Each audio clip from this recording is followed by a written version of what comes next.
August 18th, and it is Riyadh, Saudi Arabia. Hello, everybody, and welcome back. It's Gamers8, G8 for short. My name is Trace. I'll be running the ship here. Well, it's not really a ship, as you can tell. It is a desk, but we'll take it as a ship. International Trace Station. Yes, that is correct, but there will be no docking here today. And speaking of docking, we're going to pull up to the port with Moses and Yanka. What's going on, guys? How's your night, Moses? It's good. I enjoyed the nice dismantling of Na'Vi last night. That was straight great. up. That was beautiful. Just destroyed, even on the first map. Non-starter, Yanko. Yeah, absolutely. I also want to say that the thing that James Banks was doing, there's no way you can tear down those three. Those three things were like 100 kilos, and you have a bag filled with sand. So just don't go there. Pick the one with the bananas. Yeah, you know, we did try it yesterday. I'm not going to lie. We did try it multiple times, all at Jason's expense, as is most of everything around here, unfortunately. Sure. For him, of course. Fortunately for us. Yeah, fortunate for us, unfortunate for him. But yeah, we didn't have any luck yesterday. No bananas, but we do have a Savi pre-show in front of us. We do have to kind of wrestle it back in a little bit of wrestling, guys. And in doing so, we do send teams home at an expedited pace around here, don't we? Yeah, it's that brutal single elimination bracket that we've been talking about each and every time we get a chance, and it's been heartbreak. We said no slow starts. FaZe come in, they stumble out of the gate against Virtus Pro. They've gone home. Same with Liquid. They've gone home as well. GamerLegion with a little bit of a minor upset over Apex. So yeah, it's one and done here, baby. It really is. Let's maybe make like brighter pastures. You know, we did kind of say that we didn't win anything at the carnival, but there is a whole festival going on out there. We got the luxury, the opportunity to walk around a little bit last night in between maps, and yeah, there's a ton of stuff going on out on the boulevard, Yanko. Yeah, of course, we have the Peaky Blinders house that we have yet to go inside of because it looks really scary on the outside. There's a ton of people last night. I guess, you know, one of the things that actually does make a lot of sense is people tend to come out later when the temperatures go down a little bit, you know, but we didn't even have time to really check everything out. You know, there was sim racing, there was a bunch of other stuff. There's popcorn. There is popcorn. No butter. No butter. Not as salted as I'd like, but then again, as an NA... salted. That was salty AF. Listen, as an American NACS player, wait, that's double entente. Anyway, the point is, sodium levels are always high. That's what I'm getting at. The truth is, there's also apparently some massive drone show I was told about in the shuttle last night. When's that happening? I don't know. I think it's tonight, tomorrow, and the night after. I think they got music tonight as well. Oh, yeah, that's right. Who they got, Jason, do you know? What's his name? Tyga? Yep. That's the one? There's one, and there's then some other dude. I forget his name. Steve Aoki, I think. That's the one? By. Yeah. What's he known for, Trace? Cakes. Throwing cakes off the stage. What's Tyga known for? Anyone know? Songs. Yes. Rack City, Rack City. No, we're not going to get into that. But yeah, there's a ton of stuff going on the boulevard. So if you do get that opportunity, if you are in the area, well, I don't even think I have to tell you to head on down to Gamers8. It is a massive festival, and including in the party would have to be our club awards. When I say club awards, that's because there are so many teams and organizations competing around here across different games, all just in search of a big title down here in Riyadh. So let's learn a bit more about the Game Awards. This year, esports will reach new heights. Welcome to the Gamers8 Club Awards, an unprecedented initiative that will determine the best overall esports club in the world, and also support the entire global community. During Gamers8 2023, the world's best clubs will compete on two levels. First, in each individual tournament, and second, in the overall standings. High placements in every title will earn them ranking points, initiating the race to the top. After 8 weeks of intense competition, the winners of the Gamers8 Club Awards will be honored as the best and most successful multi-gaming club in the world. Competitors will fight for the lion's share of $5 million. However, it's not just about the money. On August 30th to 31st, the first annual awards ceremony will take place in Riyadh, Saudi Arabia. The land of heroes awaits its new conquerors. 10, 10, 20s in them numbers over here in the Gamers8 Club Awards, okay? It's racking up, Jason. Yeah, it is. Well, Liquid, Falcons, they ain't getting any counterstrike points, so they're going to stand tight right where they are. Look how contested it is there between NIP, G2, and Falcons, Yanko. Yeah, I think G2 might make a run for it, right? If they have a good performance in this tournament, they've done well in their opening game against 9, playing VP today. That's going to be tough as hell. Yeah, especially when you don't play them for a while. Yeah, or we just don't even see them, right? We've kind of covered that a couple times, but hey, as last night proved, they're here to play. What other game does Heroic have? They got 2 points up there in the standings. We know? Anyone know? Like Rocket League. Yeah, I don't know. That one's Would be above my my pay guess. grade. I'll look it up. You know what, Jason? Someone tweet at us. Yeah, let's do that. Also, I was told that drone show starts at 9 p.m. local. Beautiful. So we'll maybe check that out. There is a good chance we could check that out. All things considered, the format does break down pretty easily. We've been saying it time and time again, so why not just one more time? It is single elimination, all best of 3 matches with 16 teams, and we're starting to phase out a lot of them. No pun intended.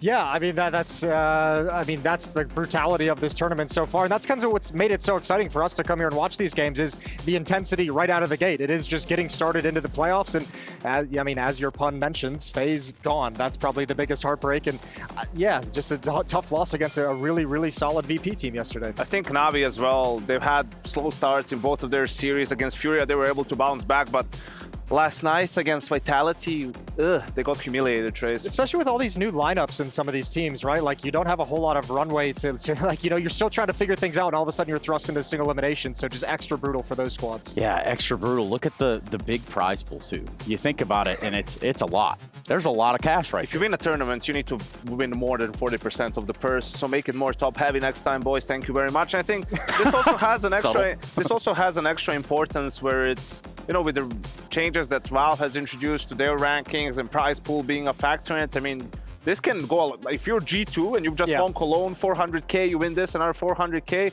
I think you're pretty Gucci when it comes to, you know, your rankings coming into the RMR next year. Yeah, not just good. We're talking about Gucci at that point. Yeah, absolutely. Especially just a culmination of points. All things considered, Jason, we don't often get these single elim tournaments, so each and every dollar also counts, right? Yeah, I mean, always. It's a nice little day in the office. I think everyone loves money, Trace. It's that's all absolutely you can really true. say about that one. Cash rules everything around me. Cream, get the money. Dollar bills, y'all. Speaking of which, we'll continue on with our ALJ play of the day, which ultimately means that something cool had to come our way, right? Check this out. We find ourselves on FaZe VP over here on a little map of Overpass. Bang! Kicker in the house. Fame here as well, but It's looking tough for Kerrigan, Trace. 1v2 situation. Jason, take it away. 1v2 situation, yes indeed. Dude, Kerrigan, for whatever reason, he always has like one of these crazy, like miraculous clutches in his back pocket that he busts out at critical moments. This was a massive one to win. Boom. Dang. And he gets the defuse. Plenty of time. We thought this was the one. They're gonna come back after this. I think they actually end up getting 7 rounds in the CT, or even 8 after that horrendous 7-1 start. But you know, then came the horrendous second half start, and in the end, it just wasn't enough for FaZe to mount a comeback. Yep, and that was our ALJ play of the day. Abdul Latif Jamil, of course, for short. If you don't know, ALJ, thank you, Jason. I practiced that one for a pretty long time. I saw you in the mirror this morning. It was going well. ALJ, just no, it's not quite like that. Talking to me? You talking to me?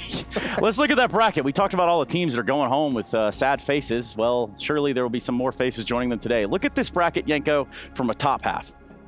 Okay, so Heroic versus Falcons, Heroic won 2-0. Apex versus GamerLegion, GamerLegion won 2-0. Cloud9 Fnatic, Cloud9 won 2-0. Team Liquid and Swing 2-0. Those are all 2-0 trades. That's very peculiar.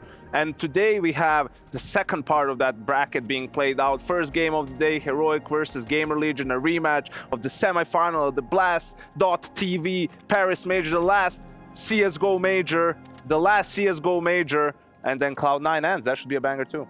Yeah, that one should be really nice. I'm actually super excited for that game. It's going to be a good test for the progress of Cloud9 and obviously ENCE's. I think everyone's finally convinced that that's a top 3 team in the world, with the team with a great chance of making it all the way to the grand finals as well. So that one's going to be absolute fire. But going down to the bottom, VPG2, that one is so spicy. Yeah, and that's our last matchup today. It is a quarterfinal. Cloud9 ends in a quarterfinal. Hell, there's one more to start the day off. Heroic and GamerLegion. GamerLegion having beat Apex to get to this point.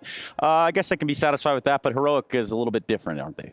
They got a little bit of vulnerability showing, Heroic. I would be a little worried if I'm Heroic. If you come out slow against GamerLegion, and I don't necessarily, it's more just how weak is Heroic going to actually show in their game today more than anything. Let's put it this way. If Heroic had to play ENCE or Cloud9, I would have both of those teams over Heroic. But since it's GamerLegion, I'm not saying they're going to be a pushover, but you have to give it to Heroic in that one. Well, looking at this bracket too, before the event even began, you would have said if Heroic doesn't at least make the semifinals with their route, it's a massive issue. So yesterday I said when FaZe lost, it's time for people to start raising the alarm bells. I think if Heroic loses here to GamerLegion, time to raise some alarm bells as well for that camp. Yeah, I mean, it's easy as that, I think, for us to say and look at and kind of examine in that notion.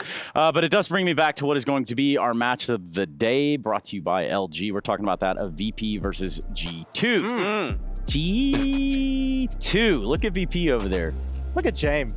Look at him. Where's his look at him. headband? He whipped out the headband. Oh, that's right. The headband was clean yesterday. I liked it. Do you think that's more of like a performance, like, hey, I don't want to get sweat in my eyes, or is it like I need to keep the hair back? Keeping the hair back more than anything. Probably, yeah. Also just looking cool, you know, look good, feel good, Sure. play good, Yeah. play good, win. Yeah, my whole thing is you never not want to look cool, right? And that's at least 3 Priority negatives. number one. I told Yeah. who was I talking to? I was talking to Henry on the ride over, and I said, I just want VP to figure out their roster. Once they do that, because kickers played great yesterday. You know, Yeah. Norbert's hanging around, he's vlogging, he's like high-fiving them. You know, maybe that's going to be his role moving forward, even when he recovers. We don't know, but I think once they figure it out, you give them 2 to 3 months tops, they'll be a top 5 team, I feel like. Sure. Because I'm in that. between Fame, Fleet, and Jame, that's a really strong core.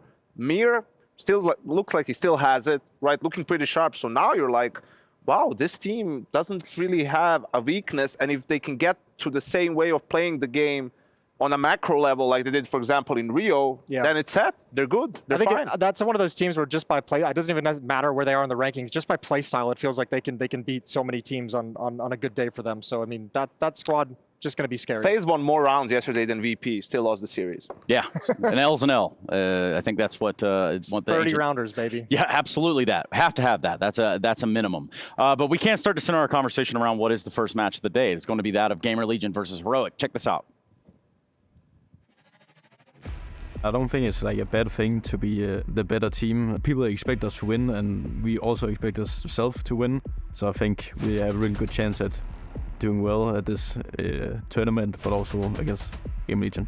But GamerLegion did beat Heroic at the majors, so maybe there's like some good luck. Org versus Org. We're gonna go in with full confidence and just try to continue to be this upset team that people are starting to brand us as. That multiple jobs and the rock player getting cracked, leaves Neelan trying to make it happen on his own, and Nork's only got 16 HP. This could actually happen. What a back and forth we've got, banking the plant, and Nork is going to see him first. He's actually clutched it 1v3. I think it's a match we really want to win, because at the major we choked and played really bad against them. So I mean, it's also a new lineup for them.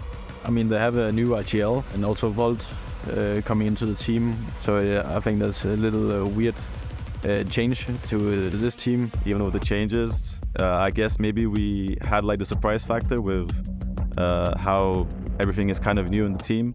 But I mean, there can be pressure, but we are the better team. We have to beat them. They might be doing it here. Falcons actually with a huge entry into Acadian. Oh no! Stop it! He lands another headshot, and he's just got around the corner. He's back for more. MHL trying to get there. He'll pick up the kills, but they've run out of time. I think Heroic is the one team that people always put to go through the group stage, and I don't think they've failed the group stage like in a long time.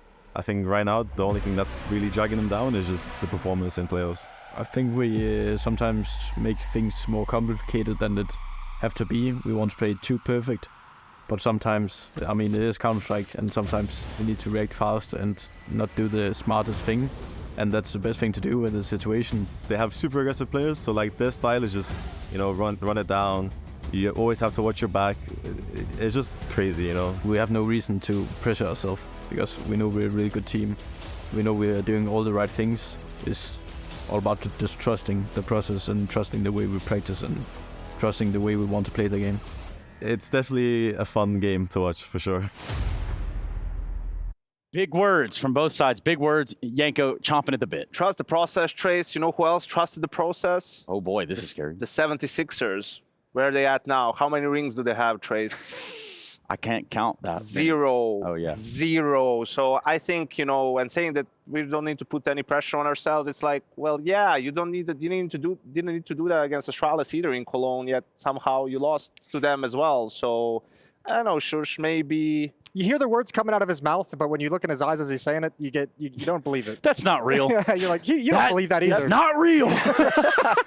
Yeah, there's a lot of sentiment to grab about that one. For Heroic, it's been up and down. Bridesmaid this, not that. They didn't catch the bouquet every time. I think, though, I said it even after Cologne, after the loss to Astralis, like, I think they need to make a roster change. If they want to really stay up there and actually lift a couple of trophies in the future, I think they need to make a roster change, because it's been too many times recently. Before we said they never get upset, then the GamerLegion thing happened, right? I can't remember who they lost to in Dallas. Then they lose to Astralis Astralis in in Cologne. Cologne. So Yeah. that's tough. Yeah, it is tough. Well, I do think it's only appropriate we hear from them. And in the meantime, we'll also get those map vetoes. So pay attention very closely. Watch this.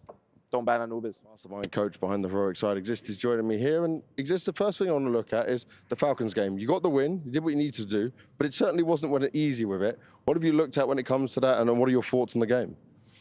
Well, I mean, I think Falcons, they have pretty good players. They have a lot of experience in players like MBK as well. So we expected it to be kind of tough game, but as you said, we got off to a really, really slow start for some reason. It's been like a tendency for us lately. So that's something that we have worked on. I can't really go into details how, but hopefully we're going to see a different team from the start today. That's good for sure. You're going to need it because GamerLegion, a little bit tougher when it comes to that. When it comes to GamerLegion, though, I want to look at what you think of them because it's not the same team you faced in the major. It's a very different style of team. But I would say that with them, they will be able to push you even a little bit harder than Falcons. Is this something you're worried about? Because people can look at the Heroics front and say, yes, you've got an easier side of the bracket, but there's so much upset potential here, right? Yeah, I mean, the thing is that first game we played Falcons, we don't have that much information on them. And as you said, GamerLegion, they also have like a new lineup. They changed 2 players, new IGL, so I think there's a lot of new things there. And it's not that much information on them either. They haven't even played all 6 or 7 maps yet, so it's a bit tough when you don't know what the opponent's gonna do. We don't know their veto tendencies either. So, I mean, I mean, we're still the big favorites here, right? Yeah. And we have struggled in the past when we are the big favorites, right? And we just need to get fired up and full focus on the game and don't really think about the result that much. Just like have a bit fun as well. I think it's really important, right? We definitely see the hype came towards the end of your previous game for in there. You're saying, like, you're not going to let me know exactly what's going to happen for you starting of this game. But how important is it that we see the same energy at the beginning for you guys, right? That wasn't there last time. Yeah, I mean, it's super important that we're energized, and it can't only be Katie, and it needs to be the rest of the guys as well to help him, right? I think that's really important, and it's very important for us to not play with fear. I mean, I think we're still the ranked #1 team at HLTV, and we kind of need to prove that when we go on the server. And I mean, we're #1 for a reason, right? So we just have to play our game, you know. And how important and how much does it sit on your mind as a team that you need to lift the trophy here? Is it something where you're saying, like, okay, this is a must-win tournament because we keep getting so close, but we're still not able to do it again? I don't think we have like that we feel like we must win this tournament. We have struggled on the big tournaments like the Katowice, Cologne, or the majors. But certainly it would be really nice with a win here at the first Gamers8 tournament. That would mean a lot for our confidence as well, like going into the end of the season. So yeah, it's important still. Well, it's important to them to see if they can get the win here and get another step closer to it. Thank you very much, man. Thank you. And that's little Richard Landstrom. We're the #1 team in the world, right? We just don't know why, but I guess we're #1 ranked. Yeah, yeah, go ahead. There's something so funny about watching Exist, who's like been known for like his career of vetoes at back as the in-game leader of NIP, saying they don't know the veto process, and then also saying they need to get fired up when he's also like one of the most expressionless, emotionless players in the game. Yeah, and you know, after that, we got Inferno, Vertigo, Overpass. Yanko, who wins? I think it was important for GamerLegion to both teams veto Anubis, so it was important for them to veto something else. They managed to get rid of Nuke. Heroic picked Vertigo, which they only played 2 times the last 3 months. It's a little bit interesting, but you have to go with Heroic. Yeah, Jason? I'm picking Heroic as well. That's what we love to hear. Let's get it on!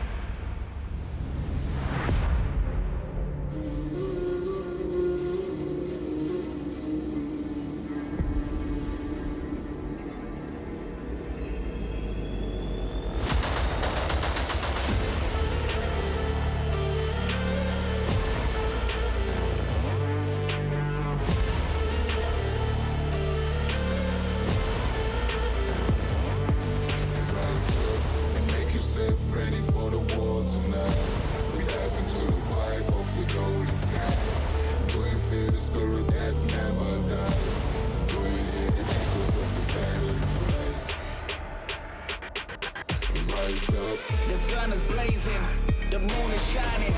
In a land of heroes, where the stars are rising. Nobody can stop me, I walk through the fire right here for fame.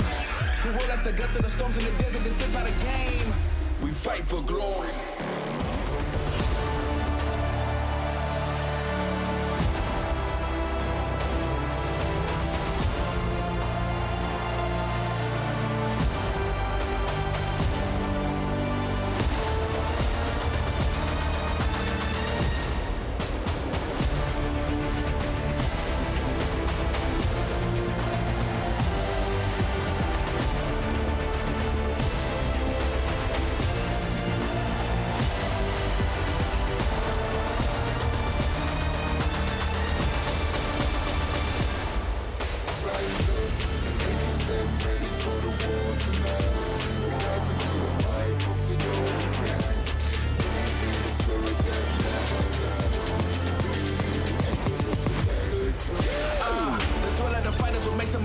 With every win we ascend new heights. I'm sharpening my skills and I focus my mind.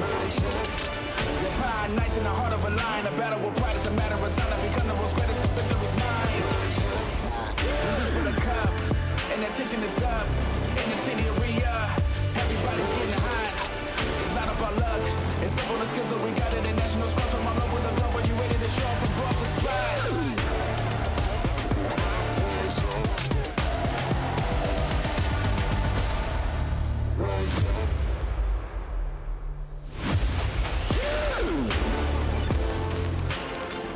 It's the land of heroes, but it's also heartbreak in the heat, because things have been hotting up in and out of this arena.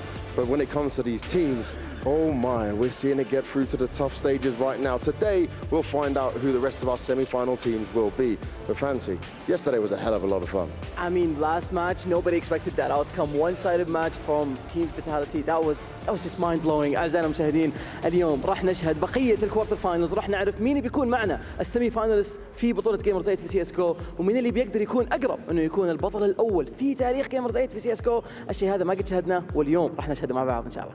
Now we've got our opening game coming up real soon, but later on today, right, we get to see ENCE take on Cloud9, and then G2 go up against Virtus Pro. Virtus Pro upsetting FaZe Clan in a very good fashion. They do it in their way, they do it in their style, but you've got to love them, you've got to appreciate them, you've got to respect them the whole way through. But here now, this game, Heroic going up against GamerLegion, it's a different looking GamerLegion, but it's a Heroic that they have a big point to prove. I mean, honestly, they had like an easy game at the start of the tournament with Falcons beating the home team. You're so I mean, I'm kind of like... Again, don't ask me about the prediction. أعزائي المشاهدين، زي ما أنتم عارفين الجيم الأول بيكون من أصعب ما يكون من ناحية جيمر ليجن، لكن بنفس الوقت هيرويك الفريق اللي قدر إنه يطلع فالكونز من البطولة، الفريق اللي كان متوقع إنه يمشي شوية في البطولة، لكن من أول مرحلة قالوا لهم ما راح تكملوا معنا. Now our first team is the #1 team in the world right now, but here they have to prove it, and here they've got their eyes on the trophy.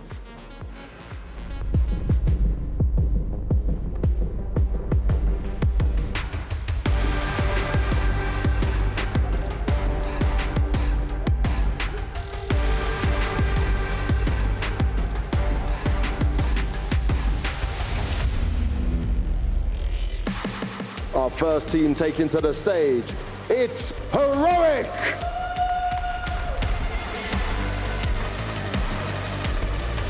The Danish Dynamite team are looking to dominate once again, but here it's a slightly tougher opponent. Here they make sure in their minds that they don't want to get upset. They need to stay confident, they need to stay headstrong, and they need to deliver now, because this team is looking like one that should be winning trophies. They're a team that sits in the #1 spot, but they don't have the silverware just yet.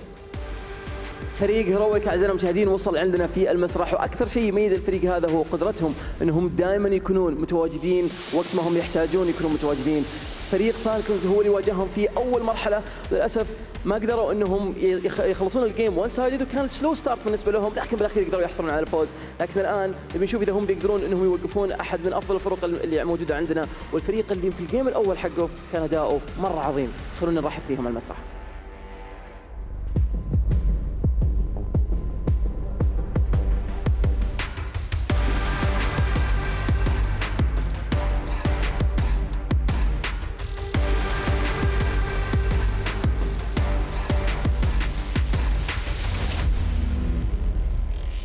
رحبوا معنا بفريق GamerLegion.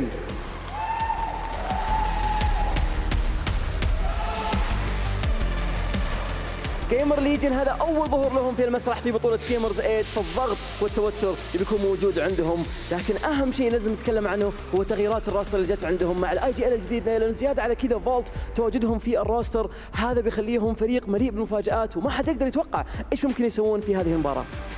For GamerLegion, there's been a big change to the identity of this team. Nealon coming off his stint with EG, he had some choice words to say quite recently about his ex-team, and he right now has been dominating even on the individual level when it comes to the team. The rest of them are stepping up when needed, but here is going to be the ultimate test. They dealt with the first team in Apex, but now if they could take down Heroic, if they could cause another upset here, that would be a huge achievement for this squad. فوزتهم على فريق ابيكس اعزائنا المشاهدين كانت من اقوى المباريات الون سايد اللي شاهدناها في البطوله، ما شاهدناها في المسرح، لكن المره هذه يبي يتغير كل شيء، وهذا الشيء اللي احنا خايفين منه اكثر شيء، لكن جاء الوقت ان نشوفهم يروحون على طول على الستيشنز ونبدا في المباراه على طول. The teams can take their seats, they can get themselves ready for the battle ahead. It's a best of three, it's single elimination, it's do or die. And fans, you don't want me to ask you who you're going to choose, so you know, I'm just going to say it right now. I feel like there's a lot of pressure on Heroic.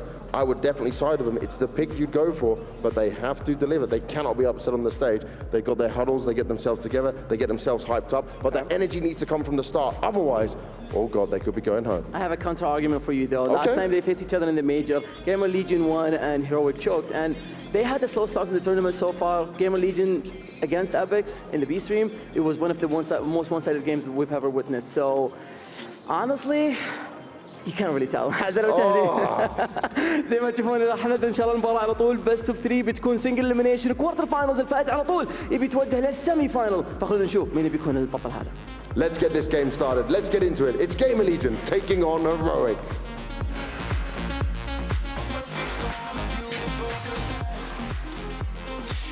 It's quarterfinals time, baby. Both Heroic and GamerLegion run the Riyadh Gauntlet once again with it all to play for.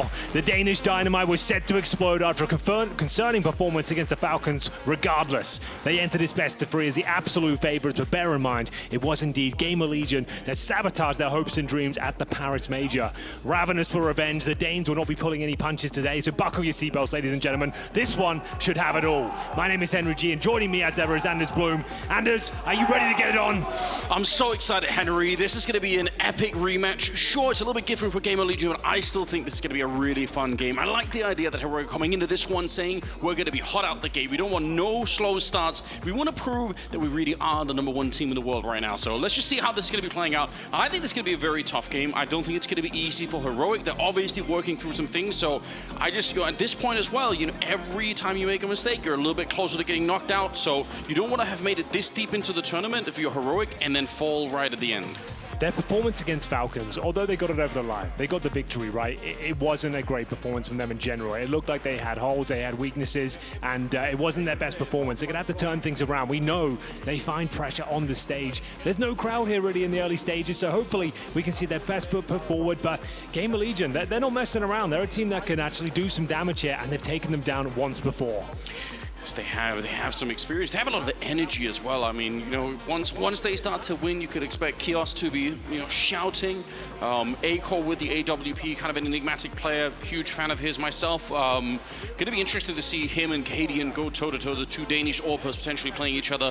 So I have no idea how that's going to be playing out, but we'll find out once we actually get into it. Of course, starting on Inferno as well. I did love the pre-game interview with Shush, almost sort of getting close to saying our real problem is that we're just we're so good at the game that sometimes we just get ahead of our, we just need to sometimes play less than perfect. We're actually too good, That's a very PR statement, but well, sometimes you need to thrive in the chaos, You need to throw the rule book out the window and start asserting your dominance on the server. And pound for pound, you have to say Heroic, they should be taking this one. They are the absolute heavy favorites, but they seem to choke more often than not recently. I'm not sure what it is, but this is the perfect time to pick themselves up. It's not a world-class opponent. It's someone they should be beating here today. It's a new look GamerLegion with a new in-game leader as well. Healing coming in from Evil Geniuses. He's looking revitalized. They had a great showing against Apex and looking to replicate that form today on the big stage. Bear in mind, they haven't played on here yet. They played on the B stream in their first game. Right, so a little bit different. The stage is looking actually quite intimidating. We were there on the first day seeing, and it's just huge. It's bigger than it seems. So hopefully they're going to be ready for it. Some of them obviously with a lot of experience coming out of the Paris Major, so they should be ready for it. But we'll see. We'll find out. They're all getting their headsets up and ready. And again, we're starting on Inferno, which everyone I have to assume is going to be feeling fairly confident and comfortable on this particular map. All eyes are going to be on Heroic. The slow start has to go. It has to be a little bit more explosive, and that means, like you said, maybe playing outside of the normal game and just kind of feeling it a little bit more. Then that's what they need to do. Hopefully they're going to be able to do it. Who have you got for this one? If you had to make a prediction. I'm going 2-0 Heroic. I want to see a formidable side. I want to see them put their best foot forward. They should be dominating this game. They know it. We know it. GamerLegion would love to see them turn up and give them a run for their money, but 2-0 in my money all day long. That's a confident prediction. I do like that. Hopefully that's where we're going to end up, because it would be fun for the tournament to have a strong Heroic. We've got other teams here that are playing so well at the moment. Obviously Vitality yesterday knocking out Na'Vi. You want to see Heroic match that kind of energy, and if not, it's going to be a huge shock for them, and they will have a real grudge match against GamerLegion in the future. We're heading into it, Henry. We're getting live. It's Heroic and GamerLegion. It'll be GamerLegion starting on the T side with Heroic on the CT side. Let's see how this plays out. All right, ladies and gentlemen, quarterfinals time. Let's get it on. And it is going to be a slow-paced start here. Right back, deep in second middle, we've got Gneelan with the only bits of utility there. One smoke and a single flashbang. P250 and one of my favorite players, Acor. You got to be a fan of him, Anders? For a long, long time. I think he had some pretty big consistency issues in the beginning with the AWP, but I think he's really come to his own. In his mouse sports days, definitely. Yeah. Didn't really make a name for himself, but he's found some true form now, and he's going to be popping off this series. Let me tell you, Acor versus Cadian is going to be a hell of a battle. As we get into it, it's going to be a slow apartments push here. Acor with that P250. Looking to open things up towards middle. It's going to be the apartments pounce with a smoke down towards Moto, a flashbang over the top. Nice and simple. Here we go. Once that flashbang is delivered, they will be fully committing, Anders. Oh, there we go. He's the leader. Two of them. He was looking for Cadian, but look at the captain of Heroic back with a double kill himself, and Tessus will take every single one. Tessus held the pit on his own. There was 3 people that were coming at him, pushing out of the apartments, and he just shut it down. An absolute master of that position. 3 headshots found. A statement pistol comes through for Heroic. Not really much found whatsoever. GamerLegion waiting for aggression at the very start there, but nothing was found. They go for their apartments pop, but as you said, Cadian, Tessus just mow them down. Ridiculous. No plant, nothing done, barely anything found whatsoever. They'll have to bring a Zeus and a flashbang. That's all they've got to operate with here in round number 2. So, here we go. I love this. This is old school, isn't it? Getting stuck in on his Antikas, knowing up against Glocks. Don't let them get anything going. And Acor tagged down to 57 at the start of the round here. 2 M4s, 3 MP9s here. Now they're up against the AK-47s going to that next round. It'll be interesting to see how they operate going forward with the SMGs. But here's Cadian, happy to take duels. No tentative play here. Challenging every single choke point. Long-range kill from Shush. Finds the bomb towards second middle. And yeah, it's a locked-in round, but you just want to make sure it's as clean as you possibly can make it. Yeah, but I do like that. I mean, what Sis was saying is that they were going to try and see if they could play their way in and come in a little bit hotter. So even in a round like this, I know it's against Glocks like you said, but oh no! It's actually happened. Speaking of hot, it's electrifying, Henry. Woo! All right then, Acor. We'll take it. If he can find 1 kill with the MP9, that would actually be massive for him. That's $600 for the Overpass! And he's got it. So he won't do anything more with this round, presumably. But that's money in the bag. And that's what he's looking for. He could afford the AWP now. It would probably be glass cannon, Anders, but he could bring it out if he really wanted to. I don't think he will. Probably go for the AK-47, but the only kills found so far is by Acor. He had enough for armor as well, so he's got the AWP and Kevlar. So that SMG kill I mentioned, that was absolutely everything. It made the entire difference. You're exactly right. What a ridiculous way to get things started. Yeah, Cadian knows it. They need to be aware of this now. Acor is an incredibly powerful and impactful AWPer, and he knows he's got to crack things open here. We'll be heading towards Banana and looking for that first frag. Will they be preempting this? Oh, maybe not. Down, lucky to be alive here. Takes a shot in the shoulder, and we're still into a 5-on-5. That went from being such a smooth round where Heroic were just having a great time to potentially, you know, you kind of exit that round. Sure, you win it, but you're gonna feel like we gave up way more than we needed to. That wasn't necessary. Maybe the Zeus kill is a bit of a surprise, but the follow-up did not need to happen. Now Stown already tagged up. Very open towards the arch side at the beginning of the round, which is not that uncommon on Inferno. We see it all the time where people will take the risk, put 3 people towards Banana just to defend it at the beginning, and then they're doing exactly what they're doing now, which is they fall back closer to the minute mark. So it means there is probably a space for GamerLegion to exploit that early on if they've really been studying up. Maybe they know Heroic like to do this. Tess is moving into the spot. Look at the lineup for him. That could have been a triple. Volt is lucky to make it out alive. With a big double there. Kiosk and A4 hit the ground, and I don't know how you can bring this one back. 3 versus 4. You've got 40 seconds. They're just going to continue to march on. No real trickery here. They don't want to change their minds. Actually, Volt's going to get the kill anyway, but they're very low on health there on the T side, and then eventually just going to get edged out. Nealin's on his own. Yeah, didn't anticipate a second player in the pit with him, and that's going to be a huge round for Heroic to pick up there. 3-0, recovering the AWP. Acor unable to find the killing blow. They got a couple of tags off Anders, but unfortunately for GamerLegion, it's the nightmare start.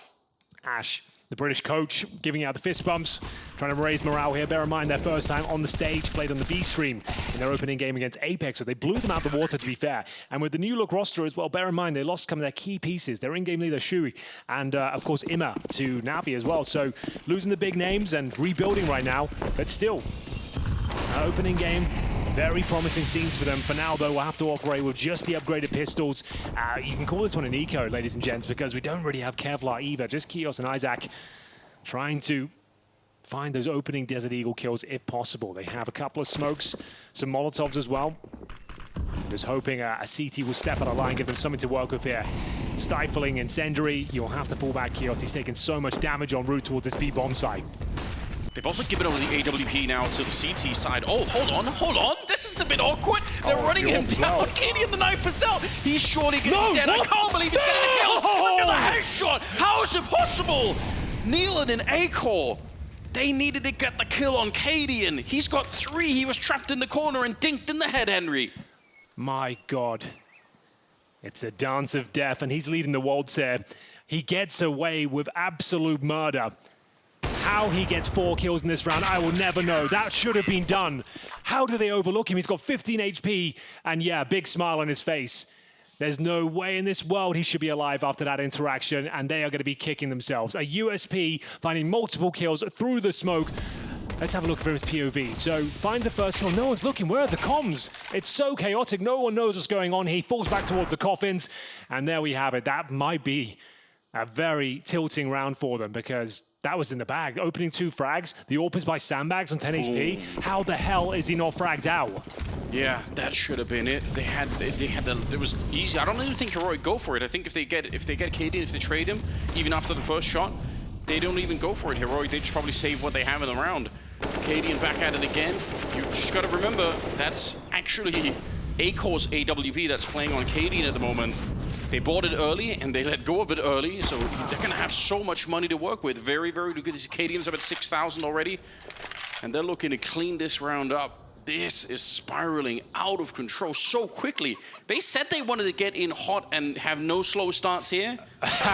Well, they're delivering on that promise, Anders, so far. Shush in the backlines. He pushed all the way in towards T-spawn at the start through the apartments. Another clean sweep here for Heroic. 5-0. This is more like it. This is the Danish dynamo we were promised coming into this tournament. It was a very slow and disappointing performance against Falcons. Sure, they got the job done. Falcons looked okay. They looked like they could keep up. It took overtime, though. Sure, but it shouldn't have ever been that close, right? Let's just be honest with ourselves. Like, that's not a team that Heroic should be struggling against. They got the 2-0, but that wasn't quite the full story. Now, this is what I came to see. Heroic now with 3 AK-47s within their ranks. Acadian AWP, Tess is on the M4, and ruthless aggression. They're known for their CT antics, pushing in the backlines, making things uncomfortable, denying your defaults, your set pieces, and so far so good. Barely giving up a single frag. There's only 3 players that have got kills on the GamerLegion side. It's going to be Acor with 5, Nealon with 1, and Volt with 3. Kios And Isaac yet to frag as they have to go forward with yet another partial buy, yet to plant the bomb, Anders. I like the fact that they pulled the emergency brake and went for the timeout a little bit early on here, because I mean, obviously when it's this one-sided and you're just getting rolled over in some of these rounds, you really need to slow things down so that the team can, you know, have a little bit of a conversation, get everyone back on track. They obviously had a game plan coming in that's not currently working out, but just to remind everyone of what it is and try to make sure that you're all on the same page, because if you just keep it going like this, Heroic, they'll keep playing at this pace if you let them. They certainly will. GamerLegion need to try and get at least a bomb plant here. Something in their favor. A couple of inspiring shots would be absolutely ideal here. They're going towards that mid control. Focusing towards short, but there's a grenade with Volt's name on it. Does well to avoid significant damage there. The smoke's starting to dissipate towards long. And Tessa's just through the smoke. Every shot they're firing right now is connecting. They can't miss a beat. As we'll see Kios and Isaac, the last remaining players here. Once again, no frags found. It might be worth really highlighting as well, if you missed that game against Falcons, it actually was Tessus who was the main engine, the main driving force behind, you know, the fact that they even got into overtime, because otherwise Falcons might have won that first map. Yeah, but right. Tessus was out of control, and again, he's up to 9-2 at the moment, so it looks like he's just having a grand old time in Riyadh at the moment. It's Isaac who is left, hoping to do something with the Tech-9. Again, like you said, just getting a little bit of damage in. A bomb plant, like, I think that would have been the real crowning jewel here. It's not going to be happening, obviously, but yeah, one kill is not enough. You're not going to be celebrating that. I'm not sure they're going to recover from that. Round 4 where they rushed Banana, had the 2 opening frags, and a 10 HP Cadian. Like, I've never seen anything like that. You just assumed, like, he's dead. He's got the AWP. His only way out is the silenced USP. And he somehow manages to get 3 kills, survive, and then close things out with the AWP as well. One of the plays at the tournament, but maybe not, maybe more of GamerLegion's efforts than Cadian's, to be honest with you. We will see a full buy. A equals AWP yet to really make itself known, and Kios is running the gauntlet. It's a team kill. It goes from bad to worse here as Volt is dropped as well. Yabi with full banana control. There's nothing GamerLegion can do. It's getting out of control here, spiraling. One of the hardest jobs in Counter-Strike is being the entry man on Banana. You're running through fire and smoke, and your own teammates fire. Yeah, your own teammates. It happens, you know. You don't never really know, do you? And I mean, Kios is 0-7 right now, and it's just part of the job, unfortunately, when you are the entry man. Oh, they're so perfectly positioned for every single scenario. They are making them look foolish out there, Anders. And I don't say that lightly. No, well, GamerLegion did steal the major away from... They did. Like I said, ravenous for revenge today. Oh my God. A statement performance is required, and so far so good. Heroic 7-0 as GamerLegion have no choice but to call yet another tactical timeout. They're only around number 8. And they've got nothing done. No bomb planted. They're killing each other at this point. Kios has had no choice but try and run through, completely blind, of course. Cadian boosted up towards middle, and this was just absolutely wonderful. Cadian waiting for the boost. Yabi with the swing. They haven't put a foot wrong yet. This is just looking marvelous. And again, no plant means another half buy. So, sure, you can take a tactical timeout, but what are your options really with these pistols? We've commentated so many of these sort of rounds. Especially on Inferno, right? Especially on Inferno. It's normally the apartments pop, similar to what they did on Pistol. Yes. That's normally a go-to, but it's very readable. Like, you know that's coming. They have got some HE grenades, so maybe trying to get some short control, nading towards the pit. But for now, we'll see whether Heroic want to get stuck in, aggressive themselves perhaps, and shut down any plan they had in mind. Because if you take a tactical timeout, you know there's some adjustments coming. So you might just want to shut that down early.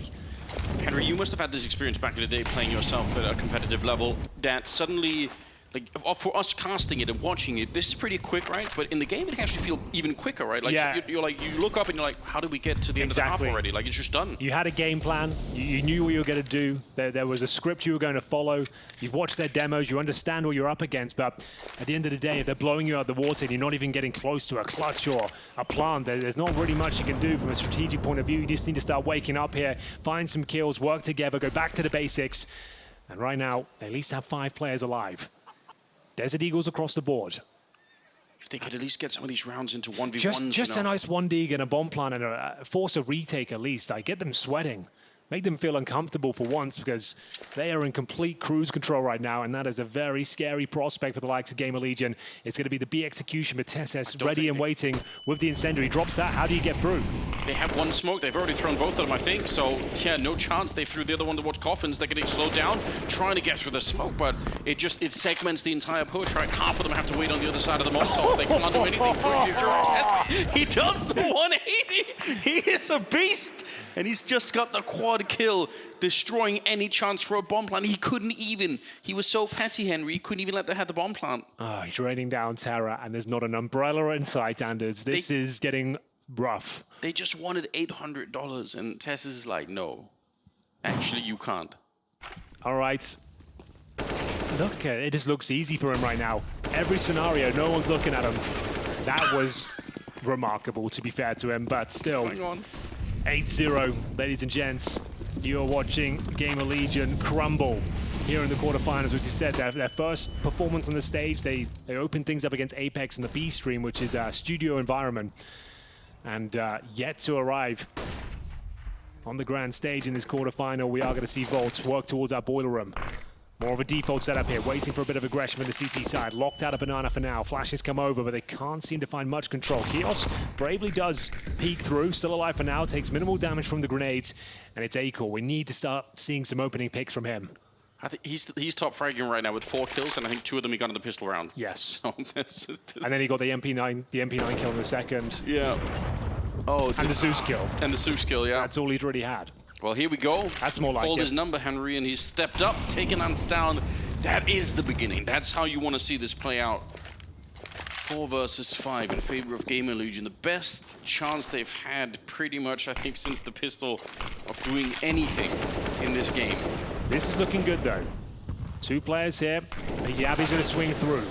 Kios, lovely opening frag. TeSS now needs multiple kills to stand a chance here. This is looking much better. First round should be guaranteed at this stage, but Heroic, they've got so much cash. They can justify at least going for a bit of a hunter. The bomb's just been planted. Cadian gets the AK-47 now.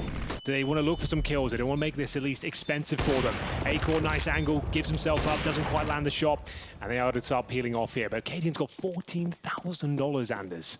So that just goes to show you they've not been finding anything in terms of frags here. A bit of a messy spray there from Shush will lead him to his demise. Isaac confirms the round victory. Cadian looking for exits towards CT spawn, but that's more like it. We said we need to see an Acor opening pick, Anders. What did we get? Takes down Stown, B execution, nice and simple. They get the job done. Yeah, and I do like this from an IGL point of view as well in GamerLegion, because sometimes you can really overcomplicate things when you get, even when you get the entry like that. You're like, okay, well, should we go fake B? Should we go back to, archway? Right. This is very one-dimensional, but in a good way, right? They get the kill. They probably know that someone's going to be falling back towards Archer, towards the A-bomb side. It means it's going to be thinned out of the B-bomb side. They just kind of go for it. And they didn't even walk through the smoke. Kilos getting his first kill of the map as well, trying to entry over on that side of the map, and even following it up with another one. So yeah, I like everything about it. Just don't overthink it too much at this point in time. Just try and get into the game before you start pulling out the really deep strats here. Need a lot more where that came from. Impressive round from GamerLegion, but the scoreline reads 8-1. Round number 10 will be important. They are quite invested up to have to bring out the grenades once again. Kios taking significant damage. You can say that again. Grenade lands at his front doorstep. Early 5-on-4. Acor's been tagged as well. Back to business as usual for Heroic here, it seems. Molotov towards the car position just to push back vision from the CTs here while they actually adjust back in towards middle. Devastating way to get started if you're Kios. You're not even on Banana. You're so far back on the map, and still they find you. Well, there is that gap at the beginning of the round towards the A-bomb site where you could do something if you were GamerLegion. If you've been watching the demos, it's super common, and there are more T-sides as of the last 6 months that have really started to put more pressure on A earlier in the rounds. Yep. GamerLegion just yet. They're waiting it out 50 seconds. Still committed to 2-man defense at the B-bomb side, and they're really far back at road, so they won't necessarily have time to rotate too much. It's going to be the 3-man defense on A that's holding this one back, you have to assume. But Heroic have held on to their vital bits of utility here, feeling their execution coming their way, locking them out of the choke points here, but it has to be the commitment towards short. Who will find that first frag? A lot of damage inflicted here by Heroic. It's an absolute massacre as the Lambs are thrown to the slaughter. It's a clean sweep once again. Heroic 9, GamerLegion 1, and Yeah, that's pretty much been the sentiment of this entire first half. GamerLegion down and out. They have a buy available to them, but they might need another tactical timeout. Yeah, they're going to call it. That just kind of says it all, doesn't it? 3 tactical timeouts in the first half of your best of 3. Like, this is not looking good. It's really not. But, I mean, I respect it. I don't think they have another choice, really. If you don't do these timeouts, the morale on the team is going to collapse. So I think they might already be there. I'm calling it. This feels like GG. Like, hate to be the pessimist, but they have not turned up. Heroic are here in world-class form, championship form, and GamerLegion are getting blown out of the water. Neelan 1-10 in-game lead-up. Struggling to find any sort of impact here. The highest fragger after 10 rounds of play is Acor on 5 and 9. But like we said, he got 2 pistol kills, a Zeus kill, and an MP9 kill. So he's had 1 orb frag so far. Otherwise, it's 3, 2, 1, 2. That's the frag total of each player, as you can see. ADRs hovering around 10 per player. So what's the call? They've got a couple of Galils. They've got the Acor orb, but he's got no helmet. Makes him very squishy against these M4s. Yeah. Tessus alone has more kills than in all of GamerLegion combined. Why do you have to do him like that? I'm sorry. I am sorry. That's a low blow. Well, Kios again, he is having the roughest of all the times here because every time you go towards Banana, it's a bombardment of grenades. The tactical airstrike lands in his back pocket. He's down to 36 points of health already. Only got a Galil as well. It's not going to be a good round for him. And I think just trying to get basic control of the map and just execute, get a bomb plan, that's your only port of call now. Like like you said, your fakes, your opening picks, nothing's going to be working like that. Just get basic control, execute, hope for the best. I fully agree, and I think that's what they're hoping for as well. Now they got a bit of space out of Banana without losing anyone just yet. Nice, okay. Jump over. Not bad. Cadian puts to the test. I do like it.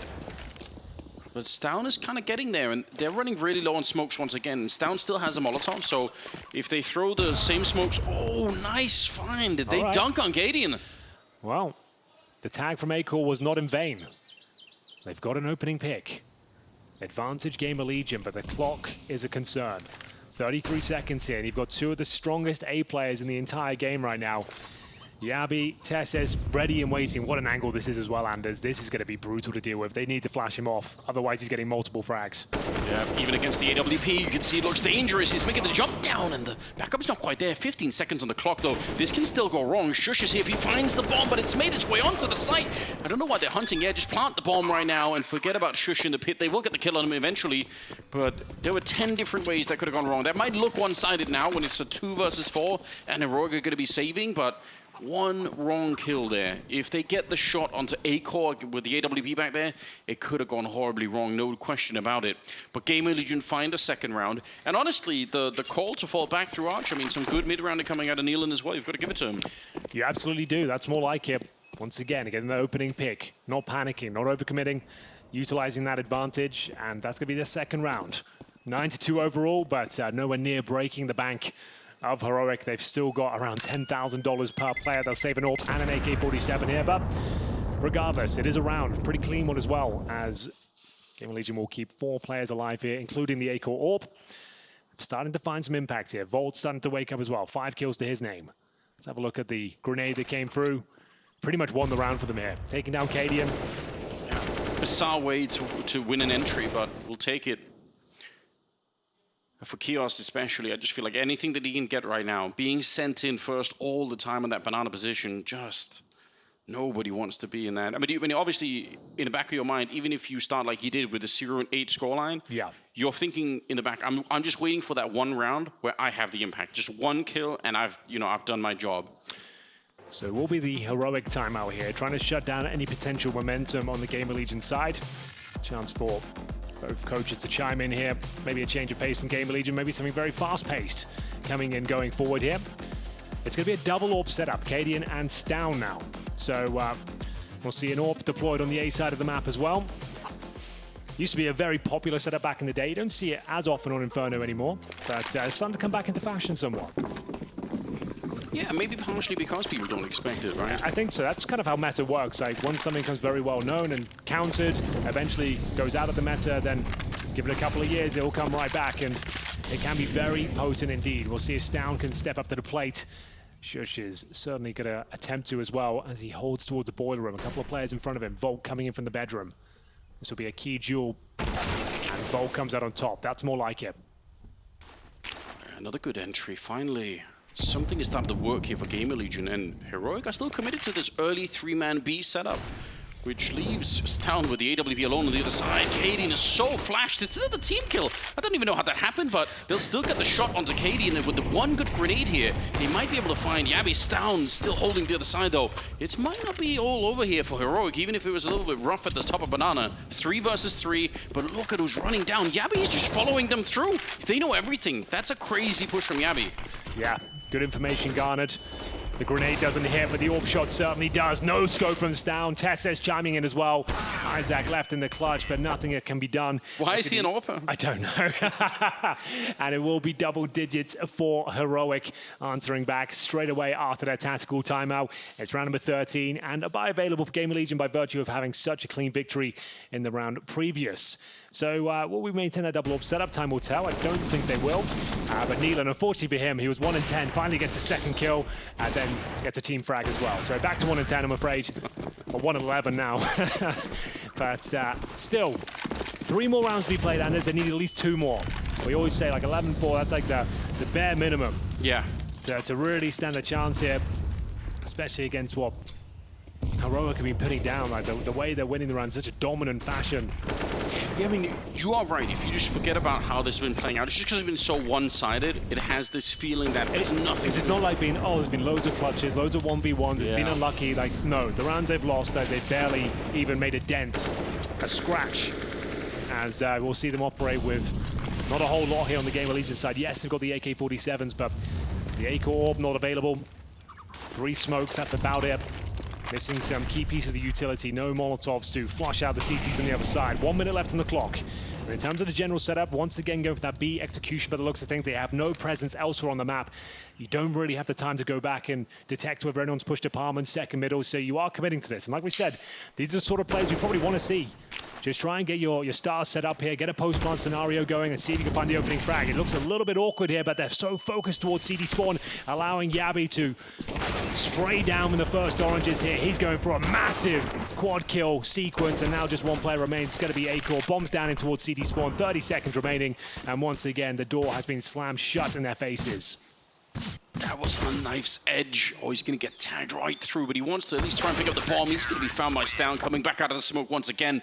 Heroic on 11 rounds. But you know what, Henry? They almost managed to run down Tessus who had the grenade in hand. But the fact that they didn't, they were all looking right at ACOR's flashbang. They were team flashed in those kills against Yabby. The very definition of tunnel vision there. Yeah. You've caught a player in CD spawn with his grenade out, everyone's like, go get him, and then you just don't consider the boosted player of Yabby. You give him an inch, you'll take a mile every single time. He gets 4 massive kills here, and Stound to close things out, 11-2, and you're in eco territory once again, I'm afraid, as we'll see a hero AK for Isaac. And speaking of a hero, Stound's trying to be one himself, looking towards the underpass position, did well to connect the headshot there with a wild spray. Gets away with 28 points of health, but this relentless aggression from Heroic continues.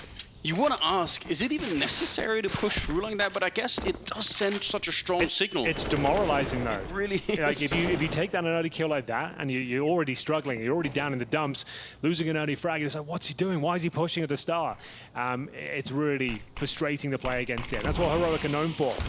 Recognizable CT sides, and a lovely incendiary towards top of middle. Just denies access, allows him to rejig the setup. And as you can see, towards the B bombs, they've got Tessis alone with the M4, not even the AWP, just willing to patrol with the rifle, enabling a strong 4-man setup here. It's going to be so difficult to penetrate this bomb site. And a completely different setup. It's a defense that Heroic have not run before. So if GamerLegion start to feel like, man, they keep having 2 or 3 people at the B bomb side, let's finally hit A a little bit harder. This is not the round to do it in at all. The timing could not have been better either for Yabby. Not even flashed in, just goes for it, finds him the triple, like it was nothing. ACOR's going to be found at the end by Cadian, and it will be a 12th round for Heroic. I mean, there's nothing to say really. GamerLegion, they're not showing up the way that you would have wanted. Not even close. Volt and ACOR on 7 kills each, but then it's a massive drop down. The rest of them at 3, 1, and 2 kills. On the other side, Tessus is at 17 and 4. He's just beasting it at the moment. I'm speechless. This has been, what, 10 minutes? It really has. We've hardly got going. What is going on, boys? Neelan, 1-13. Isaac, 2-12. Kios, 3-13. At the end of the day, you can have the best strategies in the world, all the preparation, but if you're not finding kills, it's not going to work out. Katie narrowly misses out on a kill there towards the T-steps. Bomb's still down in that position as well. So they've got basic banana control, but it's not comfortable. You can see they're smoked off. They're not sure what's on the other side of the half wall. Do we get still paid the same, Henry, if they finish too soon? I hope so. Does it count as half pay all of a sudden? Sorry, boys. Heroic won a little bit too quickly. Paid by the hour. Well, here we go. Tessa's back at it for more. He's going to finally be put an end to him. And a team kill for Katie. I don't even know how, but there is still another player here. They might not be expecting it. Look at the timing. Yabi just shows up every single time. He's in the right position at the right time. They'd already got 3 kills at top banana. Of course, they're not expecting a 4th player to be there that quickly. And that's exactly what got Yabi to double. Now, Volt's going to be sneaking in. He does get the headshot. That's a beautiful clear. He could have easily overlooked that position, and that should give them this 15th round here. They should be up to 3, which is nowhere near enough, but you know, if you win the pistol round on the second half, at least you can try to build a little bit of a narrative that you're going to get back into the game. They have to beat Shush first, though. Oh, dear. So, Shush, it's all the play for. No saving here. He's got a smoke, an HE, and, of course, a kit. M4 in hand. And both players residing behind the fountain here on the bomb site. He's got plenty of time to work with. He just needs to bring this down to a 1v1 as soon as possible. And he might get the challenge he's looking for towards Emo. Yeah, he certainly might. You've got the right idea. Yep, he did see just the shadow of someone behind the pillar. He probably realized where the second player is. Grenade's not going to kill anyone either. Volt. Oh, wait, it does? He didn't know armor? How did he do so much damage? Smoke is up, but he's found by Isaac. Good headshot. That was about to get a little bit too crazy. 12-3, Henry, at the end. Yeah, the first half wraps up 12-3, a tantalizing score for Heroic, and the ball is now in GamerLegion's core. Will they be able to bounce back? Time will tell. You're not going to want to miss it.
Look into your heart, tell me what it is you seek.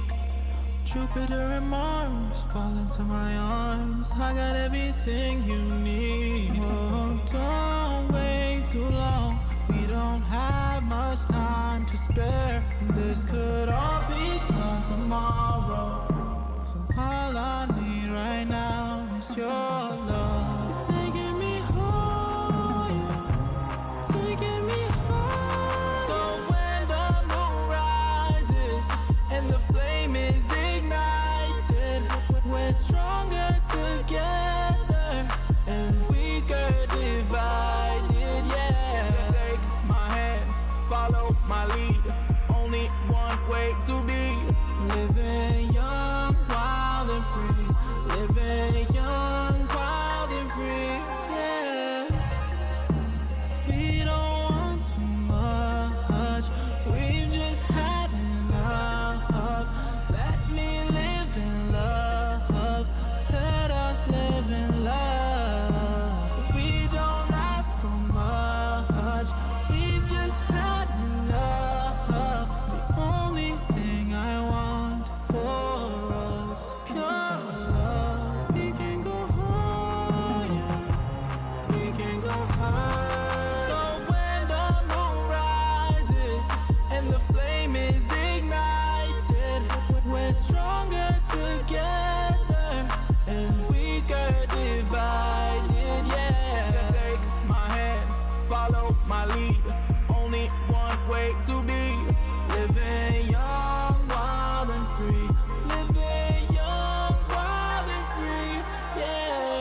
Welcome back, ladies and gentlemen. The Danish Dynamite is set to go boom. Heroic dominate GamerLegion in the first half, 12-3 on their own map pick. It looks like they're having way too much fun out there. It's been a chaotic affair. I think we had 5 team kills in the first half, and it lasted about 5 minutes in total. And GamerLegion, they are down.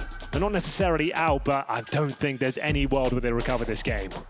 Yeah, I mean, I think the only way to look at it right now is to be a historic comeback if they actually could make it. But I agree, this is looking very dire at the moment. It's been one of the quickest halves I think I've ever cast in my life, and that's wow, saying that is saying something. You've probably casted what, at least 100 games in your time? At least. It's got to be up there. We're getting up there. Oh man, 12-3, but it's not even that. It's not the scoreline. It's how one-sided these rounds were. They were disgustingly rich on the CT side. Now it's GamerLegion. Oh yeah, by round 6 they had like 15 games. I know. It's so stupid. All right, so Neelan 1-14. Gonna have to course correct here. Opening round has to go in their favor. There's no two ways about it. Loses pistol is done. It's over. Isaac, the gunslinger, those Julies, not real good at medium range. It kind of can fall apart as Tassis gets the opening 2 frags here. Difficult to find hype in those kills because it just feels like a foregone conclusion. It feels like just waiting for it to happen. They found those 2 kills. They saw A core, so they have information about where 3 players were. You know, there's max going to be 2 people at the B bomb side. That's a 2 versus 5. You might as well go for it. That's down. The bomb, so that makes it a bit weird. I don't know why they're not just following through. I was going to say, now you're giving them a chance to reposition and actually get all their manpower here, but just in the nick of time. Shush, he'll find yet another double kill. Neelan will have to take his total from 1 to 5 here to actually win the round. He's towards the coffins right now, and I think he'll be putting one shortly. And Shush, ready and waiting, trying to bait him out, and they know exactly where he is. The swing around, and that says it all. Another dominant performance there, 13-3. Pack this one up, Anders. This map is done. Devastating. They definitely had a chance. I am again surprised that Heroic didn't try and push once the bomb was sort of, you know, already on the B bomb side basically. But you know, they made it work. So who am I to criticize? I do feel like there's no way back. What a way to get started on Inferno. It is only the first map in a best of 3, but man, what a mental recovery you need at this point in time of your GamerLegion. Yeah, I think that's completely fair, Anders. I'll give you that one.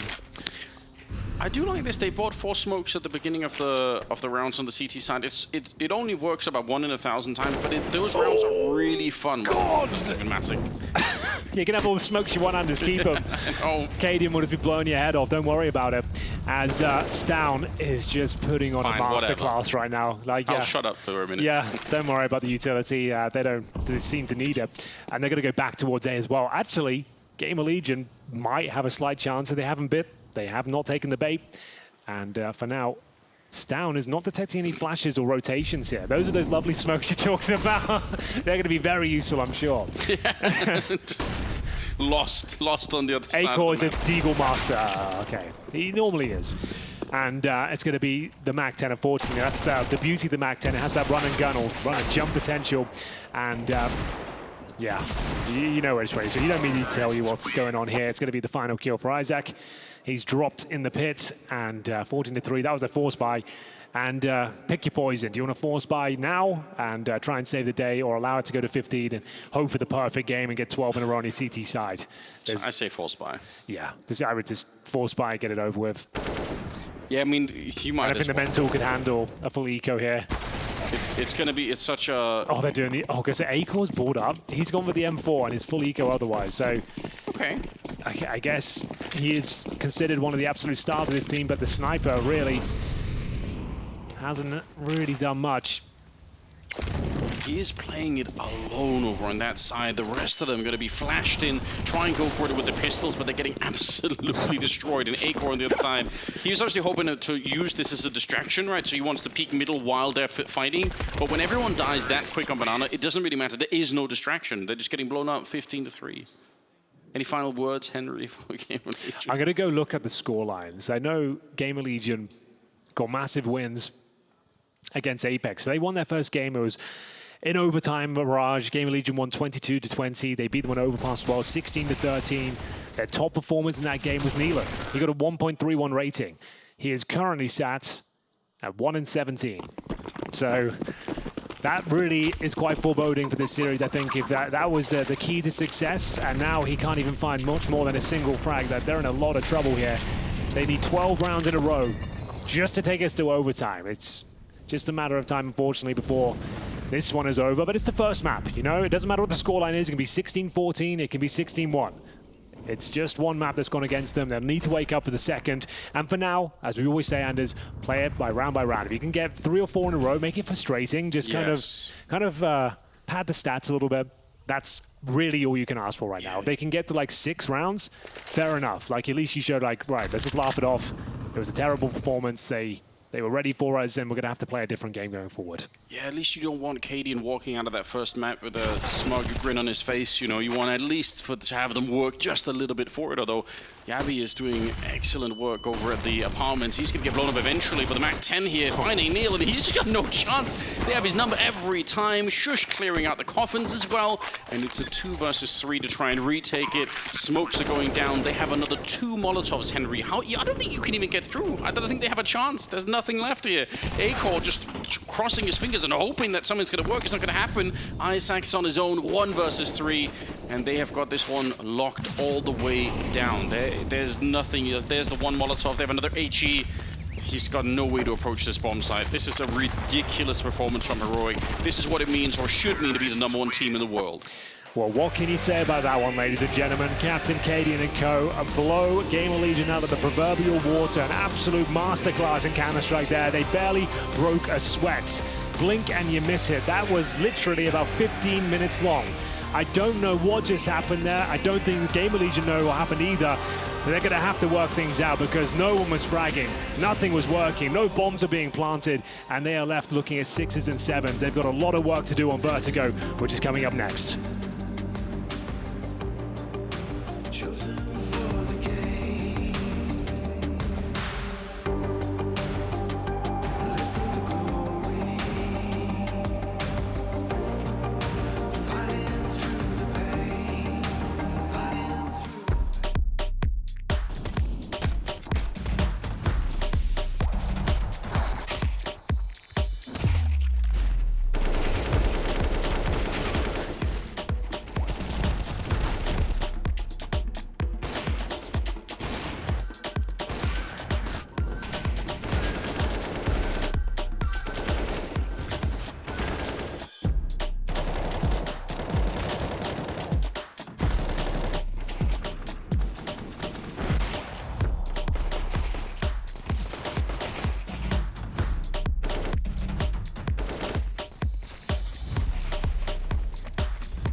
blink and you miss it.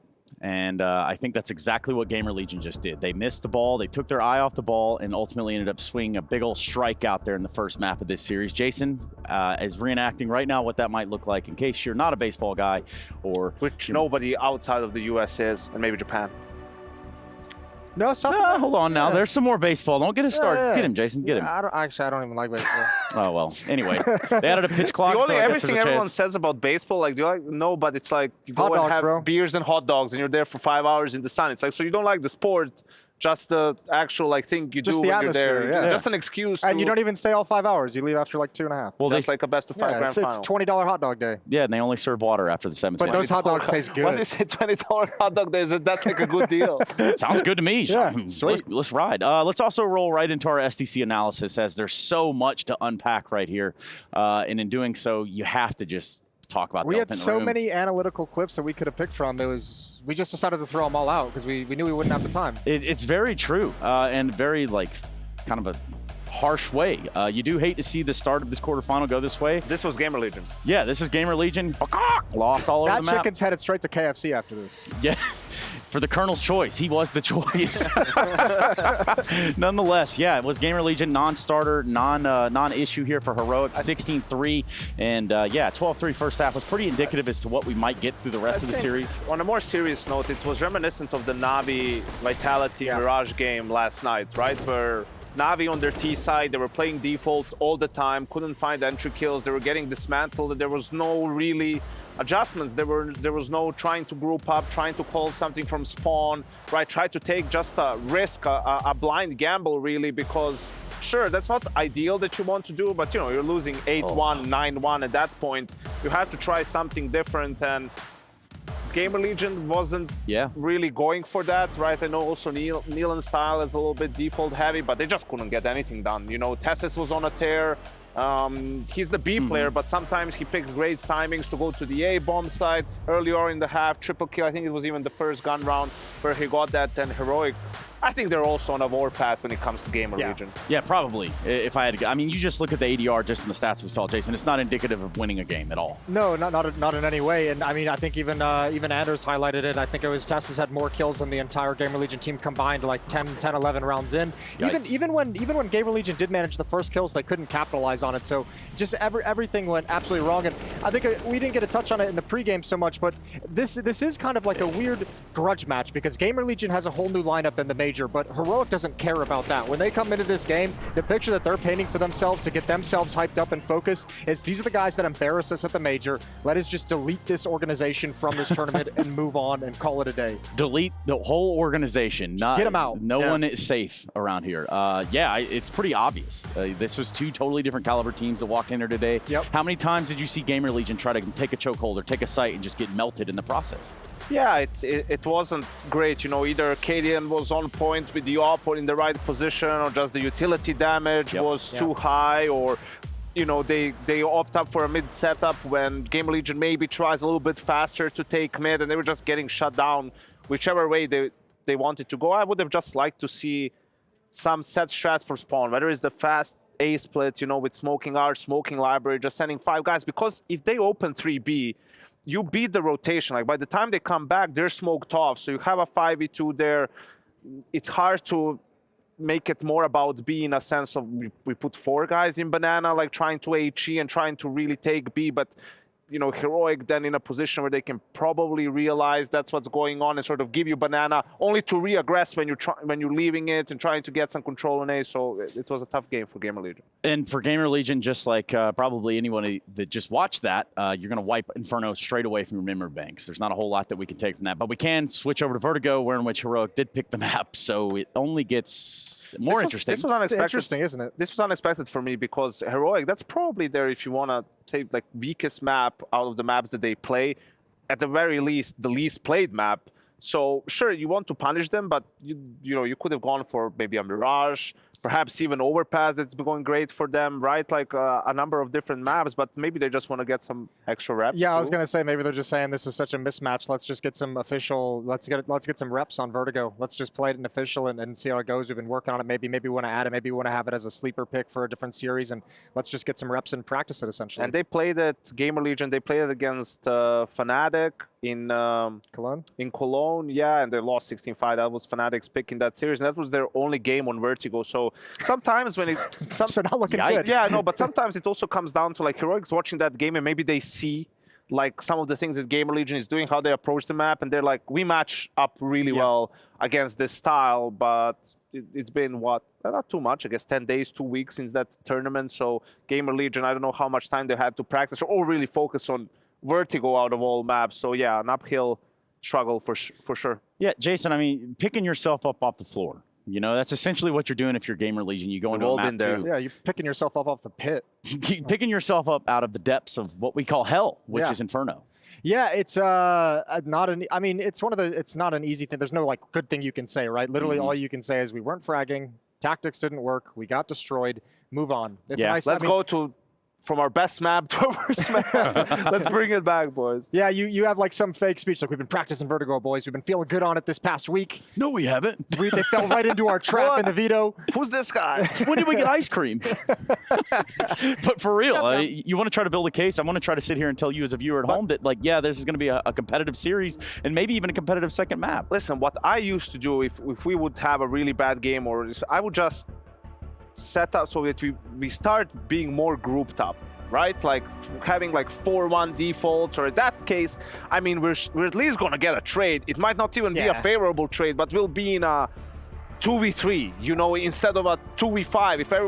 If you're spread out all over the map and everyone gives away a kill, this way at least you have the numbers, and you know, let's just maybe group up a little bit more, and then after we win a round or two, okay, now we got a little bit of confidence, they have to calm down slightly, maybe we have the economy on our side too, and now we can play sort of what we've actually been working. Yeah, put like you call a few more executes, like kind of like how you mentioned on Inferno, because you take the responsibility away from the individual and put the weight on the team execution overall. You know, Trace, like when you get your rookie quarterback in and you want to get him like with a couple of sort of checkdowns, you know, a couple of short passes. Don't make him go for the deep, you know, outside of the numbers, you know, in the bucket sort of a pass. Don't make him do that immediately. Like, let him ease into it, build up his confidence. And see that one-on-one matchup, give him the open palm, ready to go. Yeah, open a palm. You got a little Omaha, and then you're also hoping that you've got Odell Beckham Jr. on the very end that can just really grab this one map and just lasso it back in. You really haven't been following football, have you? Yeah, I don't think was he in LA now? I was going to say Calvin Johnson if it makes Baltimore, whatever, dude. Now that was a G. Yeah, well, we did watch Cam Newton kind of explain how that all works. Now, if you imagine being an IGL as hard in Counter-Strike, go listen to Cam Newton talk about calling a play. That's some wild scenes. He was not even good at that, so imagine a good guy, how hard it is for him. Yeah, Omaha. Vertigo, I don't think Overpass can be needed, Jason. Make me a believer. I got nothing for you. It's rough, right? Don't be a believer. Don't buy into the hope. Don't buy into the dream. It's done. It's dusted. Not much to hope, not many silver linings for GamerLegion outside of, you know, Heroic maybe getting a little bit complacent by the score in the first half, but considering the history between these two organizations, I don't see that happening. They want to humiliate them, they want to embarrass them, they want to murder them. Maybe an A-core pop-off, that's it. Maybe, or you just get throttled in map 2. Let's find out with Henry and Anders. Yes, indeed, Trace. Let's find out what Vertigo has in store for us. An absolute abomination of a map for GamerLegion to kick things off. Their map pick, Anders, 16-3 against them. We move on to the Danish home territory. And unfortunately, it's going to be a CT start as well. They've opted to start on the T side here at Vertigo. Now, I'm going to ask you, why would that be? I think on some you can make this make sense if you imagine that at least on the T side you're the ones making the decisions. You know the pace of the game is in your control. Right. So if you lost all control in Inferno anyway, so maybe you don't want to start off where you have to wait around, you have to let Heroic do all the executions, everything. I can kind of make it make sense, but sometimes this logic doesn't work out and you just get completely bodied anyway. So we'll find out. We're heading into it now. Shush, ooh, a little bit of a challenge. He's missing all the bullets and actually a team kill Another from team Yabby. kill. It's madness. We've had 6 of them so far. Someone go tally it up and let me know on Twitter, like how many team kills I think. I think that's the 6th one. It's going to be a new record here for a best of 3, but a good start for GamerLegion nonetheless. They'll take it all day long. They need a pistol round to go in their favor. 4-on-2. Surely they can hold on to this, Anders. And I'm going to say that with the most bated of breath, because you've got Tess is still alive, Stown as well, and they've got a full array of utility. HEs, flashes, and smokes. Unfortunately, they're on the wrong side of the map, transitioning back towards A. I do respect it for Yabi, though. You see your teammate missing that many bullets, you put him down. You just put a bullet in his head and then move on, you know, try and see if you can do the job yourself. Like, he's taking up space on the server, just get him out of the round. Well, they're doing a very good job here, smoking left and right the generators. Flashes over. And we're going to see a double HE come through. Should actually do some significant damage. And now a 3 versus 2. There's no way, Henry. There's no way they're going to lose this round, There is no way, I think. It shouldn't be true. There's one smoke. There's another one. They do not have a defuse kit, though, so it'll still be a very long time. But they're setting up some exotic grenades at the moment, looking for the fight. Isaac, though, nice clear out. An A-core at the back, going to be able to get the job done. GamerLegion win the pistol, and that's exactly what you need. Well, well, well. The pistol round in their favor. Maybe some method behind the madness of starting on the T side of Vertigo. You don't see that too often. But they've won the pistol. It was an aggressive stance there from Heroic. 3 players in towards middle. You would expect Shush to find those opening frags, but another team kill came through, leading them to a 4-on-2. And like you said, some nice grenade usage there. Yeah. The flashbang especially, very impressive, doesn't work out for them, and it has to be the force buy here in the second. 5-7s, Deagles, focusing on the utility rather than firepower, hoping to lock them out, treat it like a gun round. Bleed out the clock, nice grenade to kick things off here, doesn't quite connect. So, GamerLegion, just 2 rifles, a scout for A-core as well, and starting to get in position. Heroic take control of the A round. They've got 4 players on this side of the map. They wait for the first interaction here. Should be A-core to open things up. Fires up that first shot. Doesn't quite land. Buying a scout in the second round after winning the pistol is a man after my own heart. I do love it. I do love a scout. Every time I've played with you, it's always the scout pretty much every single round. Like, why is that? It's just beautiful, isn't it? It's just you move quick. It pits me off. I'm pretty decent with the AWP, but I suck with the scout because it feels like I'm moving too fast. For some reason, I don't feel comfortable with it. I like to be grounded. I don't know if in the long run it actually works out for me, but it just, you know, I remember the really good kills, so I just buy it again, you know, just remembering that one kill that was really sick. But this is a good cleanup. Look at the speed, use the MAC-10 the way you want it. Nealon just leading from the front here, making sure that he's opening up the round and making sure that they get the bomb plant down without any kind of trouble. So I love to see this. GamerLegion, they need a lot of recovery at the moment, don't they? Well, this round has to go in their favor, and it looks like we'll have a save from Heroic, which is absolutely fine. There's no real reason to throw away the Kevlar, especially. Hold on to your pistols. We've got some basic utility, a smoke, a flash, and a nade. So not even going to look for exits here, just going to try and have another go at it in the next round. So 2-0, and getting close to their grand total. They got an Inferno already. True. How quick do you think you can recover from that kind of a loss? As a professional team, obviously these guys are experienced, some more than others, but... At the same time, you do have to take it with somewhat of a pinch of salt. This is a fresh lineup, right? They've lost 2 very key pieces to their success over in Paris, like the in-game leader and one of their highest fraggers as well. So they are rebuilding, and I think you're going to expect to lose some maps against Heroic, the world's #1 team on paper, right? Sure, it was a 16-3, you didn't really turn up, but you probably were going to lose that regardless. I think just having a competitive game here would be more than enough. Of course, they would like to take this one, find a third, and so far so good. As we enter round number 3, bear in mind it's still kind of a force buy for Heroic with those 4 safe pistols here at very fast pace towards the B steps. Nealon trying to open things up here, and he might find himself in a bit of hot water. First frags come through. It's going to be Volt to get the double, finding that man advantage, and they can pump the brakes for now. Don't have to overcommit to this as Yabi takes significant damage as well. There's for 1 player towards default of B. Grenade should tag, and that's Tessis without Kevlar, bear in mind. Ooh. Second grenade, yeah, he's almost put out of the round. The bomb is right there. It's not wrong about that. Oh, no! He didn't have the scout out. Yeah, he should have probably won it anyway. But at least A-core had the pistol in his hand. It would have been a lot worse if he'd been running up there to the corner with the scout.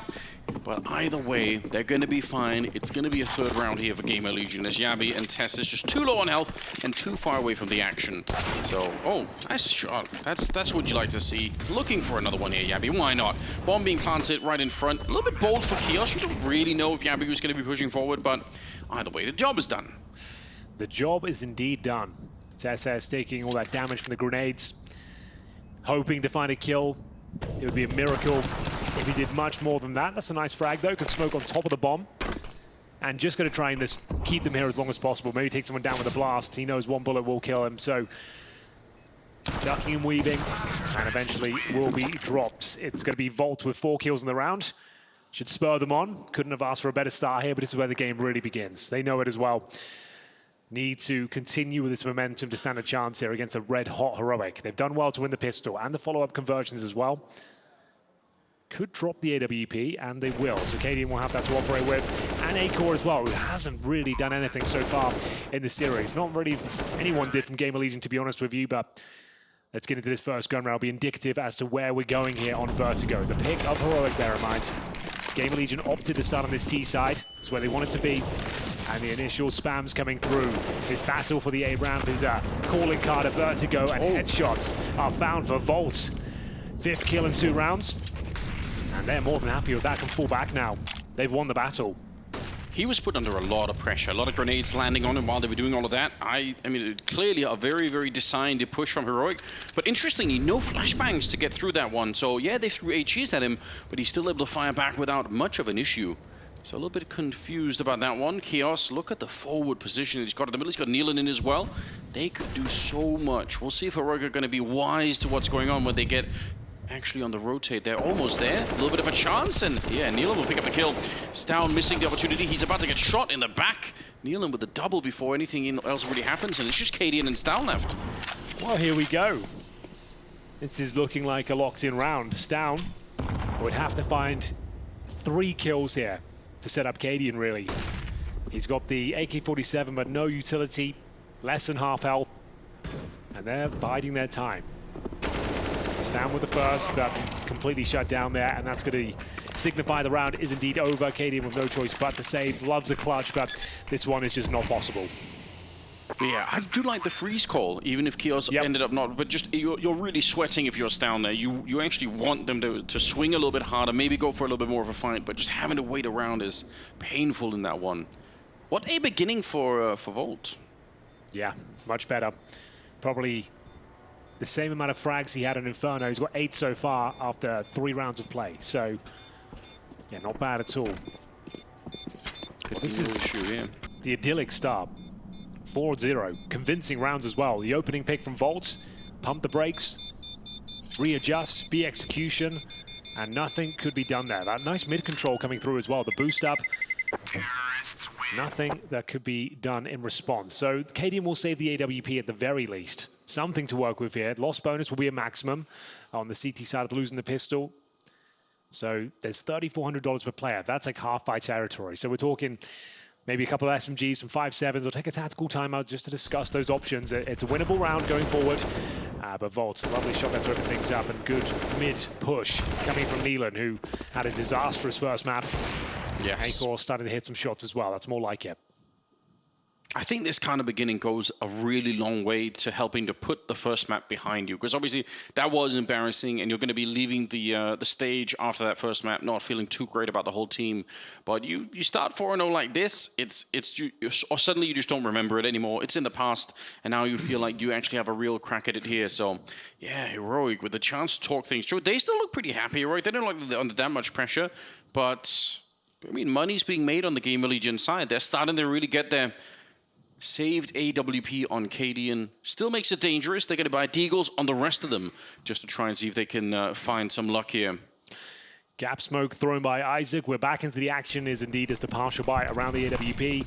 Suggests Cadian might have to be a little bit more active than usual to try and find the initial frag here. Tessus will, I suspect, there's some shots through the smoke. Nothing connecting just yet. His Acor, though, boosted above said smoke. And another boost here for the CTs as well. It's commonly checked, though. You do very well to be overlooked here. It's spammed before you even get a look in, really. But we'll see. Maybe just one cheeky kill, dismount, could be enough. A little bit of a smoke might distract them from actually checking it. We'll see. They're right down below. Okay, you're right. The smoke is actually designed to do that. Yeah, I don't think because they're thinking about something else now. Gun barrel showing Tessus. It must be tempting to try and take that shot, but he decides against it. Falls off, flashed into it, and Volt's going to be ready. Another opening kill for him. 9, and that's 10 headshots all across the board. I can't believe he's playing this well right now. Yeah, he looks super sharp, doesn't he? Clinical headshots there. And looking for a third as well. Coordinate out, but gets the smoke down. The bomb will be planted. That's round over. They've done enough there. Well handled. And you'd think that the boost, I'm not sure why they dismounted there. Like, they weren't detected. I think they were still viable to stay up there. But knowing the players were heading towards shore, trying to find those 1-deeks, but Volt shuts down anything they had in mind there. So another very clean round here, 5-0 for GamerLegion. Cadian will save the AWP at least, but that's about all they get done. So the success continues here. GamerLegion turning up to fight here on Vertigo, choosing to start on that T side, and maybe for good reason. It's looking very well designed at the moment, isn't it? It does help, and I mean the same was true for Heroic when they were playing on Inferno. It does help when you have players that'll just get every single entry, and right now it's just all on Volt's shoulders, which is fine. As long as he's going to keep on living up to it, it's going to work out for them. 5-0 in their favor. Volt is 10-1. 10-1. Doesn't get much better than that after 5 rounds of play. So another full buy for Heroic here. Yet to post a round. So they knew players were towards shore, but the flashbang doesn't hit the mark. Volt perfectly placed crosshair. And here we go. I think if they lose this round, Heroic, that's when the panic will start to set in a little bit, because, again, their economy is going to be really weird on that CT side. They've only had one real buy round so far. This is their next one. And if that one falls apart, it's a lot of momentum for the T side all of a sudden. Look at Volt trusting in himself. He wants to hunt it down. He gets another entry. He's unstoppable at the moment. Yabby will finally take him down, but that is all you need. If you're entering, that 1 kill is worth everything. Yabby trying to play around the smoke here and almost getting caught. Nealon this time. And there was a team flash actually against him. They're going to be so careful right now. If down, there's no retake happening. They're relentless. This is looking through. This is sick. Very nice. Volt is entering these bomb sites with such conviction. Like, he knows he's going to get the frag. He's happy to lead the way and seems to be landing every single shot en route again. As we'll see, Cadian having to save the AWP once more. There's not really much that can be done. It's going to be 6-0. Another very convincing round. Straight in towards B from the get-go. Find the opening kill, shut it down, bomb planted, and then just... And bomb was planted on A, by the way. Oh, yeah, you're right. It's actually true. So they were all over the map. Yeah, they didn't even need... I mean, they won the fight at B, but they didn't really need to. They had Chaos and A already on the other side. Very, very hard to deal with. Well, yeah, I mean, at some point, saving the AWP. Obviously, it's a good sign. It's something that you want, but you have to win the rounds. He's almost got $10,000, Cadian, and if you can start to maybe drop for some teammates, maybe that's what's going to keep them in this a little bit more. But my God, looking and feeling almost like a mirroring of the first map, which is so unexpected. No one saw this one coming. But this is what I was talking about, the conviction behind Volt. He knew exactly where he had to be, even while flashed. He knew that kill was his. Yeah. He knew what he had to do, what had to be delivered, and they found themselves in a very promising situation here. Not the same story for Heroic. Even with that maximum loss bonus here, they are operating with a few concessions. An MP9 Fort SS, Shush with no utility, only 1 helmet available. This is starting to spiral, and you're right, it is reminiscent of that first map, but just a mirror of what we saw. This time, GamerLegion running away with the T side of Vertigo, their opponent's pick. And now going for those wall bangs. Acor didn't really get to show us his power on Inferno, but he is a world-class sniper when he's in form. And here's Kios now, boosted up. You have to hope there's someone in GamerLegion reminding themselves that they are playing Heroic, and if you let them back into the game early here, they can pretend like nothing happened. They're going to be fired up really, really fast. So I would say this is a great start, but you really want to be careful that you don't let them in too early. Tess is getting that kill on Volt, so one of the few times, maybe the first time we've seen Volt actually not get the entry. He was 5-0 in duels before that interaction with us. So 5-1 now, but still absolutely unbelievable numbers to kick things off. What a resurgence. As we'll see Nealon trying to thread the needle here towards middle. Smoke down towards elevators and slowly making his way towards CT spawn. Finally, a frag going in favor of Heroic. Cadian and Shush working in tandem here. Kios is trying to cause financial ruin if possible. Gets 1 single kill, but now it's up to Acor. If you can find a couple, make it uncomfortable, and keep them modest, that would be more than enough. He's not going to be able to win this round, but this kill would be big. Those are players there, and they don't necessarily have to challenge him, but holding his ground, they will be Shush to find the final frag and the first round on the board here for Heroic. 6-1, and hopefully the start of a lot more for them, because, yeah, like you said, their finances are going to be very brittle going forward with the reinvestment of grenades here. Yeah, I mean, this is still they're looking really, really good, but something that you saw Heroic do, once they finally gave up the first round Heroic on Inferno, they came right back and clapped back at GamerLegion, and they just kept on taking rounds. GamerLegion have to think of the same thing here. They have to make sure, because again, we've seen Heroic with slow starts. We've also seen Heroic with really big comebacks in the past. But once they get the momentum rolling, they are such a scary team. So focus just has to stay right now if you're on the GamerLegion side. There's no question about it. Get Volt back on the entries and get everyone else fired up here. But it's a good start. There's no denying it. 6-1 in their favor, and they are on that T side. So, yeah, I don't have any real complaints at the moment. The thing is, how sustainable is it? Volt's running in and finding 2 kills on the bomb site each and every round. 5-0 in opening duels. Can he rely on that going forward? It's great. Don't take anything away from him, but still, we'll see what they can make of it. A mid-rush coming in. They've got Yabi looking very uncomfortable here, but he rises to the occasion. What a lovely spray down that was. I think one of those two knew that he was there, but they never communicated it. It looked like one of them just kept running forward, so that's a bit confusing. And we actually saw that a little bit on Inferno too. Sometimes the communication just looked like it wasn't, and that's to be expected. It's a brand new team, so maybe that's just what we're seeing here. But a bit unfortunate, because Yabi should have been dead. He should have been dead almost without any kills there. He was flashed running into a corner that he could never escape from. 5 versus 3 this time. Volt is still alive, and maybe that's what they have to hope for here, that he can work some magic.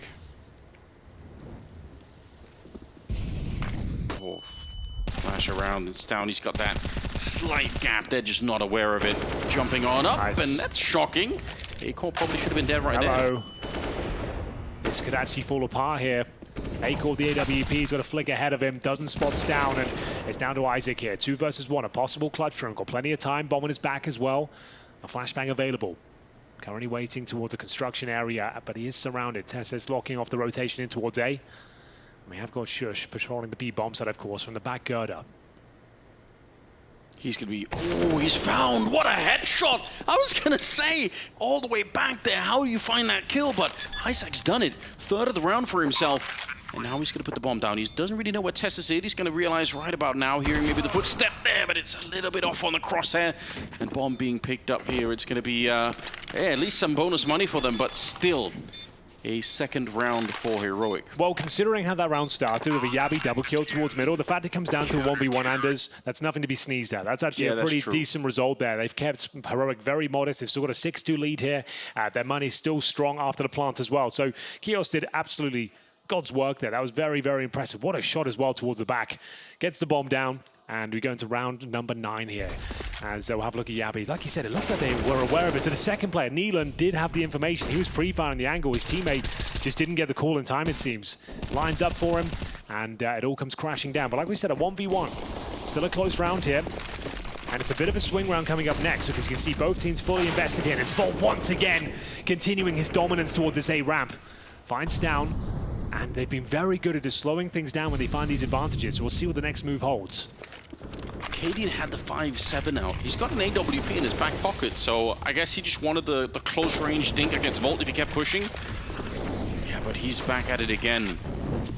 I mean, again, if you keep doing it, then there's no complaint. Like I said, is it sustainable with a question mark at the end? Apparently, yes, it is. Because he keeps doing it time and time again. Remarkable scenes here from Volt. Made a name for himself at the Paris Major for sure. Yes, he did. Yabi spray is good. Gonna get the kill, but Volt right back at it. 2nd kill of the round for himself. Still plenty of time for GamerLegion. They don't have to stress about this right now. They're in a 4 versus 3. Actually make it a 4 versus 2. Cadian sounding off with the AWP. He's gonna try and make that jump up. Yeah, it's being pre-fired. They know that he's up there trying to get the flick. I don't know if you can see anything at all. And this should be a very, very tricky retake coming through. Bombs being planted. And now GamerLegion can fall back and play the after plant. They shouldn't be too stressed right now. Yeah, I don't see a world you can really make this one happen. So you've got a smoke for the bomb, an incendiary for short. You need a very quick kill now from Cadian, and then apply pressure on the defuse here. They're going to be smoking towards sandbags. No one there to receive it. The smoke is down on the bomb, though. Shush will have to try and bait one of them out by tapping the bomb. Clears out the close proximities and can't even find it. It's all going wrong here. Oh, no! Isaac with a brutal spray through the smoke as well. Excellent work there to close things out. That's going to be a double kill and the 7th round found for GamerLegion. Heroic, like we said, that's a swing round as well. In terms of their loss bonus there, Anders, they were getting $2,400 into this round, so they're averaging around $3,500 per player. At the very top end, we have Cadian with $7,000, but yeah, tactical timeout has been called. Isaac, once again, causing chaos here. What a beautiful preemptive shot there towards heaven. They're doing it. They're doing it right now, GamerLegion. This is the map pick of Heroic, and it feels like this could go a third map the way that it's playing out. Well, like I said, it's a statement to pick the T side. Like, it's not massive takeaways from that decision, but it means you're confident on your T side. You know you've got something up your sleeve, and that's where you want to be dictating the pace, like you said. And they've been doing more than that. It's been Volt who's been eviscerating the A defense time and time again. He helps himself to the A ramp, and he seems to have so much confidence and conviction behind his plays. He knows he's getting those kills, and Stown can do nothing about it so far. As soon as he finds it, they pump the brakes, they slow things down, wait for those reactions, execute. And so far, pretty flawless showing on the T side. We're back into the action. Round number 10, a force buy from Heroic. Cheeky. It is. It's not a bad call. They had enough of the AWP, a couple of rifles here. They've taken some concessions, and they're losing players left and right. This time, Nealon mowing them down towards the B steps. The AWP's gone. Shush removed. Round over. I mean, you have to respect it. That is a ballsy play to just throw the AWP down into the stairwell of the B bomb site. But it's all for nothing. They get blown up. No chance for a refrag, even for Shush, who is trying to escort him in there. 5 versus 3, and you're right, this should be the round absolutely over. Still a couple of M4s in play, but I don't know how you even get into the right position here. You can't save the AWP either. And they are bringing the bomb back in this direction. All grouped up as a team. Nobody to die on their own. Every opportunity to trade this if need be. But it's an empty bomb site, Henry. It's going to be an 8-2 scoreline. It absolutely is. And they didn't really have to work too hard for it. That's pretty much them running their default. Throws some initial utility, flashbang through the window, peek the steps, and a double spray down for Nealon, who managed to get 2 frags in total in the 16-3 disaster that was Inferno. Yes. So he's done incredibly well. What a bounce back. 2 and 17 or something at the end of it, but this is something else. And all Heroic could do is try and save the guns. That's what we said at the end, right? It doesn't matter what the scoreline is or how it goes down. Like, all that matters is, yeah, you lost the map. We've got to move on. Continue to push. They've really moved on. Yeah, well, absolutely impressive, I have to say. Whatever they said in the interim, keep that going throughout this series, because this is remarkable. We are going to see all 5 players once again surviving here. It will be the M4s taken into the next round, but no AWP. That was removed early. I've got to see that from Nealon's POV. How did he find 2 early frags like that with a Cadian orb waiting for him? Was he blind? Was he out of position? Was he not ready? Because you'd think with 2 players there, they would at least trade him out, right? Yeah, but I think it's this drop down. Okay, that's the drop down, and he was blind as well. So Isaac got him in the flash through the window as he dropped down. It so must he had have no been, chance. Yeah. Devastating combination. Not much you can really do about it. Well, there it is. That answers all the questions. And Cadian knew he had to take matters into his own hands there. So he's going for the hyper-aggressive peak, knowing it's a weak buy. But they've got M4s once again. It's an opening peak forced down. Excellent work. Isaac has dropped. And Nealon, the hero of the previous round, trying to answer back. A great grenade. Takes him to 20 points of health. One more spam would take him. They're going to fall off. Oh, and that's Stown's not. That's really nice play. Yeah, that is sick. He took a massive risk into sticking around, because you're right, the spam through almost had him, the grenade almost had him. But the fact that he called in for the flashbang from a teammate saying, just give me this one opportunity, I'll take the kill. Missed smoke. Doesn't seem to matter, though. No one's there to even notice. Should have been on the steps, ideally. But it's a 5-on-3 here. Heroic need to convert this round. This is going to be a real test for Walt. How much does he have in him? He could still do it. The way he's playing right now, one opening pick towards A, that's enough to get a plant down, right? You can see the CTs focusing towards middle, B bomb side. We have got Tessus up close. And he's going to take a bit of a swing here as well. That should confirm things here, but Volt is still alive and well. 13-2. We'll see whether he can work of Acor here. Find a pick, but they're not giving anything away, as you might expect. Acor, though, finds the gap. Can't find the second. Volt losing control of the spray. And it will be the 3rd round for Heroic, but still plenty of resources going forward for the international squad of GamerLegion. I'd love to have seen Volt make a round of that. It's just, you know, he's been getting the entry kills, but could have been fun to see him partner up with A-Core for that. Well, not going to happen, though.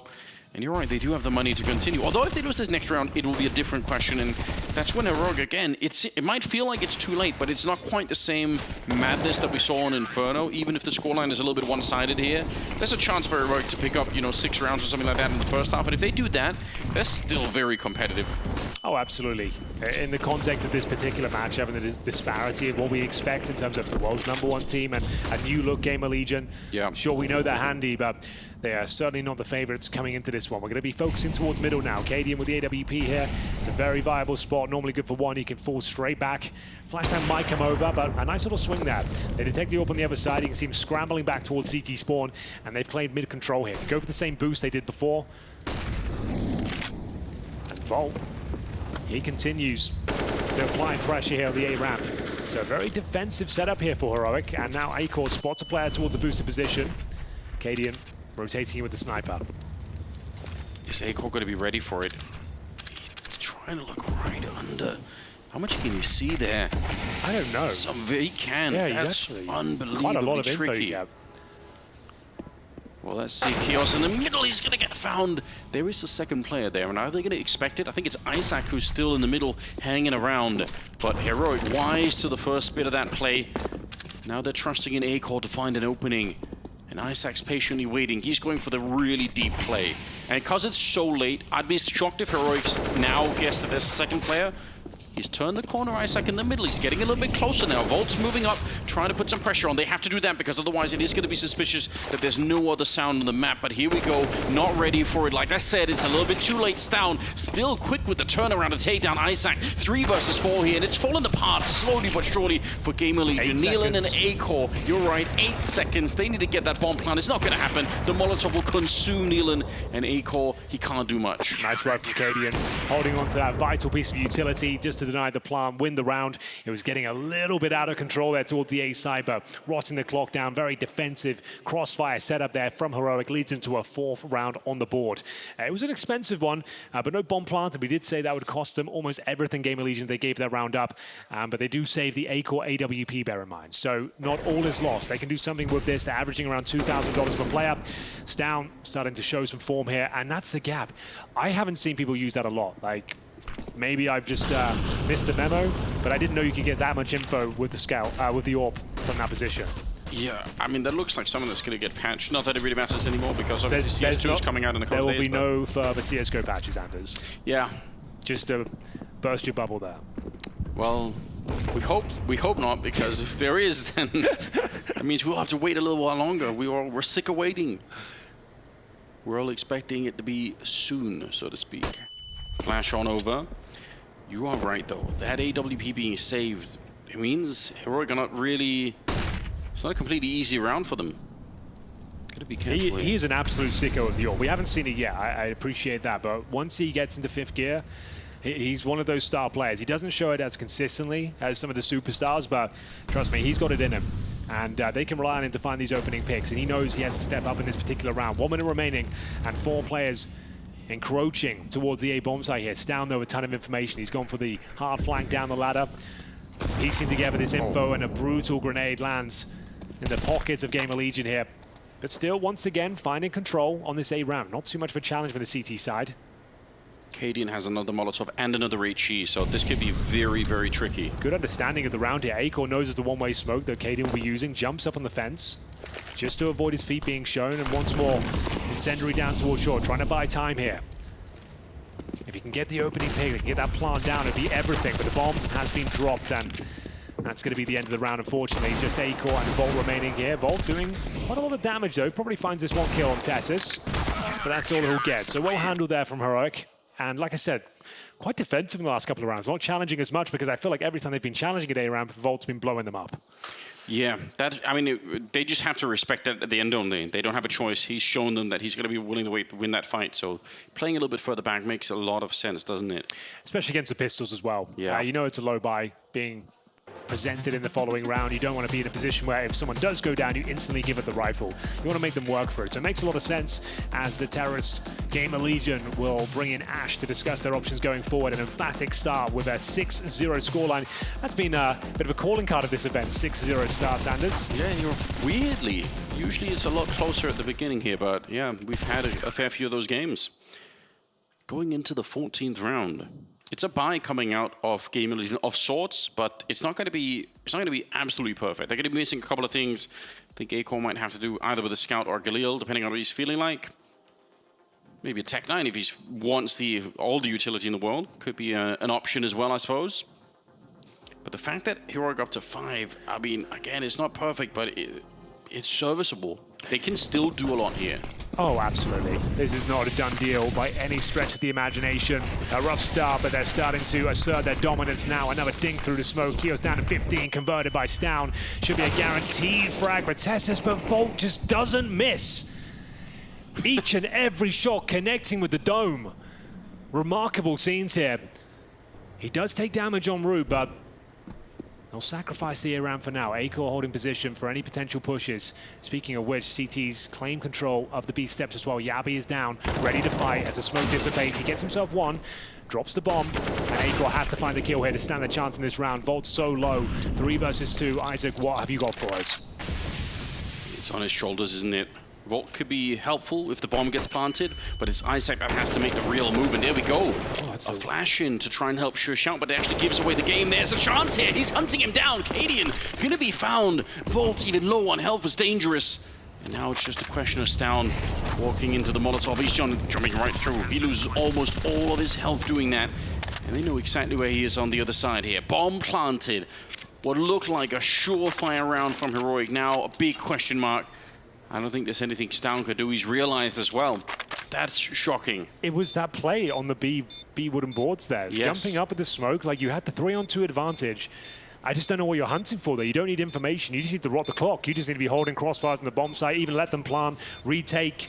And for some reason, they try and use the one-way, trying to make it work in their favor, taken down, and pandemonium ensues afterwards. As we will see, just Stown remaining now. That really is a very disappointing finish, but remarkable for GamerLegion. Volt gets another 2 frags in the round. It's also the fact that the flashbang, I think it falls so low that it actually lands under Isaac. Because if it just lands right on the other side of the board, at least he's flashed and he can't see anything. But yeah, they wanted to peek with the flashbang and it just didn't go their way. Unfortunate. Because all of this is looking really good, but... This moment here. Yeah. I just think it's unnecessary, that's all. You've already got the smoke down there. They can't really do much with it. Just run that clock down. He gets dropped, the B-side's open, and the wheels fall off. Final round of this first half. And it's GamerLegion hunting for double digits on their T side. They opted to be here on Heroic's map pick. 5-on-5 for now, with damage inflicted towards Tessus. Down, trying to inflict himself, but nothing connects.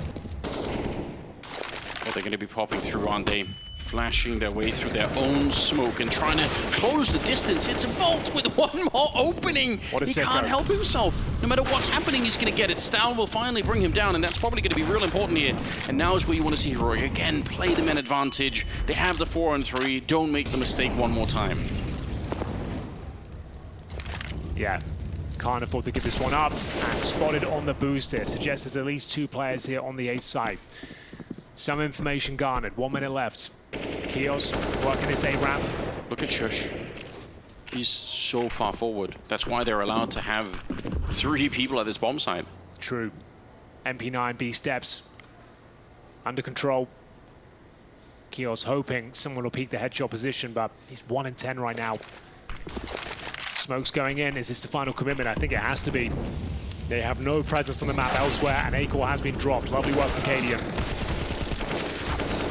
Just Isaac left. Going to be good for the 1 kill. Kios finding a 2nd kill of the half for himself, but the grenade not touching anyone. The submachine gun coming in from behind him. Isaac realizes he's boxed in and dead on top. 6 for Heroic at the end. It's been a real roller coaster of a first half, ending with 9-6 for GamerLegion on their opponent's map pick. The question is, though, can they keep this momentum going?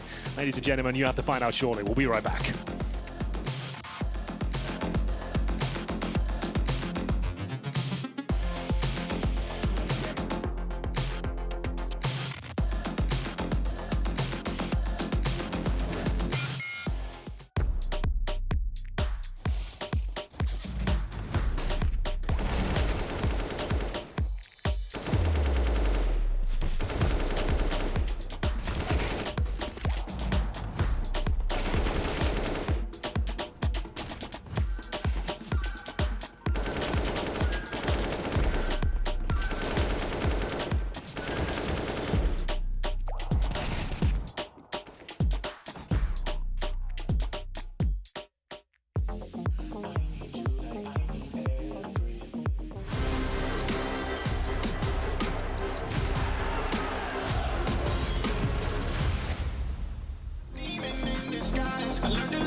change, but do I want you in your bed with me? A perfect storm, a beautiful catastrophe.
What if I told ya I know exactly what you are? What have they sold ya on that red hot boulevard? Ooh, I'm doing damage control on my heart and my soul,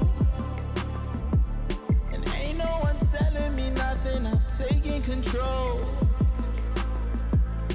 If you got something on your mind, go and spit it out. If you got something on your chest, go and get it off. We don't have a moment to waste. For the last few days we've been running in place. I need a vacation. Both hands holding on, but I feel it breaking. If I'm not good enough, how long to replacement? I see right through your disguise, your pretty little lie. What if I told you I know exactly what you are? What have they sold you on that blacktop boulevard? Ooh, I'm doing damage control on my heart and my soul. Oh no, I don't need your help, said I'm good on my own. Ooh, I'm doing damage control.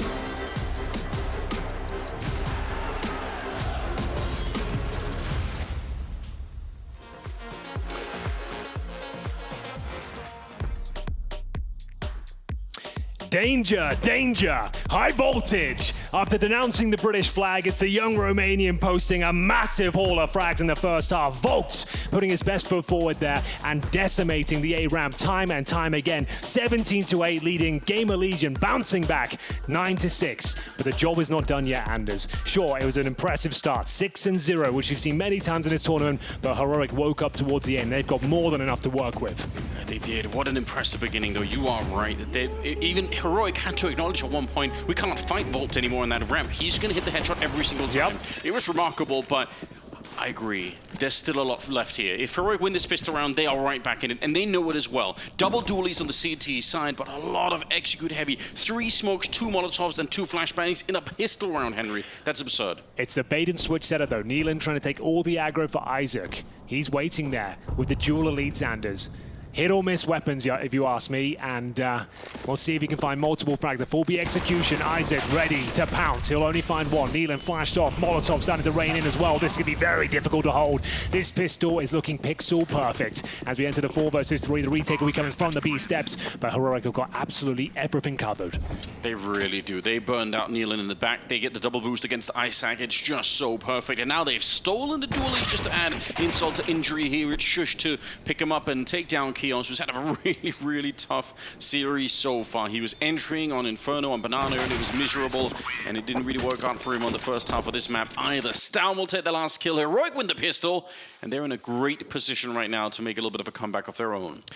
They certainly are. Very convincing pistol round there. The B execution shutting down any aggression. The bait and switch only found 1 kill. You need to find multiple of those dualies to really have significant impact. But comfortable in the end for Heroic, and presumably the force buy in the second. But no, they're actually taking the full eco here, GamerLegion. So USPs across the board. Nothing, not even a Zeus. As we'll see them stack towards the B bomb site. Oh, they've got a flashbang, I take it back. So going to be trying to flash in towards the B steps and maybe get a kill. But ultimately, this is a bit of a gimme round for Heroic. Maybe this is reading a lot into it, but But I like the fact that they're not forcing in this round. It suggests to me that the GamerLegion themselves believe they can beat Heroic straight up. Yes. They're not going for the gimmicks. They're not stealing rounds away. Yeah, you're not saying, oh, we're so desperate, we have to just try and win it, any random round that we can. The So I problem is, kind of appreciate it. it's a double-edged sword, because yes, you can buy into the next round, but it will be coming with a compromise, right? You're not going to have absolutely everything. It's very unlikely you'll be able to find an AWP, and at that point, maybe no defuse kits or helmets, and you'll be up against Galils and MAC-10s. So yeah, it's a viable approach, but you just need to be very careful with the follow-up round here. So yeah, it's over. Dare I say it, a unicorn round is ahead of us. Oh, really? Those are rare. They are extremely rare. You see it once a tournament. There's always somebody who's hungry for a The thing is, if you've got MAC-10s up here, you definitely want to hunt. You're not just going to be saving. If you had rifles across the board, yeah, save. But this won't be the unicorn round because Cadian wants to farm cash. He doesn't even care if he dies. He knows rifles are out next. So if anything, getting rid of the MAC-10 is fine. Farming 2 kills would be $1,200 extra. So we'll see what he can do. Yabi will confirm they're all in T-spawn here. And yeah, just trying to set up Cadian. Oh, it's getting a little bit frantic, but that's what he wanted. $1,200 in the bag, maybe $1,800, not quite. And he'll have to make do with $1,500. I like the panic, though. Yeah, the truce came to an end rather quickly, unfortunately, for everyone. So like we said, where do they go with this one? They can get 5 rifles, 2 players without helmets. There'll be no kits. So the helmet is a significant discussion because, like we said, Cadian with the MAC-10 and 2 Galils as well. Essentially turning those Galils into AKs against the unarmored opponents. But Cadian, like we said, that's the best possible outcome. He farms a load of cash. They're 1 round away now from tying things up, and it's going to be a difficult round for GamerLegion here. Might need to present some sort of gimmicky play to try and get the opening frag, and it's just going to be a straight-up brutal A-rush. That Galil trying to connect with the head to open things up. It's going to be A-core striking first. Down will go down, courtesy of teammate Shush, but he did find the trade in response. 3 versus 3. Bolts, man of the hour. Had such an incredible performance on the T side. Takes a lot of damage through the flames. Trying to use the gap. See if he can find the headshot, but gets nothing done. What a brutal shot that was from Captain Cadian. Yeah, and he was putting pressure on Bolt from the other side. Even before that, he actually, the MAC-10 on the short side, he was trying to hunt him down. Bomb is out there, but it's 1 minute and 10 seconds. You're not in that much of a hurry. Ooh, this is a bit of a misstep. Yeah, I didn't like that at all. You got so much time and you're kind of rushing into this scenario where you've got nothing covered. They can win this round now, courtesy of that misstep. Yabi, though, in a prime spot. He can actually probably find this next kill.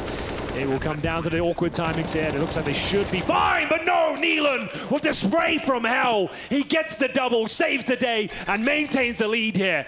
How have they given that one away? It all started with a lapse of concentration from Cadian. Could have just waited, could have felt the situation out more, cleared those choke points, but no, leaping into the site on 10 HP, drops the bomb, and somehow, some way, GamerLegion recover what seemed to be a locked-in Heroic round. Yeah, smiles all round. Heroic are going to be gutted after giving that one away. Not all is lost. It is a 1 versus 1. It's technically like a bonus round, I suppose, because you've got those MAC-10s in hand. But still, that was the moment. It should have all been over. But Neelan, after a disastrous first map for him, that is going to be the best play he's had so far in this series. Great stuff. Double digits for GamerLegion, and Heroic now with the full buy, looking to answer back, but it doesn't get any easier for the international squad. They're operating with 2 MP9s now. 3 M4s, no AWP for A-core, of course. And this is why people don't really like this map, Anders, because this is pretty much all we watch at the start, is spamming through smoke, and yeah, I get it. I would say I like to play Vertigo, but it is a little bit underwhelming to watch sometimes, and that's pretty much the start of every round. Frustrating if you're on the receiving end. Like to think of it as a game of battleships, you know, like you don't really know what you're shooting at. You're just trying to shoot. Yeah, I know what you mean. Trying to see if you can hit something on the other side. Well, it's a lovely opening frag. Shutting down Tesses. Kios did take significant damage en route, but they've got the man advantage once again here. Cadian trying to make things a little bit more favorable for Heroic with this pick towards shorts, and wow, he actually nails it. Volt was just jiggling for information. Gets a lot more than he bargained for, though. And now those 2 MP9s come back into play. Neelan's moving through middle. He's actually quite aggressive right now. Oh, they're doubled up behind the sandbags. The Molotov will force them out. That could be a bit of an issue, but they're not ready. They don't realize they were looking on the other side. A-core was the second player. It turns out to be a brilliant play. And now Cadian, low on health. This could actually work out for them. And here's the flank from Neelan that we talked about just a second ago. It finally comes into play. Yabi's realized he's boxed in. He's in a lot of trouble here with 20 seconds. Not going to be working out. Steals the AK. Neelan, the man of the hour here. A double kill again. He saved the last round, and he saved this one as well. My, oh my. GamerLegion with 2 rounds in a row. Neelan closing out the last 2 kills in both rounds. Great flank coming through. We said that was a difficult round, Anders. They had 2 MP9s and 3 M4s, and my God, did they ever make it work. You see with the X-ray vision there, straight through the smoke to open things up. A triple kill for Acor. Doesn't need the sniper, apparently. He can do it all. Cadian. The fact that they had 2 people behind the sandbags, it looked like it was going to be disastrous. They could get both Molotovs out, but what it meant was that one of them ran, nobody was looking for Acor. He just came crouching out of the fire and just sprayed them down. It's ridiculous. Oh, it's the main character of Counter-Strike with the AK in his hand, Anders. I love that. Trying to craft his own story here. Could it be enough? It's got Glocks otherwise. So with this sort of setup, you're looking for a bomb plant ready. A couple of kills on a bomb plant just to justify this investment. It's just surprising it would be Cadian to do so, but we'll see how it goes for him.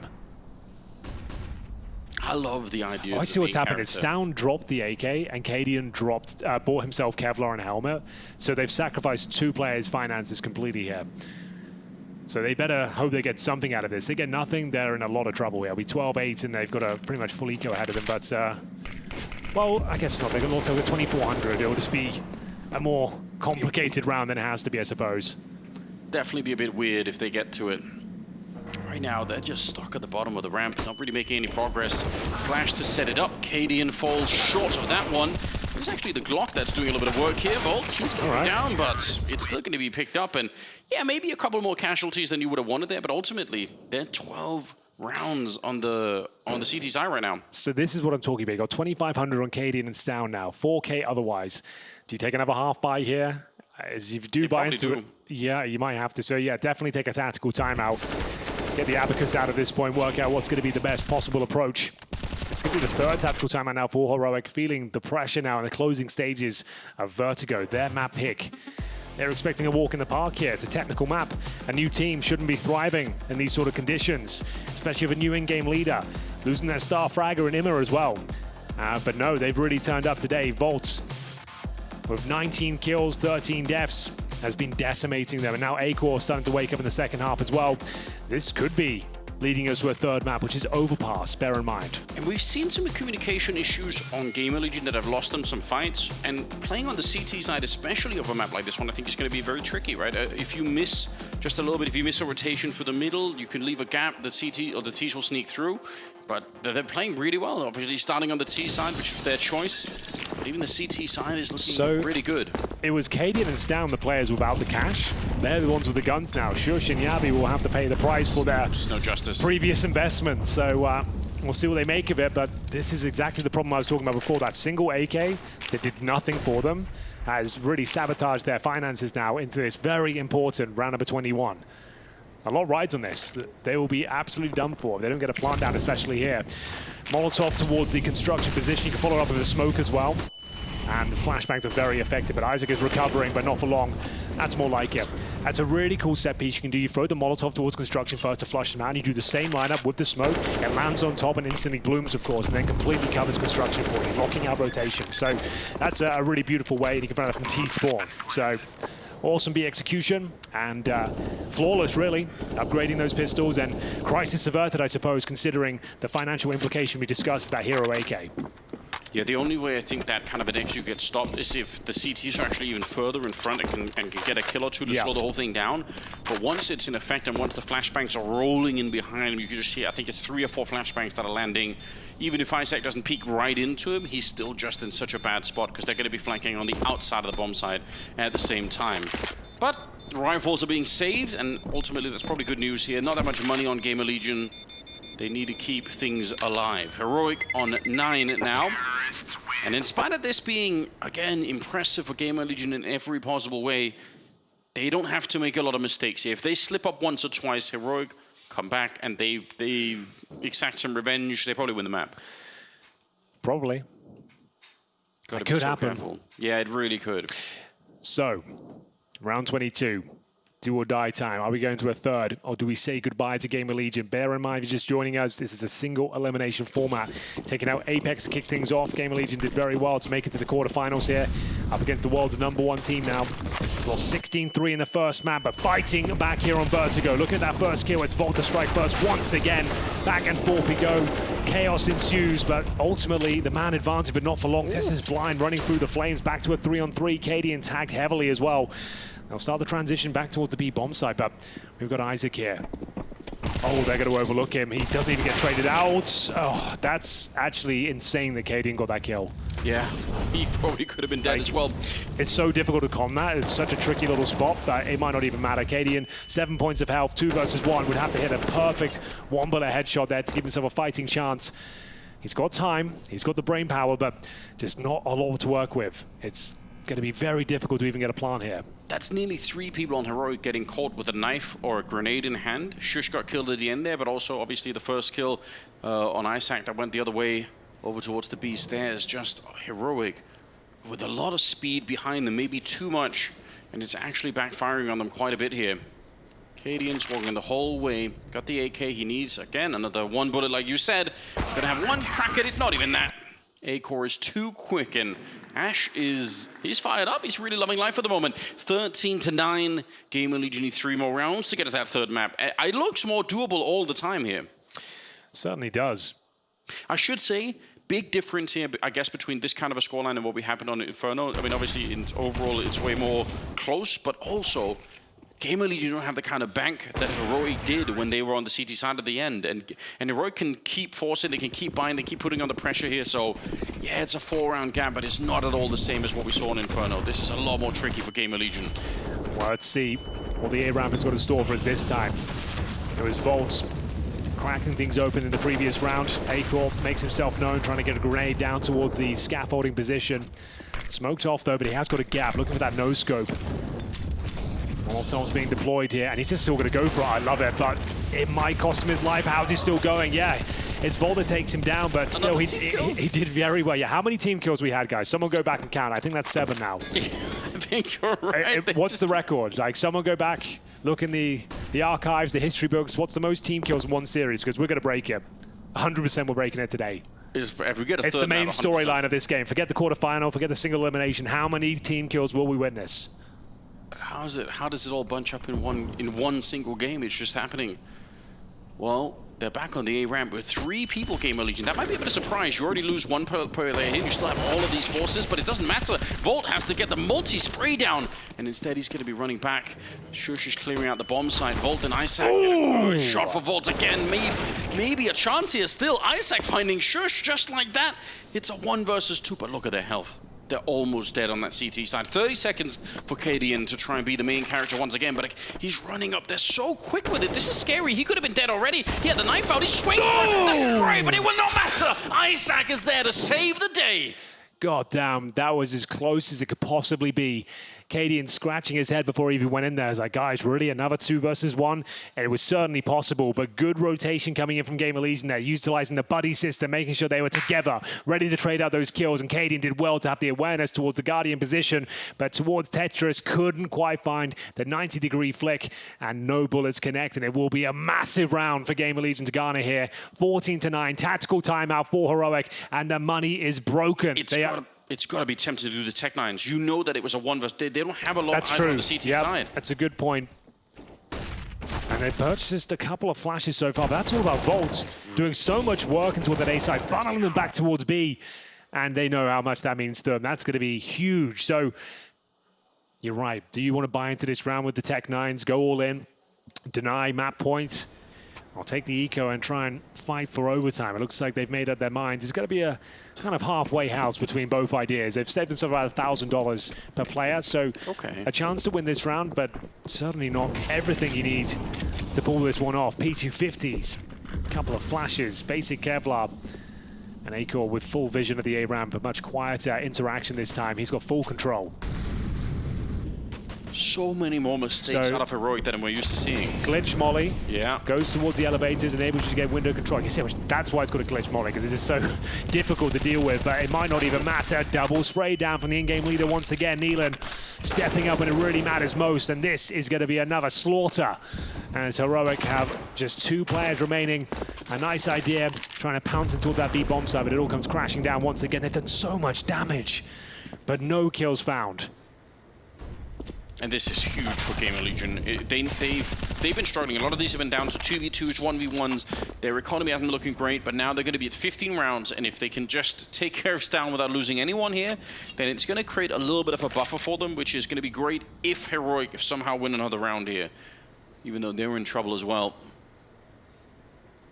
Stown, 22 kills on him. I can't even believe that's happened. Him and Volt are actually tied up. How's that possible? There we go, setting up quick headshot. Needed just a bullet, I think, to get the kill. Might have been a chance for a bomb plant, but oh, they're still going for it. They're all so low on health. He's got 30 seconds. Hold on. No. There's no way, is there? I think that grenade landed on him. Might have just done it for them. Otherwise, it would have been, I think, the most ridiculous 1 versus 5 with a P250. Yeah. I've never seen that happen ever. It was on the table there. There was a window where if he finds him 1 versus 1, he could have actually won the whole round with P250 and 1 versus 4. Not meant to be. As we said, they didn't fully invest, but as good as. They only saved us about $1,000. Doesn't set them up in a very promising scenario here for round number 25, which looks likely to be the last round of this second map. GamerLegion bouncing back from a 16-3 deficit on their opponent's map pick. They opted to start on the T side for a reason, and Volt has gone above and beyond for his team. Can they close things out cleanly? A great opportunity to do so now, up against Galil's bare bones utility and doing extensive damage at the A ramp. Aiko will find the first frag as they continue to bombard with grenades. And Volt, he wants to get stuck in. You know he's going to do damage with his MP9. He hasn't missed a shot so far. Looking to add to his total. 22 kills, turns into 23, but a chance for Heroic now. An even situation. 3 versus 3, and they're going to opt to go back towards the B bomb side where they've had nothing but problems, to be honest with you. And Neelan, after only posting 2 single frags in the first map, he has been remarkable on Vertigo. He has saved them time and time again. What a performance, what a bounce back. Yeah, individually it can be very hard to do. You just feel like you have no impact on the game, and he really picked it up. I agree, that's remarkable. 50 seconds, Yabby low on health, but the 3-on-3, I mean, Heroic will take it. They're a lot more slow this time. I do appreciate that. I feel like they've been so fast, Heroic, in some of these rounds that they've actually run into fights that they weren't ready for. So I like the fact they slowed this down, but they don't have any nades to clear out any corners here. They're going to find Isaac, but again, they don't have the Molotovs. Normally, he might be dead in the scenario. You just Molotov him out, and you wait for him to swing. In the middle, Stown doing all the work. He's 25 kills, looking for his 26, but Isaac's going to put an end to it. 20 seconds now, and a 1 versus 1. Acor versus his countryman on the other side. Yabby getting the bomb plant, but he's got no idea where Acor's coming from. He's right there on the other side, thinking about it, not even on scoping, just walking up with the AWP in hand, and Yabby, gun barrel might be showing. He walks right into it, loses his patience, and it's GamerLegion 16 as they win the second map. They came in with a game plan here, Anders. They knew what they were doing on Vertigo. They opted to start on the T side, and for good reason, decimating their opponents in the opening sectors of that first half, 6-0. A superstar performance from Volt. That was an excellent resurgence there. I didn't think there was a world where they'd even make a dent on Vertigo, but they've done it, and they are taking us all the way to Overpass.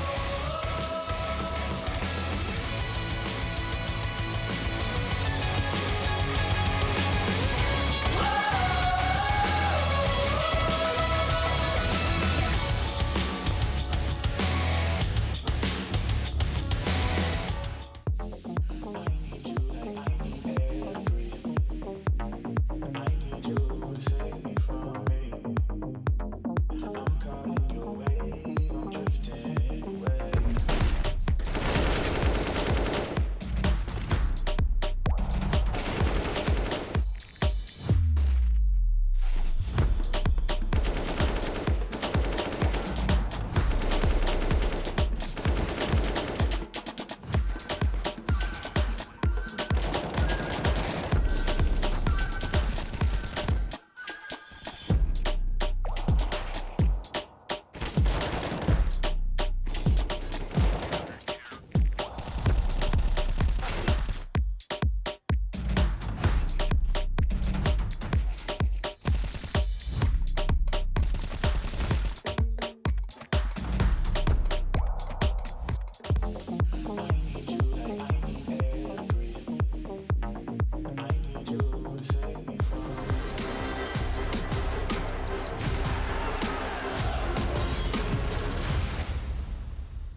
Y'all better put some respect on GamerLegion's name. Respect. That's at least one. Hashtag respect underdog. 2, 3 C's, I think, whatever. That was a thick sort of second map. We're talking about Vertigo going the way of that of GamerLegion, and then obviously Heroic left now to pick up the pieces on the third. Guys, this is going to be some STC analysis. I can guarantee that. There was one thing we sort of neglected to mention about this new GamerLegion roster, which is they were a couple of rounds away from making playoffs in Cologne. You know, only losing to Cloud9 in that decider game, and I think it went into OT on the third map. Sure, they had a couple of close wins in overtime in prior games against Fnatic, against the Mongols. But the point is, this roster, although young, has already shown some mental fortitude, you know, and then they've shown some grit. So they were able to reset. You could tell from the get-go, they were in Heroic's face. They weren't going to, you know, just get bullied in this whole series. Which is exactly what, you know, the kind of inverse operation we got out of the first map. Inferno was quite literally the opposite way. That was the hard part. The first map was so flat out of GamerLegion that it's almost like you can't even see a way for them to get back into this series. But a completely different team showed up here on Vertigo. Volts, 24 kills, 8 opening frags. That ain't bad whatsoever. That's a nice performance out of him. I didn't have it on my bingo card. I thought it would have to be A-core, but that's a good way to open up rounds. 17 and 8 on the T side. Hey, we'll take that on. Yeah, almost 1.99 rating. It was him and Isaac doing a lot of work on the T side, and A-core and Neelan stepping up on the CT side. You love that, Jason? Yeah, absolutely did like that. For your fantasy? Yeah, for my fantasy, it was okay. He still put out a stinker on map 1, didn't he, with 2 frags? But that's why you have him as a bottom frag. Yeah, I did put him at the bottom frag booster. Yeah, I mean, using those boosters, that's dangerous, but I think you picked absolutely appropriate, Jason. Thank you, man. Yeah, I got nothing else to say on that. Yeah, no, I was just, I'm really proud of you and your progressions. Look, I mean, I think Yanko makes a good point too, because like from the start of Cologne to the end of Cologne, when they got eliminated, just as you said, a couple rounds away, there was so much improvement in those, like 4 or 5 matches that they played. Like coming into Cologne, looking at that GamerLegion roster, you were just like, what the hell even is this? What the heck? And I mean, yeah, they've shown that they can make some steps forward. So this is another solid showing for them. And also, you got to say, Heroic getting bit in the ass a little bit by the veto. Yeah, I mean, that's why we were surprised to see Vertigo. Listen, here's the thing. You want to punish your opponent, right? What that usually means for a team is, let's say, our best map is their second best map, but our third best is their like 5th or 6th. Yep. In that case, you don't want to maybe play your best map because it's like second best for them. You're going to go a little bit down the line. But this is Heroic scraping the bottom of the barrel of their own map pool, right? To try to punish the opponent. So sure, if the thought process was, hey, we worked a lot on our Vertigo and we think it's really good and we're ready to play it here, but it turns out it's not as good, okay. But I just think it was unnecessary with some of the other maps available to them in the pool. Probably Mirage, you know, is one that they could have gone for, or just pick Overpass. Even Ancient is a better pick for them compared to Vertigo. On a surface level, right? Are you picking Vertigo in an effort to kind of like maybe persuade someone down the road once you think, you know, you might stack up against them and they might pick it? You might persuade them away. Listen, I've done that, but not in the quarterfinal of a tournament. Yeah. You know, I would do that in a Pro League game or in a group stage where you have 3 chances to go through. Exactly, right? Like something like that. And against a team, well, I guess, you know, maybe Heroic feels that they're that much superior that they could have gotten away with it, but just wasn't the case. GamerLegion was having none of it. Well, I think it's a valuable topic, but we also have to put it like kind of come in with the reality, or at least in my opinion, the reality where they should still be going into Overpass as heavy favorites and extremely confident. Like I think if there was going to be an upset here on this Vertigo map with this kind of a pick, GamerLegion would have had to have won Inferno. I still don't see them necessarily taking Overpass either. They should, but they put themselves in a more difficult spot because now GamerLegion won a map. Now they got their confidence. But, you know, they were just crushed. What was it on this first map? 16-2? 16 not 16-3, right? Like, so if you just had Overpass then and there, probably would have been better off. And GamerLegion, to be fair as well, has won their last 2 Overpass matches against Apex earlier in this tournament, and then Gamers8 in the first round, and then they won it against Mongols back at IM Cologne in overtime. So a little bit of momentum going into that, going into this map, a little bit of a good feeling going into it. So look, what you can say is Heroic has opened the door now for an upset, because not only that, but now you got the pressure on you as well. And we know Heroic historically has sometimes struggled with those situations. That's the thing, the pressure, because Heroic is on a 7-map win streak on Overpass, right? Absolute favorite, you know, the better team just coming into this matchup, but we've seen it before, time and time again. It's not only that it's 1-1 and it comes down to Overpass, it's also you destroy them on their own map pick, and now all of a sudden you thought, we're gonna get it done, you know, on Vertigo. This is gonna be a quick 2-0, quick day in the office, and now, you know, it's anyone's game. And we saw it yesterday with the FaZe VP game, right? Like FaZe also getting the good starts, and then on the last map they have 2 terrible starts to the halves, even though after the starts, they played pretty well. It was already too late. And now you also have a Heroic too, where like the conversation is now gone of them not being a team that really can't get upset. Now you also have the demons of going all the way back to Paris being upset by GamerLegion and Dallas being upset by Mouse. Mouse that was pretty much dead. And then what, Cologne getting upset essentially by, I mean, fair play, Astralis was playing well at that tournament, but still all 3 games that if you're Heroic, you're the favorites and you're expecting to win those. So there's probably got to be at least a little bit, an iota of doubt creeping into the minds of Heroic players. So do you think that, you know, obviously for GamerLegion to grab this map, yeah, that's great, that's awesome, they played their game, they did their job, but do you think this was more of a situation where Heroic fumbled? You know, not just in the veto part, but in the server? To some extent, maybe. I mean, Shush, not because of the stats only, but because he is the B anchor, right? And that's where they were able to find some openings early, Volt especially. And, you know, when your anchor is struggling, then you feel like you have to cheat over maybe some help, and that creates more space for your opponents. But yeah, you just want to see Heroic sort of their individuals step up, man, and not for someone to go and disappear now when it's crunch time. Yeah, and it did look like GamerLegion came in here DOA. You know, it didn't look like a day was going to give them any sort of competitive environment within this best of 3. Now we ultimately have that in a 3rd map in Overpass, and it does beg the question, is anyone going to stand there and tell me that Heroic goes home now? I'm not going to predict it at all. I still would take Heroic winning this series, but I mean, again, like the possibility is there, and you never know. Like Voltage getting GamerLegion off to a good start. A-Core with the AWP, good start, a couple good impact kills throughout the half. Like you can kind of lean on this, and if you start to nurture that idea of Heroic like kind of failing in these pressure situations with the elimination on the line, maybe that grows into something, and maybe all of a sudden you start believing, and then who knows what happens. I mean, I have Heroic, but it's not really, I don't like saying it, you know, I don't have a ton of confidence when I say it, just because of the roster that they have and the success that they've had and all of that, but I'm not brimming with confidence. Like on paper, it would make sense to have the feeling that you have, right? Yeah, it's just things have been getting worse and worse for Heroic. I almost wish they hadn't won not Dallas, but Washington, you know, Blast Finals, because maybe that gave them a little bit of a false sense of security, because things were not looking good up until that point, right? And maybe that would have prompted them to pull the trigger and make the change during the player break.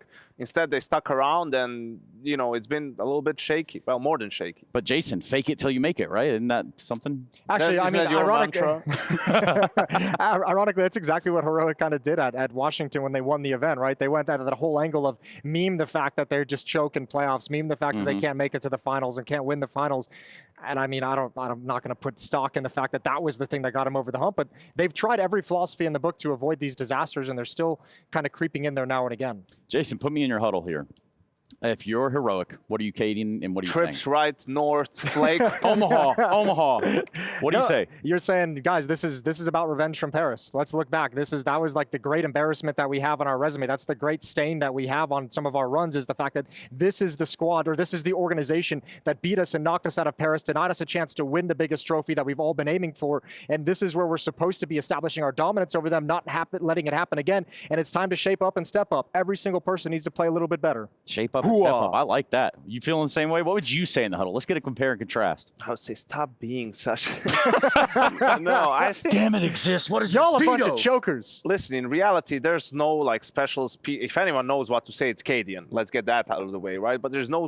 You don't get it like with a speech. You don't get it done with a speech before the game. It's every day in practice, every day when you're together as a team, right? That you create that sort of an attitude, that sort of a culture. But one thing also has to be said about Heroic's Counterstrike is, for all the props we give them for their proactive play, and you know, that's something that you can actually count on when you play Heroic. Like when they're on the CT side, they're gonna do stuff. Yeah. Like they're gonna try to take, move. You know, if you take map control from them, they're gonna either try to re-aggress or try to fight on the side. So it's actually, you can have a pretty simple game plan when you play Heroic, is take some map control, right? Try to, you know, not lose too many people doing it, and then you can just hold and wait for them to make a move. And I think that's why some teams have been able to find more success against them recently, by having that approach. So we'll see if that's something that happens here on Overpass, because it's a map that does have zones like that where that style can happen. And if Heroic maybe makes some adjustments themselves, where sometimes they just take it easy, sort of, or they maybe delay that re-aggression to a point where the opponents think it's not going to happen. Right, so catching them off balance, basically. Exactly. Catching them off foot. Flat-footed. Yeah, okay, so, bird's eye view, we do have just a few extra seconds here, it does seem. Seconds, minutes, I don't know, hours, they're all relative, right? It's like time, flat circle, all that nonsense. Yes, also gravity. I think they go hand in hand. If I look at Overpass from a bird's eye view, and I'm looking at Heroic, how do they approach this map?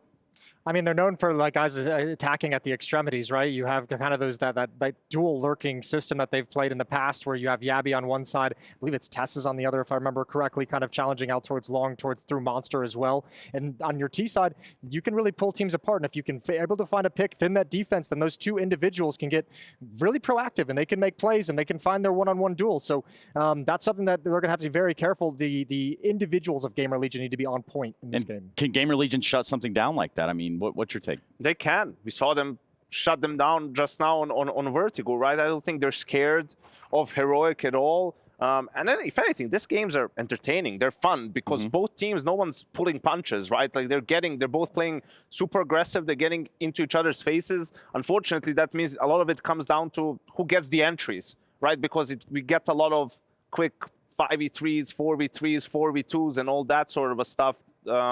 And then it's about getting the correct read, not running into a stack and whatnot. So, yeah, I think on a map like Overpass, though, individuals have a lot more responsibility because there's not a whole lot you can do as a team from the beginning of the round if you're playing on the T side, right? What can you do? A monster rush or some sort of a fast B expo, which is why CT is more often than not open with more players towards B. The rotations are so quick for them, they can, go for that sort of a calculated risk, calculated gamble, because they will get information. If people are going A, they will get information from the A player, right? They hear flashes, smokes extinguishing Molotovs, smoke gate, Molotov highway, like there'll be utility used. So you have to the players need to, you also have two teams, two small squads on Overpass, like the guys working B and the guys working A, and you're trying to see where the opposition's at. You're trying to get that connector control, trying to get water control, because with that on the T side,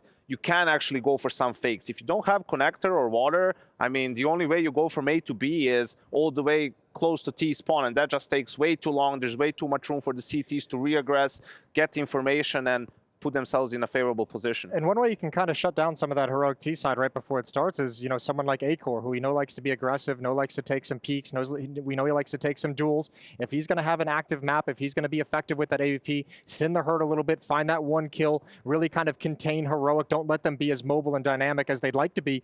And all of a sudden, it's going to be a little bit of an easier time for you, and you can manage that situation. I mean, to me, I'm looking at this as simple as from the first map, it was Heroic dictating everything. They were in complete control. There was never a point in that first map that Kiaz and company had a shot. Okay, second map, it's just a little bit of the inverse, right? So perhaps we get a little bit of a brawl here on the third. We do go to a quick break. There happens to be some technical issues, which is okay. It does happen. These are computers. This is technology. And until AI can fix itself, I guess that's the way it's going to be. So we go to a quick break. We come back in Overpass. It's quarterfinals. GamerLegion versus Heroic.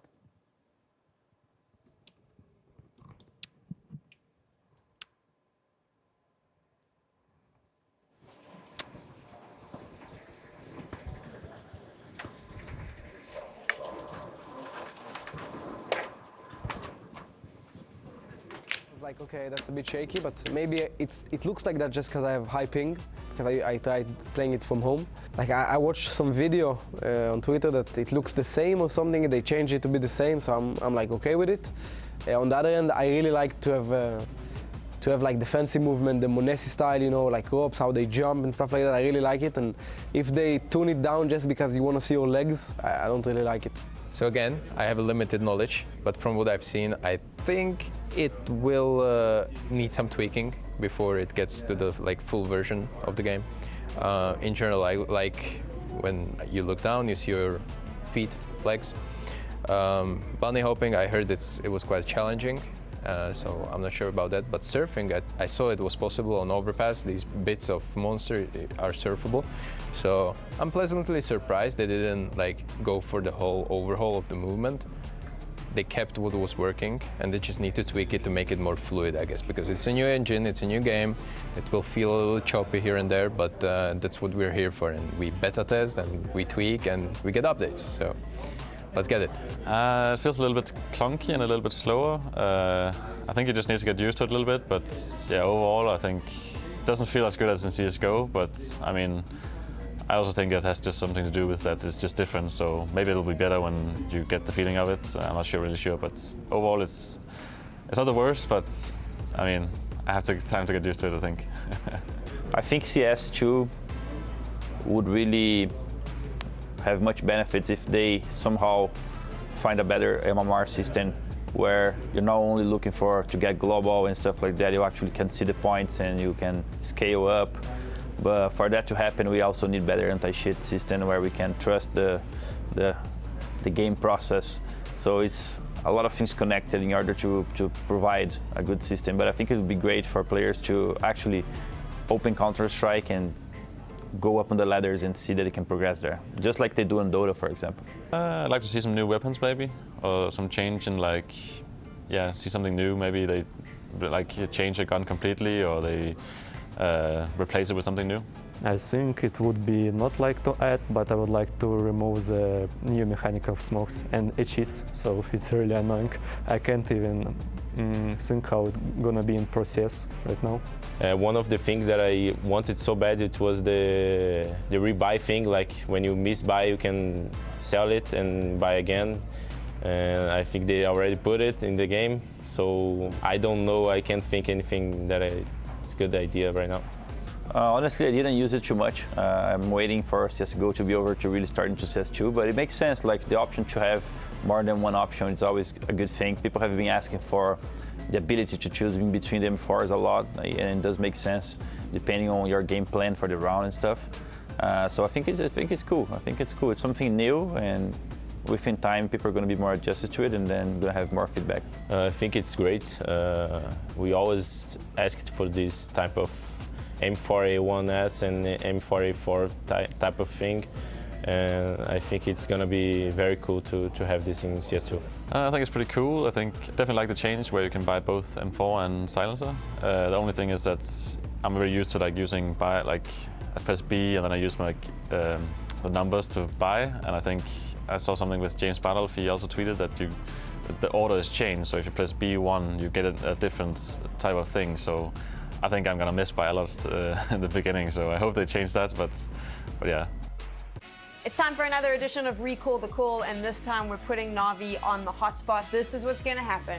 We're going to start with this particular round. It is new, round 24. I mean, my brain's blank, but he probably has a lot of thought. Just click and shoot, right? That's all you have exactly. to do. That's my job. That's your job. Let's go. So maybe it's us. Like, look at you, number 7, no? I think I'm number 6. Oh yeah, true. I spanned it's maybe. Me high. Sorry. Yeah. Maybe it actually could be true because I have a feeling who number 9 is. Number 9 is simple. He's always behind me in the round. Okay, number 8 is me. Soon I will drop out of Silo, right? Do we have any idea what event this is? Yes, this is Blast. Spring Falls. It's us versus Astralis. Are you sure? 100%. 100% sure? Certain. You really want to put that answer in? No, I want to put Heroic. Heroic, 100%. Final answer.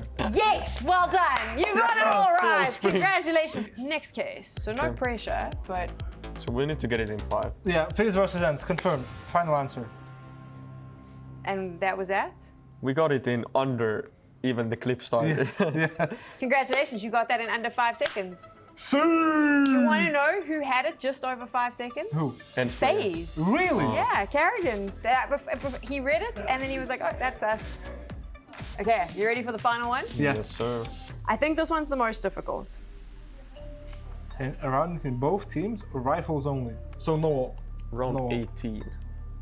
But it looks like Astralis. Well, yes, it is Astralis on T side. Yes, T side is Astralis. It looks like their default. Yes. And then device is AK, so it's not boosted in the box. That's fine. But who are they playing against? Wait, who are they playing? I think we're good by saying Astralis, but I don't know. Honestly, I don't know against who, so we could go with Apex if you have this read. Yes, it's their opening game in Cologne. You got almost everything right.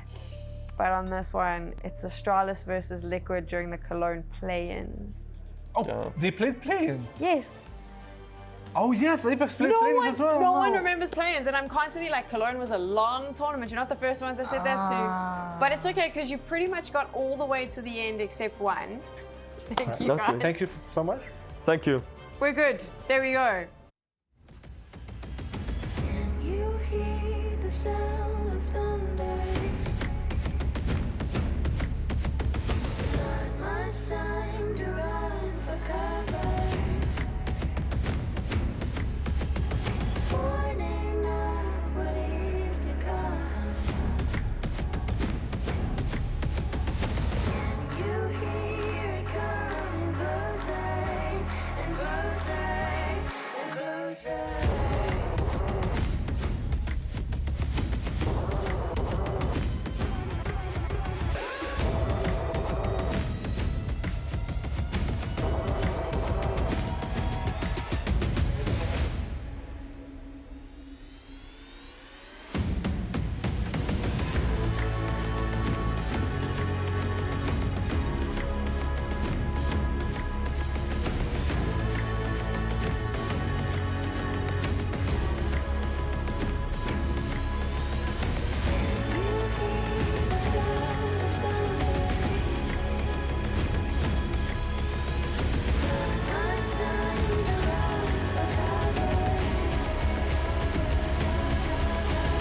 Warning of what is to come.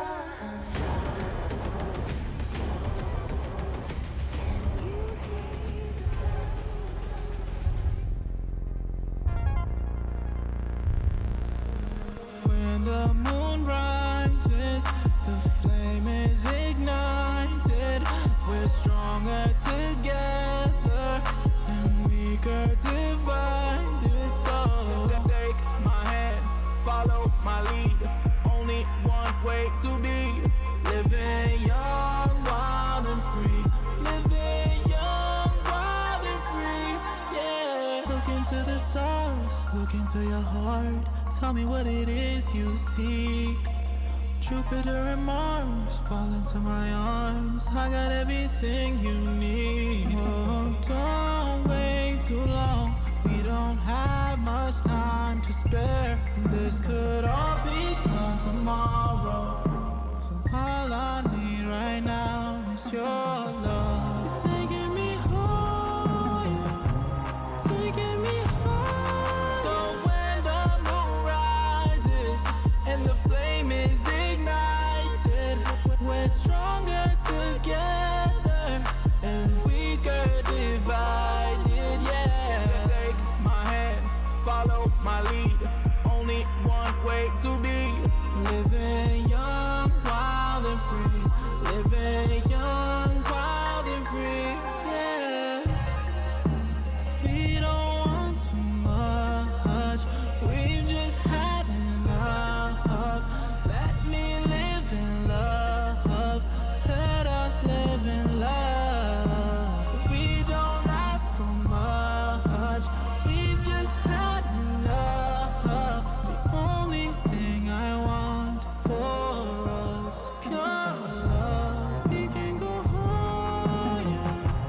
We can go higher. So when the moon rises and the flame is ignited, we're stronger together and weaker divided. Yeah. Take my hand, follow my lead. Only one way to be living young, wild and free. Living young, wild and free. Yeah.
very warm welcome back to Gamers8 2023. You join us for the second quarterfinal here between Heroic and GamerLegion. We're about to enter the third map of Overpass. We have solved the technical issues, Anders, and we are ready to get underway. And it's Heroic with the pressure on their side of the court now, considering they gave up Vertigo after such a dominant victory on Inferno. Yeah, it was shocking. It looked like it should have been over an hour ago at least, but it didn't turn out that way. GamerLegion picking the T side to start with on Vertigo, and somehow that worked out. They ended up winning the map, and now we're on the third one. I think Heroic are going to be very, very hard to put away here, but GamerLegion, I mean, they've already surprised me. They've already impressed me today, so I guess the sky is the limit now. They're going to go for the knife round, and we can figure out who gets to start on what side. It looks like it will be Heroic picking it up, unless Kios can go absolutely Super Saiyan at this point. 2 versus 1, Anders. Here we go. It's going to be Kios trying to get things over the line. It's not going to happen, and it will be Heroic taking the knife round and starting on the CT side. I guess that is quite important for them. It's a map where you would assume Heroic will run away with this one. This is where they're at their absolute best. Their CT side especially is deadly. Look towards that bathroom position. Look towards long A. They're constantly in your back. They're constantly in T spawn. You try and execute behind B, they'll be flanking you each and every time. Ladies and gentlemen, tournament life on the line for one of these two teams. Heroic starting on the CT side, and GamerLegion presenting their buy here on the pistol. I'm seeing a couple of smokes coming through already, flashes as well, and no upgraded pistols just yet. It's all to play for here in our second quarterfinal. Surely there's going to be at least one P250 on a map as massive as Overpass. Would you risk trying to get close with the Glocks? I mean, you could. Acor's not bought anything. Okay, now he gets armor at the end. I'm surprised. I'm really surprised. Well, here we go then. Cadian to challenge towards middle, and that's where all 5 players for GamerLegion reside, and they're not slowing down. Emphatic pace here in towards the A bomb side, and Cadian, he's got to just fall back to more and more defensive lines. They look at the first shot. He's not going to connect, and down he goes. Volt to crack things open once again. Yeah, he really wanted to try and even catch them a little bit there. Defensive smoke comes out as well. Volt just charging through, but Stun is good for a couple of headshots. Was shot down Chaos as well. Side swipe by Isaac at the end of it, but still leaves it in a 3 versus 3, and Shush crouched towards the bank will take the head off Nealon. It's Acor and Isaac at the bomb. It's lost on the wrong side of the boxes, Henry. That's not exactly what you want to see. It's Acor again versus the other 3 Danes on the other side here. Let's see what he can do. He's got a minute left. He's got the USP at least, so the one taps are there. He might be able to cut this one down to size if he's given the opportunity, but why would you swing? You've got the bomb on your side of the court right now.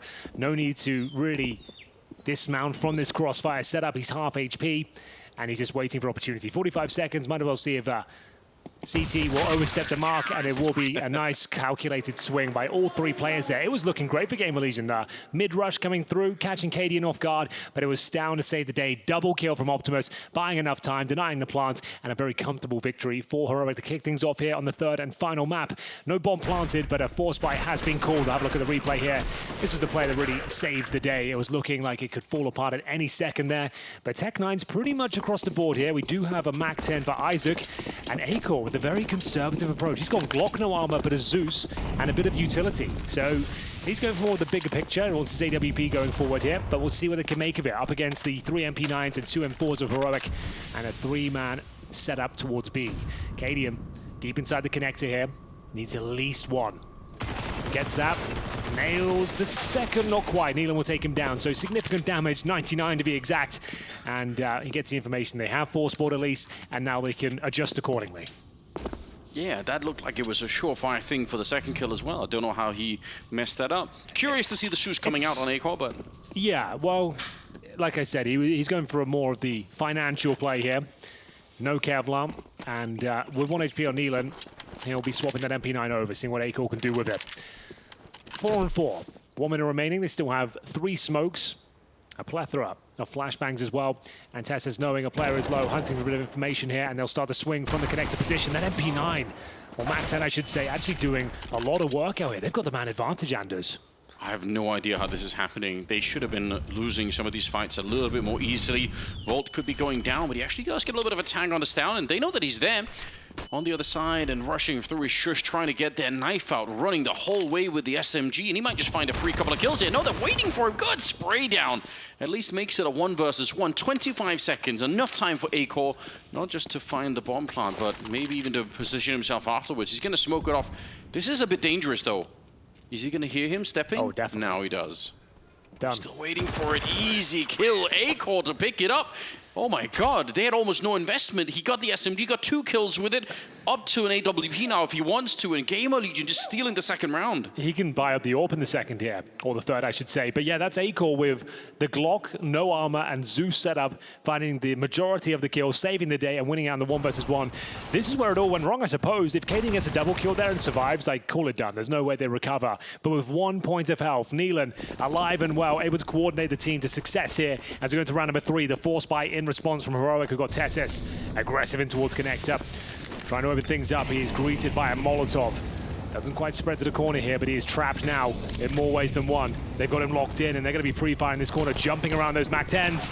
And he's got the double kill with the 5-7 at close range. He bets the SMGs and gives him a 5-on-3. Kios has no choice but to swing into the 3-man stack at the B bomb site, and it's all falling apart. Just Volt remains as they answer back with a beautiful force buy of their own.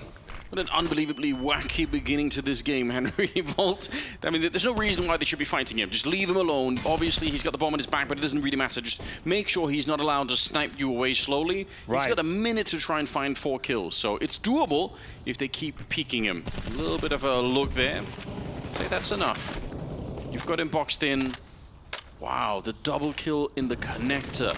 5-7 point blank range. It is one of the reasons why it's becoming such a popular pistol. My God. 40 seconds here. They're making their way in, getting a bit close. Oh, a shot down. Almost run and gun there from Yabi. And Heroic, they bring it back with not that much in the round, but my God, they steal a lot of it back. The Galil, the AK, they even steal the 1M4 back on Shush. So it all started here. Like I said, they're going to jump around, pre-firing the position with 2 players all ready for that duel, and he gets the double headshot on both of them. That is absolutely crazy. Very well done. 2-1, and you would assume some sort of force buy in response. I've seen a couple of AKs, and indeed, they will force buy to the tail end of freeze time there. So 3 pistols, 2 rifles, nothing in terms of utility. This comes down to raw firepower. The opening kill is available for Isaac, but can't quite connect the dots to open things up. And Yabi, aggressive, of course, pushing off towards shore, gets information they're outside B. And remember, they have no smokes, no Molotovs. They need to be presented with headshot opportunities here, and you create those with the utility, Anders. That is typically how it works. That would you prefer? Oh, not going to be this time. Kios definitely had a rough series overall, Kios. Yes. Just as an individual, again, part of some of the roles that he's playing is to kind of lend him into that position, but you still want to see him have a couple of more successful rounds where he gets some of the openings that he's definitely been looking for. Neelan and Isaac, 2 AKs. And like you said, no utility with which to set up much of anything. You can always try and sneak through the monster tunnel. It's possible. It's a popular play. Try and do it early in a round normally if you really want to get that sneaky play in. But it seems like eventually they're going to try and do it. Tessis on a quick rotate as well if they need to. Some more grenades still left. Cadian could be coming in with the Molotov and the HE. Even if in the fading seconds of the round, he could just stop the bomb plant from doing that. All right, he did that plenty of times in this series already, most notably on Vertigo, on that A bomb site. Incendiary deployed. 30 seconds remaining here. That grenade could cause a little bit of damage at least, and it's such a perfect position that Shush has got here with the HE going down as well. The dust cloud, this provides him nice cover. Only good for 1, but the round looks like it's secure.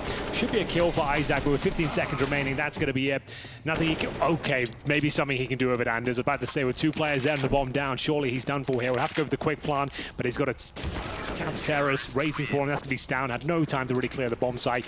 A good effort. A decent round, all things considered, but they were fully invested, and no plan comes through. What a risky play for Stown. He ran in towards the barrels and just ducked his model down, hoping that no one... Imagine if he got checked. He would have just been looking into the wall and died. Well, not meant to be. With no time remaining, the objective was just try and get that plant down. But it goes 3-1, presumably for a gimme round here for Heroic. Much better start. As we see Glocks across the board. $0 invested into round number 5. And Anders, I wanted to ask you, I saw on Twitter yesterday, or maybe today, you posted another Overpass video perhaps, or was it just a repost? Reposting an old one. Okay, what was the trick? It's because that box, the default box down at the B bomb site, when you are standing right around where Stown is at the moment, you can shoot right through that box, but people keep screwing it up.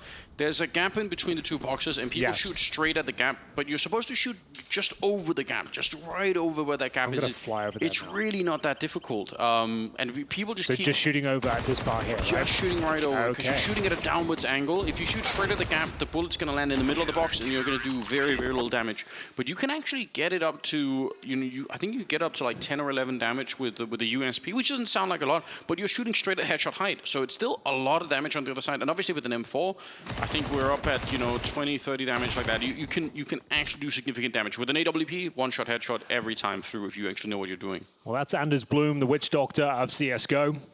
Check out his Twitter content, or X content, I should say, for more tricks and tips in CSGO in general. We're off to the races, though, ladies and gentlemen. The quarterfinal continues here. Third and final map between Heroic and GamerLegion. It's 4-1 overall, and a nice nade to open things up here as Volt will try and hold position toward that playground. Making their way through the connector as well, but a boost is being established here. Presumably the door naded off, smoked for now, as they lie in wait. It's Neelan setting up his teammates towards the A bomb side this time. We've only got one single player towards B, that's going to be Kios, but the bomb is still down in T-spawn, just note that. Yeah, they've got a little bit of control. I don't mind this connector position. It means they know if they want to go for a B execute, they're not going to get shot in the back. That was a problem that they had earlier when there was one of the CTs, I think it was Tessus, who was playing in there a little bit earlier in the game. But this time it's in control of GamerLegion. Oh, the timing, the smokes land behind Kios. Let's see if he can get the entry this time. It's really eluded him in the past, and this time it's not going to work out. He had the setup for it, he had the flashbang. Now they're slowed down, the bomb is on the ground. The spray is looking immaculate on the CT side. A 4 versus 3. They do get the kill on Yabi, but this is going to close quickly. Cadian is flanking them with an AWP. Well, here we go. A glimmer of hope here for GamerLegion, but it's dissipating by the second. Neelan will be dropped as well with the bomb. They know exactly what's going on here. The sprays continue from the barrels as Shush picks himself up. Yet another kill. And there's a chance for Isaac. Good effort there. Keeps them modest, but overall it's going to be 5-1 in favor of the Danes here on their CT side in the third and final map. KDM with $10,000 as well. They've established themselves a massive haul of resources, and they should be absolutely fine going forward as well, because yet again, it's another half-buy scenario for GamerLegion. And they just didn't really have anything to work with. They didn't have the utility, hoping to find those headshots, but ducking and weaving around the barrels. A bombardment of bullets as well. They just couldn't break through. And we will see the Tech 9s, the MAC-10, and a P250 for Acor. Same approach, no Kevlar for him. Saving money going forward for the AWP. Oh, it's a B-rush. Yeah, why not? Yeah, Get in. You might as well go for it, see if you can get something done here. Yabi up at the high ground, raining down bullets and catching them as they make their way around the pillar. Thrive versus 3. The bomb being attempted but denied in the same instant, and it's just a wipeout. Nobody gets anything done on that T side, so Heroic at a 6-1 scoreline. And that one round makes up for a lot. They had a lot of close rounds where they lost a lot of players on the Heroic side, but now it's a flawless one. Cadian is up to 11,000, almost 12,000. They're starting to make that money. Oh, yeah. They've got some wiggle room now. We know they're an active CT side. When you have this much cash, you can take a few more risks, especially when you have a huge lead as well. Your players are feeling it, you're hitting your shots, and it will be a tactical timeout for GamerLegion. Lord knows they need it, because this is spiraling like it did on the first map of Inferno. But bear in mind, they bounce back. They are a tenacious team, it seems. After a great showing on Vertigo, we will be getting into round number 8 shortly. And we have got the Acor ore, presumably got 5,600. It wouldn't be the best setup for the AWP. You'd be lacking a helmet. You might be in a bit of trouble there if you wanted to go for it, but still perfectly viable, and indeed he'll go for it. So AWP, Flash, and Kevlar, and we'll see what he can make of it. It's an Overpass paradise, this map. This is the map you really can have high-level impact early on in the rounds, in the clutches, so many long-range angles. And we've been missing him. We've been wanting to see Acor. We're both big fans, right? Yes. He's one of my favorite Overpass, and we haven't really seen him come online today, and it will be a shame because, as we all know, single elimination, they lose this map, that will be it. Knocked out the tournament. You're going to be on the plane going home thinking, man, I had 3 maps to do it on. I had all the opportunity that I really needed. Especially I just couldn't do like going up against fellow countryman Cadian as well. You want to make a statement there and show you're up in that conversation for best Danish AWP, but haven't really seen it today, unfortunately. He hasn't played necessarily badly, but we know the potential he has in it, and that's much better from Kios. Opening frag towards Yabi. That's it short. And the CT should react to that. How do they get a frag back in their favor? Tucking in towards the bathrooms here. TSS will need a flashbang from a teammate to swing out on this one. He's got Cadian to protect him. 45 seconds remaining, and they're starting to push off B as well, so they're sensing this could be an A finish. Yeah, they got the check down there. They flashed their way around the corner. You're right, they're falling back now. Shush is starting to get here a little bit. Cadian, easy enough kill on that one, but he's realizing they're pushing up behind, and he almost gets shot in the back. How is he still alive? The spray for Tessus is good for just the one. A-core. Aim is true this time. Cadian unscoped, but he still gets away with it. How could he keep getting away with that one? Cadian for the 3rd kill of the round, and Nealon finally able to punish him, but it is too little and too late. 10 seconds here for the 1 versus 2. There should be no way. Shush just stepping up, out in front, chest out, counterstrike, just ready to fight. 7-1, Henry. Cadian. He should have been dead. Misfired the AWP. And he got shot in the back. Still got away with it and gets 3 kills in total. Very impressive or very underwhelming for GamerLegion, whichever way you look at it. You're not going to get many opportunities like that to take him down. And he does very well, to be fair to him. But yeah, Nealon can do nothing with that final scenario. 7-1, you're dead on. And we'll see what they have left in terms of cash. Not much. Nealon with a hero AK. He's not the player he thinks really going to be running away with the round. He's the in-game lead up. Not brought in for his fragging potential. We'll see what he can make of it. Stown opening things up here. Finds Isaac towards that connector. Chaotic here towards the connector. And it's a-core spamming off those bullets at the Tech 9. Might be able to connect to the Deagle, but unfortunately no. Another huge advantage here for the Danes. We've got 1 AK left, and that's in the hands of the in-game leader. Invested everything he had, trying to make an impact, trying to make a dent. But ultimately, he might have to save this weapon. I think that's the only option. Such a long time to save, but yeah, I mean, I guess they're going to probably... It looks like they're using the Deagles to just sort of roam around the map and see if you could find anything at all. But yeah, the AK is going to be... He'll get 3,400 in the next round, so he's got more than that in his hands already. That's the problem. He could go down, he'd be down to like Galil or Tech 9, but you might just consider saving it, but we'll see what the Deagles can do. The round's not necessarily done. If they can find a couple of quick openers, a bomb plant, you never know. It might be worth it. If they get the bomb down, then it's fine to sacrifice the AK. He's going to go for the boost here. And there's a kill. There was at least. There was. It slipped out through their fingers. That's so disappointing. He really wants it back. How much time can you commit to this? Not a lot. And on the other side, Volt's waiting. He's hoping for a distraction, right? If a kill down here. Maybe he could pounce up other restrooms and try and do something. Tessus is now moving forward. Surely going to be able to find him. Yeah, grenade in hand, shot in the back. Good shot for Nealon. They're actually going to go for it. They're sacrificing the AK. Chaos with the headshot. All right, now it's worth it. Now it makes sense. HE on Cadian, though, and one on Tessus as well to blow up Chaos. So bomb plant denied. That's such a shame. That is a shame. With the bomb planted, as that this all kind of comes together now. With the loss bonus and the bomb down, he can still buy. Has to save at this point, of course, and will so. So, not too bad. The fact he has the AK, he got a kill as well. So he has $400, so he can at least get a smoke or 2 flashbang. Like the fact he even got a kill kind of saves the day a little bit there. He gets some utility going forward, but it will be the second tactical timeout now. Ash trying to get stuck in. He can feel this tournament slipping out of their grasp. It's spiraling out of control as they go 8-1 down here. Here's Tessus with their grenade to deny the plant as well. 7 HP, poor Kios, and it's an absolute touchdown as well. Doesn't get much better than that. No bomb plant. But plenty of money going forward, as mentioned previously. Maximum loss bonus, of course. Round number 10 coming up next. And in terms of deaths, Heroic haven't really been taken down at all. They've looked extremely comfortable, giving up 1 single round, and that was against the Force Buy after winning the pistol. So they've lost round number 2, and that's about it. Cadian still sat at $10,000. Everyone else at about 5K. And we'll see whether GamerLegion can start to come online here, because they're starting to fade away, Anders. We can feel them leaving the tournament already. Yeah, a little bit of a tech break to get into this one, and once they arrive... It was Nealon who was having a tech issue, and hasn't done wonders for them, it seems. Not really. They need to revive themselves in this round. It has to be a really quick bounce back. Get the defibrillator out. Yeah, that's what you need. Get the voltage going, so to speak. Oh, I like that. I like that a lot, Anders. Keep that coming. Be careful what you wish for.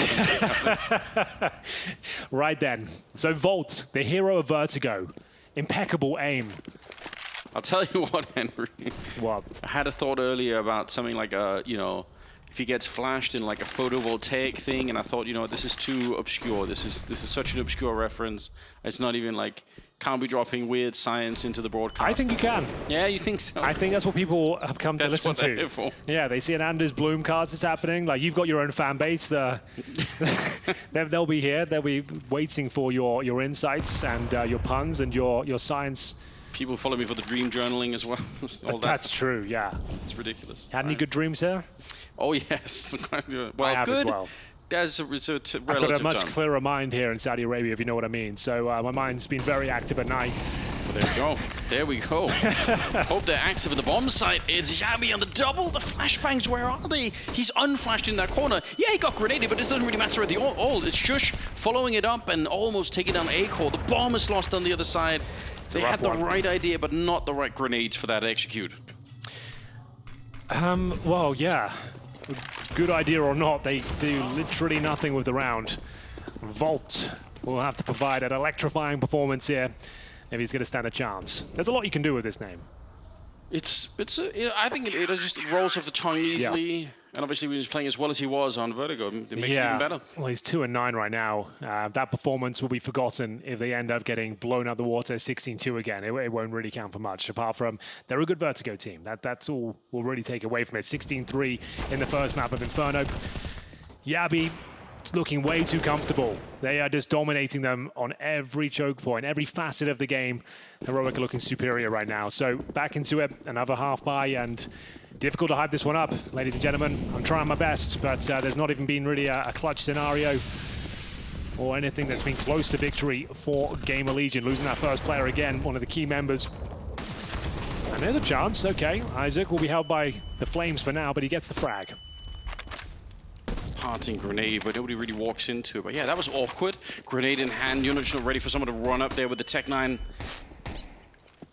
GamerLegion, I just can't believe it's slipping out of their hands in this fashion. Again, they are a new team, so expecting them to be able to take down Heroic across 3 maps. It's really hard to have that deep of a map pool, and Heroic, again, one of the best, if not maybe even close to the best team in the world. So in terms of ranking, they are looking really on hot. paper, #1, but I think it's so up in the air right now. It's difficult to say, like, who is the #1 team. I would say maybe after Cologne, you give it a G2, but like they have their inconsistencies as well. We look at like the Blast4 groups before that event.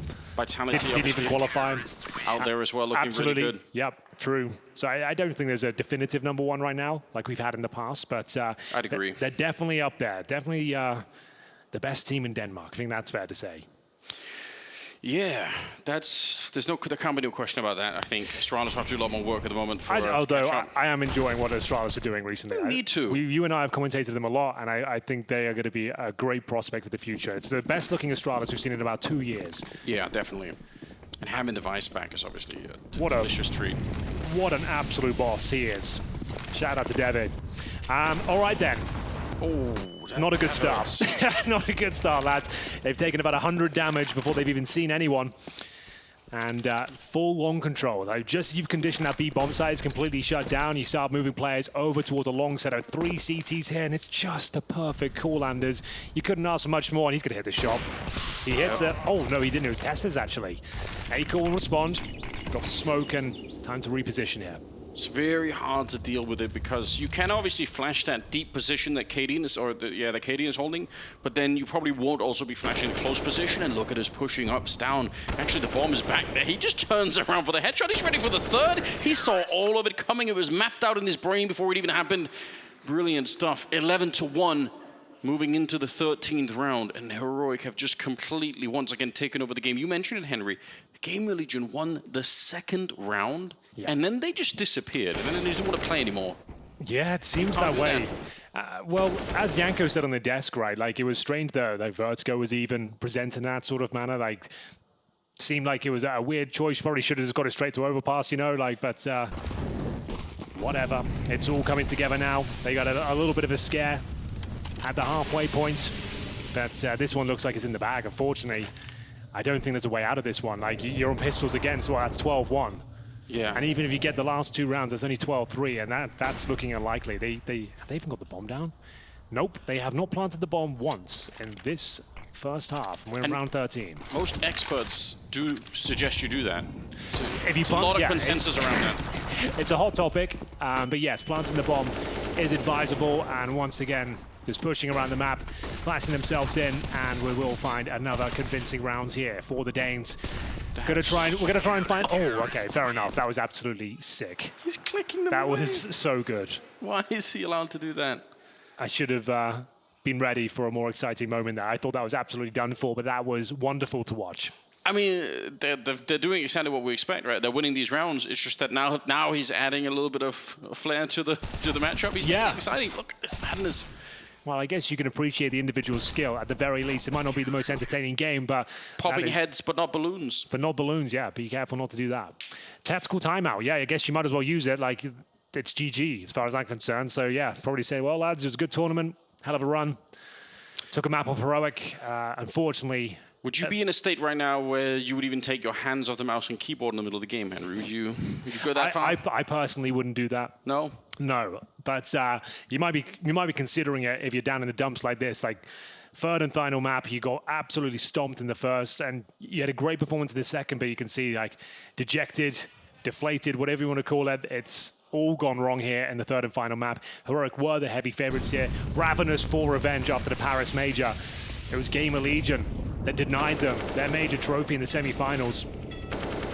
No one saw that coming. Well, I did. I got a diamond coin. I actually predicted GamerLegion to win. I actually got one of the few diamond coins available, Anders. It's a rare thing. It really is.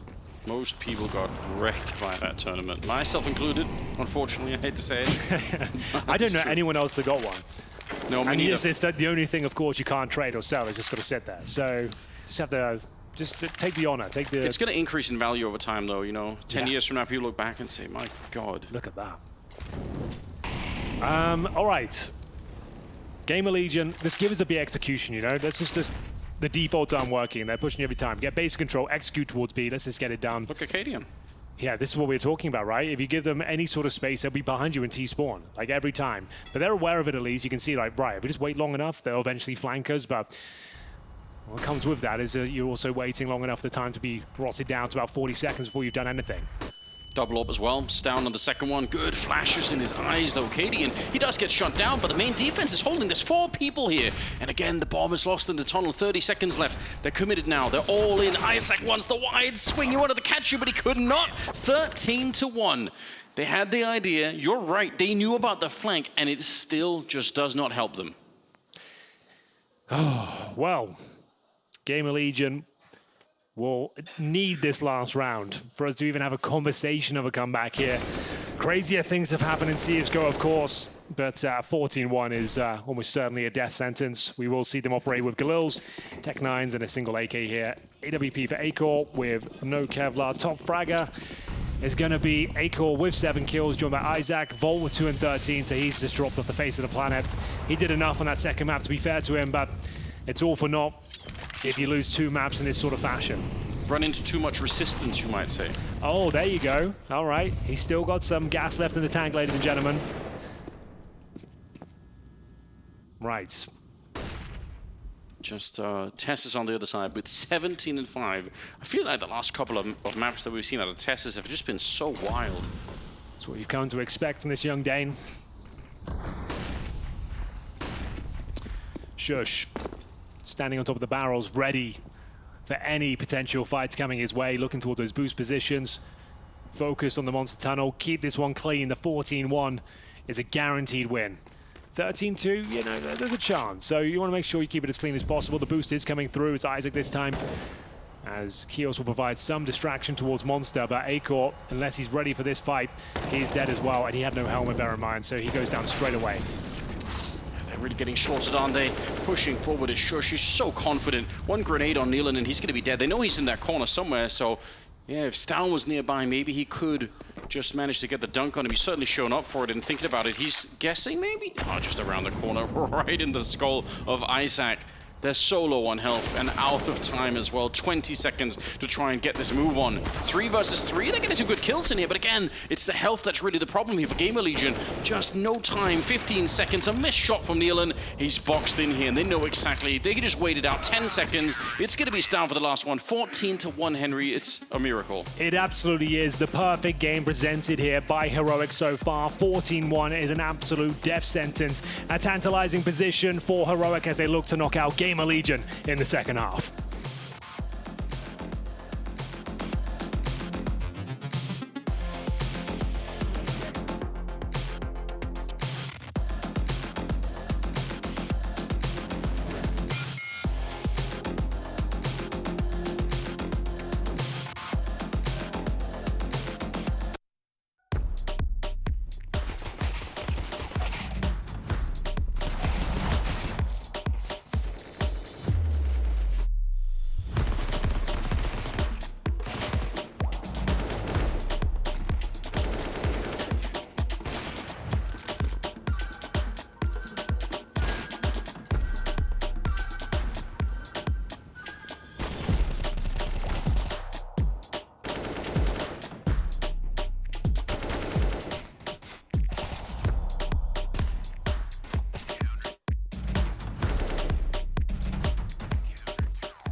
What have they sold you on that red hot boulevard? Ooh, I'm doing damage control on my heart and my soul. And ain't no one telling me nothing, I've taken control. If you got something on your mind, go and spit it out. If you got something on your chest, go and get it off. We don't have a moment to waste. For the last few days, we've been running in place. I need a vacation. Both hands holding on, but I feel it breaking. If I'm not good enough, how long till replacement? I see right through your disguise, your pretty little lie. What if I told you I know exactly what you are? What have they sold you on that blacktop boulevard? Ooh, I'm doing damage control on my heart and my soul. Oh no, I don't need your help, said I'm good on my own. Ooh, I'm doing damage control on my heart and my soul. Oh no, I don't need your help, said I'm good on my own.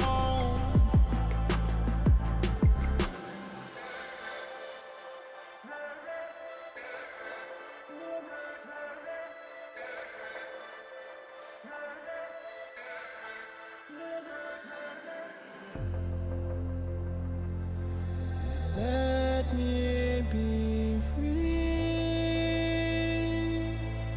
Let me be free. Let me be free.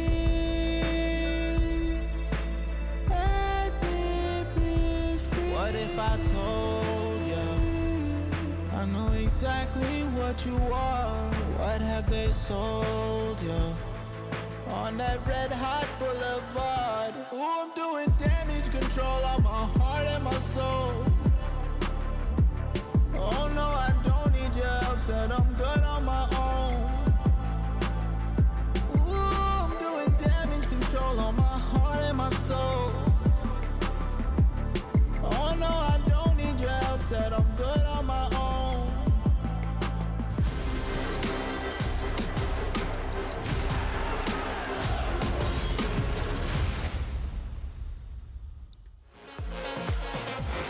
Ladies and gentlemen, welcome to what seems to be the funeral of GamerLegion. The third and final map of our quarterfinal has led us to a 14-1 scoreline. They are down and presumably out because there is no wiggle room. It would have to be the perfect game from this point on to even get us to an overtime. Anders, I haven't seen a 14-1 in some time. Any thoughts, any words of encouragement for GamerLegion? At least it's going to be quick, Henry. I suppose so. You know. After such a banger second map as well, it's such a shame. You think, right, they've picked up the pieces, they've resuscitated themselves. We've seen a resurgence here, but on Overpass, it's all come crashing down. And bear in mind, it is a new look GamerLegion. It's not the same roster from the Paris Major. Yeah. New in-game leader, new star fragger in the form of Volts, and Yeah, unfortunately, this is just a matter of time before it's all over. I agree with you. Let's just hope it's a quick one, and we'll see what can be done. Walking through the flames, don't stop to admire the scenery. Just try and move on as fast as you can. Although A-Core, with a headshot to take down KD, I'm sure they want a little bit of revenge. Like, at least you don't want to go out just getting completely spanked here. You'd love to have a little bit of a say. Kios also taking out Jabby, 3 versus 5. Stown is sneaking in. Is he going to be able to crouch on through? He's actually ducked right under the radar. This is a wild play, but he did get spotted somehow. Good awareness on that CT side. Otherwise, that could have been really, really awkward. That was Nealon up on the high ground, and if he would have missed that, maybe Stown could have opened up the play for them. Now it's just a P250 left on Tessus, and they get no kills at all. GamerLegion with the pistol round win. Well, just what the doctor ordered. Smiles all round. You've probably already accepted your fate at this stage. You might as well make it a little bit more appealing on the scoreboard overall. Every round you can get will be beneficial on the HLTV webpage. We'll see what happens going forward, but that's a nice start. But they do have to get by round number 2 as well. Still might be worth saying, for all the time that we've been on Overpass, there's been not a single bomb plant. No one's. That's a good point. They didn't plant the bomb once. That doesn't suggest you weren't playing the map. You didn't turn up. It's not been many times I've said in my casting career, like, oh, they didn't plant the bomb once in the entire half. But A-Core, he's making light work of them. At least pad the stats a bit here. It'd be like owning a pizzeria and getting no pizzas in the oven, Henry. It would be exactly like that. That's a perfect analogy, Anders. I do what I can. I like to pitch in every once in a while, Henry, trying to help you out, you know. So that was the full eco, at least, and Heroic have purchased a MAC-10 for Shush, so he could have got an AK for sure, but a bit more of a conservative approach, and we'll see if they can find a series point, elimination point for GamerLegion in this following round here. Good job. They've done what they can here with the pistol victory. The second round was no problem as we get into round number 18. Like we said, it'd have to be the perfect game, and it's a perfect start. They can win this round. Who knows? Just want to say again, back in 2013, 14, maybe even into 15, winning some of these ridiculous 14-1, 13-2 type scorelines, it's a little more doable because people were just making a lot more mistakes. There was a lot more open fighting. People weren't as disciplined in holding on to these kind of leads. Now, I think it's going to be so. I don't remember the last time I've seen someone win with this kind of a deficit. So I would be shocked if it happened. Isaac doing remarkable work. They just shut it down. He was point-blank range with the FAMAS, slaughtering them. Okay. Well, the tone is shifting slightly. Not by much, but that's quite an impressive round. Huge sequence there with the FAMAS towards the Monster Tunnel. Didn't see that coming, to be honest with you. It's the big execution coming through here from Heroic, but Isaac ready on the other side. And look how blind he is. A perfect flashbang from Nealon and sets him up. So, he gets himself a nice individual sequence there. And, yeah, it has to be another partial buy here for Heroic. They will have to wait for their opportunity to close things out, book themselves a place in the semi-finals. But with the AK flashes going over. And the smoke down as well. He can throw a nice grenade down towards the T-steps. Does a lot of damage there. I need to see GamerLegion get all the way up to, I don't even think 10. I think maybe at 12 rounds, you start to say, okay, now it really feels real. Because even at 14-12, one slip up, one single mistake, and you are likely get wiped out. So it's just such a long way, so it doesn't mean it can't be done. I'm going to remain skeptical for a minute here before I start to get too excited about what we're seeing. I do like this revolt. Nice little tap there. He was sleeping quite a bit in the first half, but he's up to 8 now. So getting a little bit of a say. Although Cadian is going to find him in return. So still a chance in this round. 4 versus 3. Maybe more than a chance. I would say, yeah. He'd be accurate there. We'll see if they can find series point right here, right now. Long control established. Man advantage found. Isaac. A lot to manage here on the A-bomb site, having to jump spot between long and bathrooms. Overworked in the APC position. And they're going to be peeking him momentarily. And he's actually out in the open right now. This is precarious, to say the very least. Very risky, isn't it, when you're jumping around like that? You don't have to make much of a misstep. They don't have any grenades to defend with either. Maybe a flashbanger on Isaac, but is he going to think about it? Yeah, he wants to throw it out there. They know he's inside of the smoke somewhere. 10 seconds, and the kills are coming through on the Heroic side. This is not looking good. 9 seconds on the clock. They're going to get the bomb plant down. I don't know. Kios could get maybe a double kill with a grenade, and that would set it up, but it's going to have to be some absolute madness like that for it to even get close. And here we go. Set it up nicely. There's one. He could find the other one with a nade. Yeah, that's true. If he finds a nade kill and goes for a full defuse, I think he's won it. because you probably won't challenge the fake. So where are you going to throw this grenade, Kios? It'll have to be a hell of a lob. He's done it. Now full defuse would actually win the round. Yeah, Shush probably not wanting to peek it. He's going to tap it once, looking for it. There's the swing and the headshot. Nice my God, that's great. A 1 versus 3. The grenade got into play, and Chaos, who's had a tough best of 3, coming up with a massive clutch. Well, there it is, the grenade, as you mentioned. The all-important HE thrown in the perfect spot, finds the opening kill, and preempts the position of the final player towards long. Gets the defuse in and goes 14-5. But Money is still pretty strong for Heroic with the plant, so they'll have a buy going forward. And that's that great grenade as well. So nice work. We continue here. The scoreline becoming less embarrassing by the second. And I think he was thinking about throwing towards the bank, but the position of the bomb kind of probably lets him know it's unlikely that someone will be playing the bank in the afterplant. So good little, you know, detective work coming out from in the middle of it. Super hard to do, obviously. So a double orb setup here. Kios and Acor working in tandem with the sniper rifles. The former here towards short and might be going down there. Yabi was ready for a fight, but aware of the possibility of a boost as well. Smokes down towards connector. Kios, though, not dissuaded. He will continue his push. And considering the scoreline, this is a brave play, one that's maybe required, finding the opening advantage if possible. Full control for now. Needs to be cognizant of the possibility of connector as well. Yeah, you can see his days are numbered in his position. They're going out long again. They almost won the round last time hanging around here, so maybe they just want to revisit that. I'm sure Heroic have a number of potential B executes that they can try if they really start to feel desperate, but they're testing this part of the map for the minute. Nice shot from Volt. Is he good for the second? Good reposition. Just makes it a lot harder for Stown to take that fight. And that's the bomb on the ground. This is starting to look a little bit scary for Heroic. Nice scope up. Oh, missed shot though. They're getting the bomb site, but what does it matter? The bomb is miles away. I don't even think he can really make it to pick up the bomb and still get to a bomb site with 30 seconds. So yeah, I guess they won the B bomb site.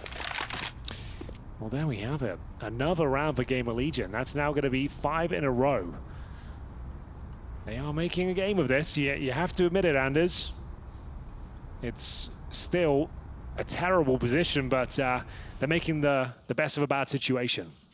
They surely are. And I think it's good to couch this game like you did, just looking through the lens of the fact that they do have a new lineup. Right. It's going to be very different. Like, they're playing against one of the few teams that didn't make a roster change coming out of the major.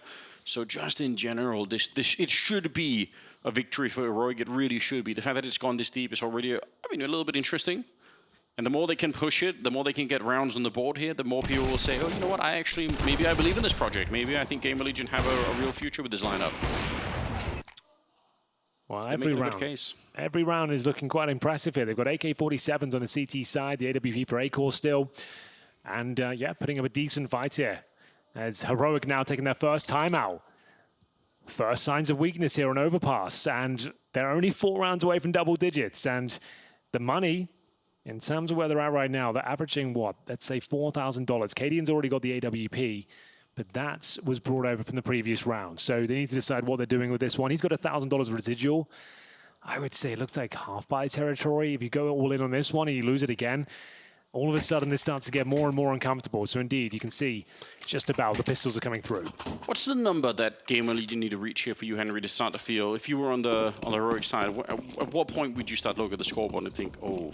About now. Yeah, right about now. About now, yeah. Already. Just when you're at a half-buy and you just like all the jovial tone of TeamSpeak, everyone's laughing, everyone's enjoying themselves. It's just locked in, this is so easy.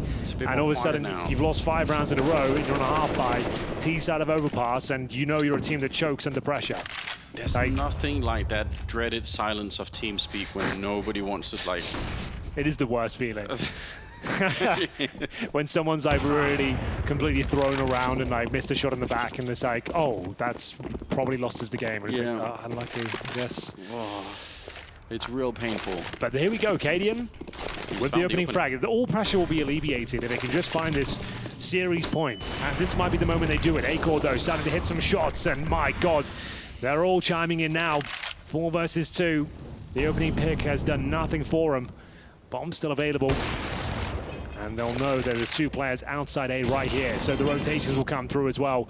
It's going to take something remarkable here from Stown, but he's been flashed off. Trying to find the next pick if possible. 45 seconds remain. Flash down from the B bomb site. It's a cool little trick you can do. You can actually throw grenades down there up to the A bomb site.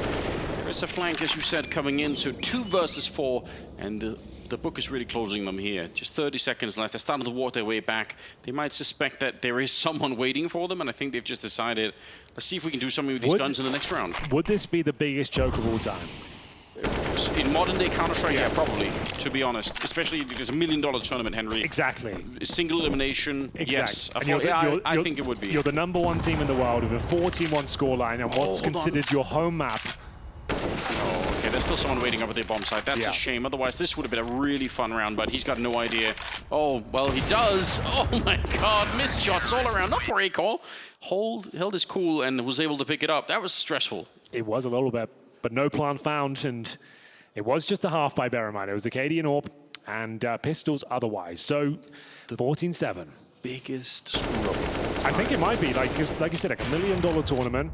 You've got a 14-1 lead, third and final map. You're known to choke on a stage. Everyone's talking about the last CSGO major, the last CSGO tournament. And it's the team that knocks you out of the Paris major as well. Nobody's thinking about the last CSGO screw-up.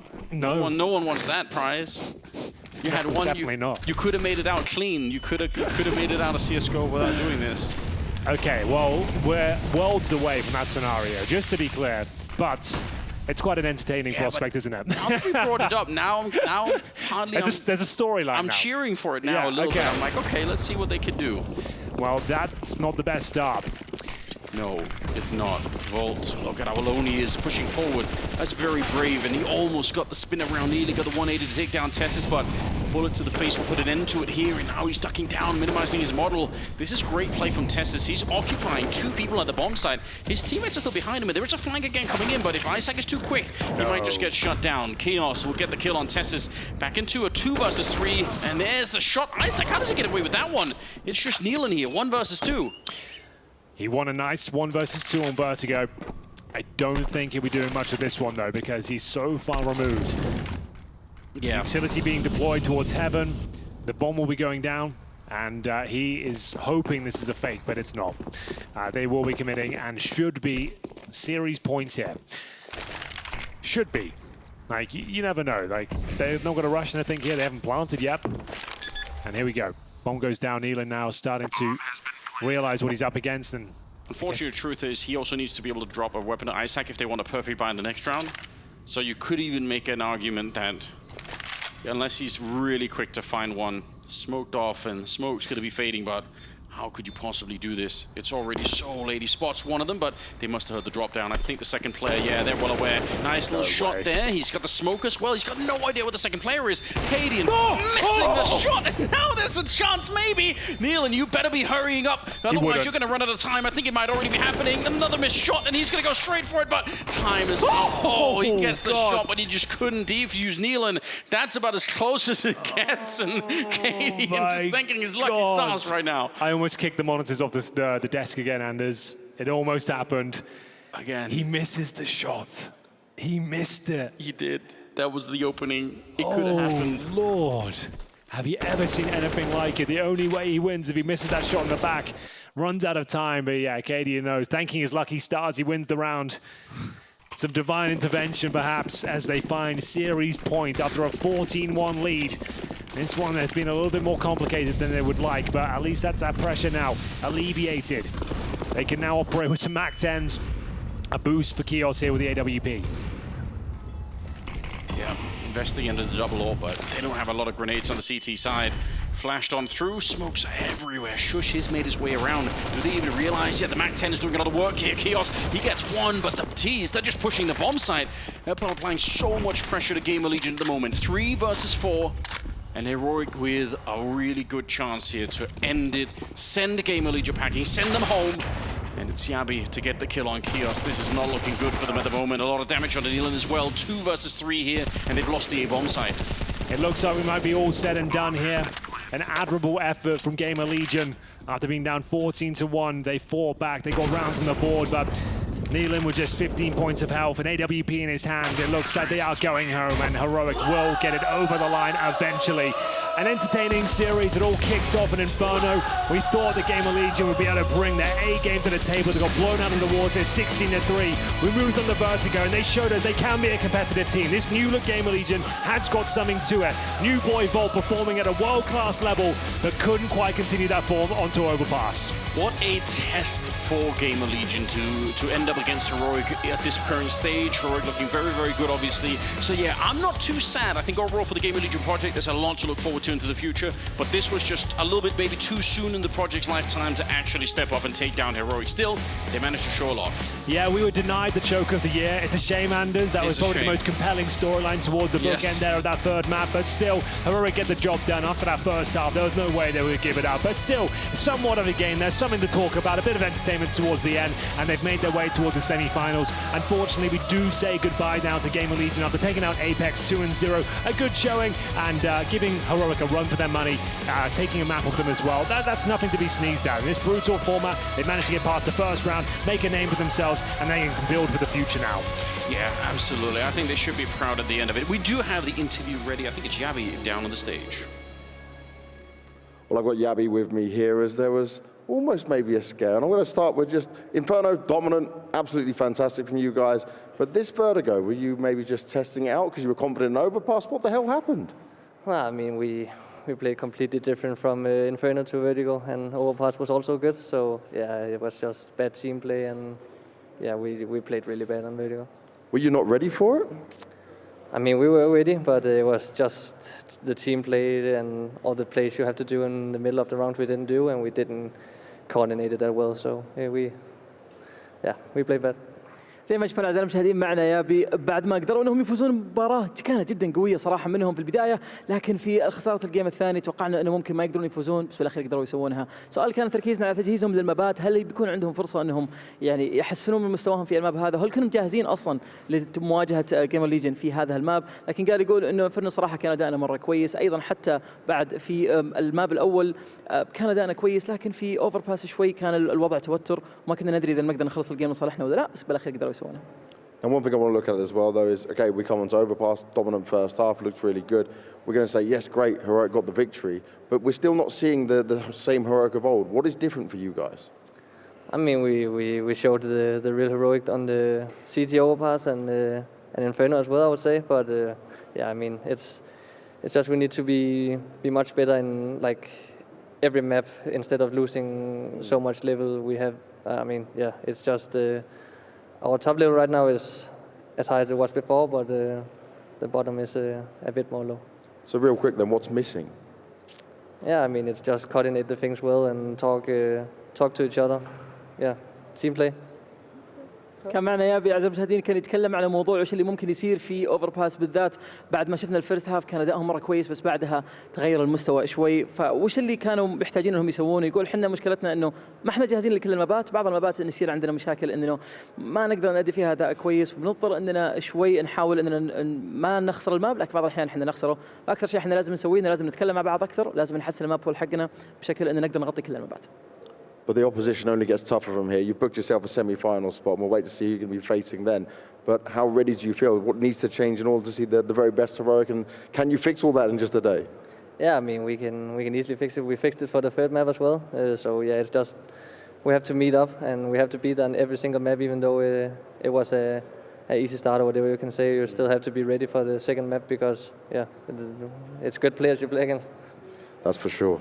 زي ما تشوفون اعزائي المشاهدين في سؤالنا الاخير في المقابله كنا جالسين اننا نتكلم عن وش اللي قاعد يصير في المباريات القادمه ان شاء الله، لان زي ما احنا عارفين هم الان ضمنوا مركزهم في السيمي فاينل، واكثر شيء كنا نساله هل بتكونوا جاهزون للمباريات اللي ممكن انكم تواجهونها؟ كان الجواب يقول انه احنا نحاول ان نحسن مره ثانيه على موضوع الماب حقهم، لازم انهم يقدرون يغطون كل المبات بشكل افضل، ويحاولوا انهم يجهزون نفسهم وش اللي ممكن يصيرون في او يسوون ممكن في النهائيات ان شاء الله.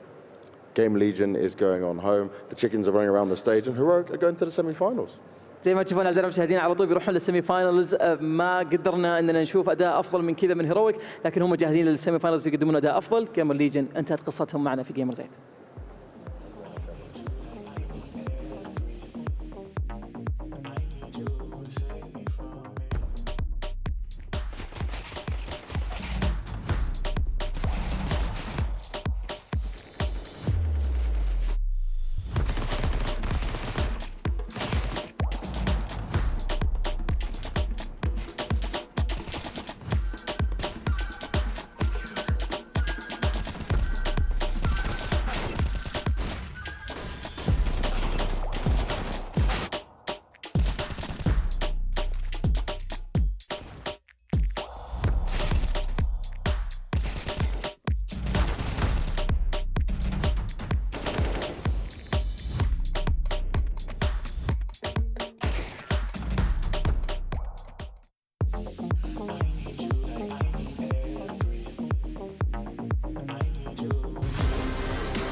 story ends with broken hearts and us playing pretend. Break me.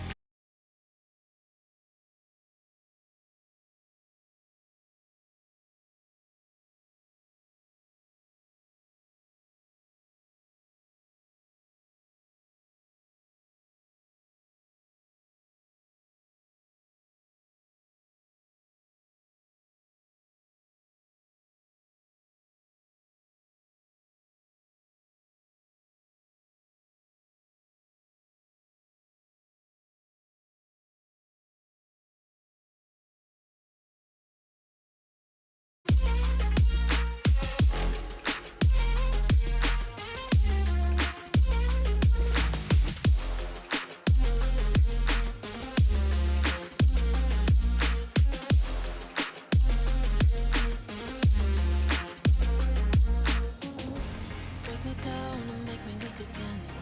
After all, I called you my best friend. And I've been here, I know the story ends with broken hearts and us playing pretend. Break me down, down. Break me down.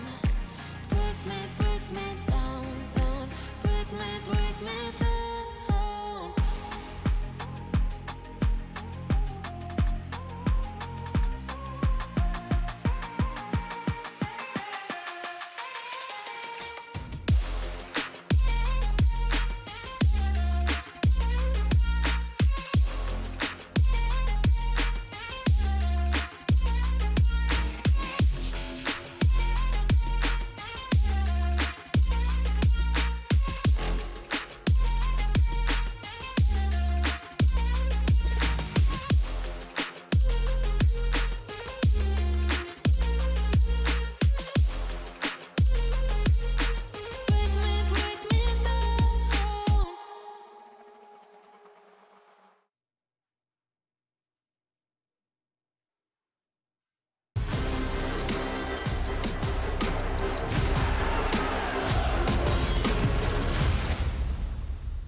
Well, check this out. It is GamerLegion is our next representative to be heading home.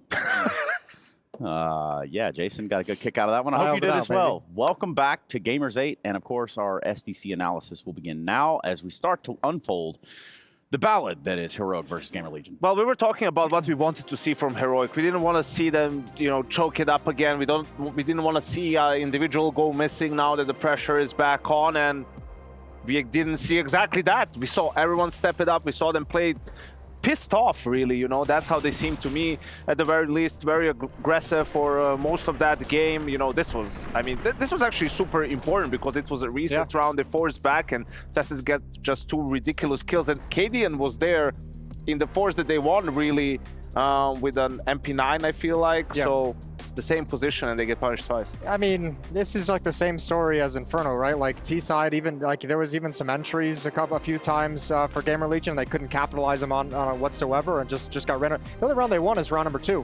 Outside of that, it's just getting completely deleted. And there's just absolutely no production on the T-side. And there's probably a little bit of an element in terms of calling, but I think most of it was just on Inferno and on Overpass. Individually, not enough fragging output to make any tactic work whatsoever. Yeah, and there is a point when you're not in control of this series, and I think that was pretty much the entirety except for map 2. I mean, there's just a stark contrast. If you take Vertigo out of this, which was like the head-scratching map veto, like the risky pick, the trial pick that Heroic brought into the series, like you just see the difference in class. 16-3, 16-7, just complete destruction. Yeah, and it is exactly that. We've got some rounds we can kind of look over here, but as you can imagine, there aren't exactly that many. However, round 10 kind of sticks out. I picked out this round for the simple reason that we talked in the pregame about, Heroic is always going to be doing something, and you can, if you know that, then you can counter it. So just look at the timer up and pay attention only to the radar, pretty much. So after some early, utility usage towards the A bomb site, a little bit towards B.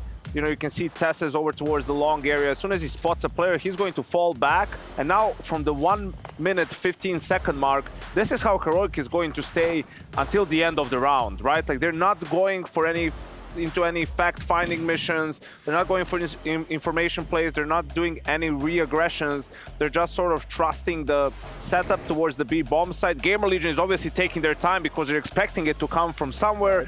It doesn't come. The setup holds strong, right? Yabi here with 2 great entry kills. They just mop up over on the B bomb side. The last 2 players from GamerLegion forced to save. Yeah, nice little passive, a couple crossfires, nice little like bait and switch, swing off contact. They had it all. It was, and I mean, it happened time and time again. Like, it was just, yeah, there's not much to say. There was no ability for GamerLegion to get into this game whatsoever in the first half. As a contrast to this, you know, you also had Cadian pushing long into playground, into T-spawn and dying, and sometimes Storm backstabbing. So there was plenty of aggression from Heroic in this game, and yeah, they just had GamerLegion's number. It's the first half you see Ston with an op, you know, in addition to everything else that's going on. You know what? Why not? Might just and pull it a out, couple right? of times, you know, saw Ston on the player cam after some like good rounds, you know, talking a lot, probably talking a lot of smack, which you love to see it. Yeah. You want some of those other guys. This is like this map.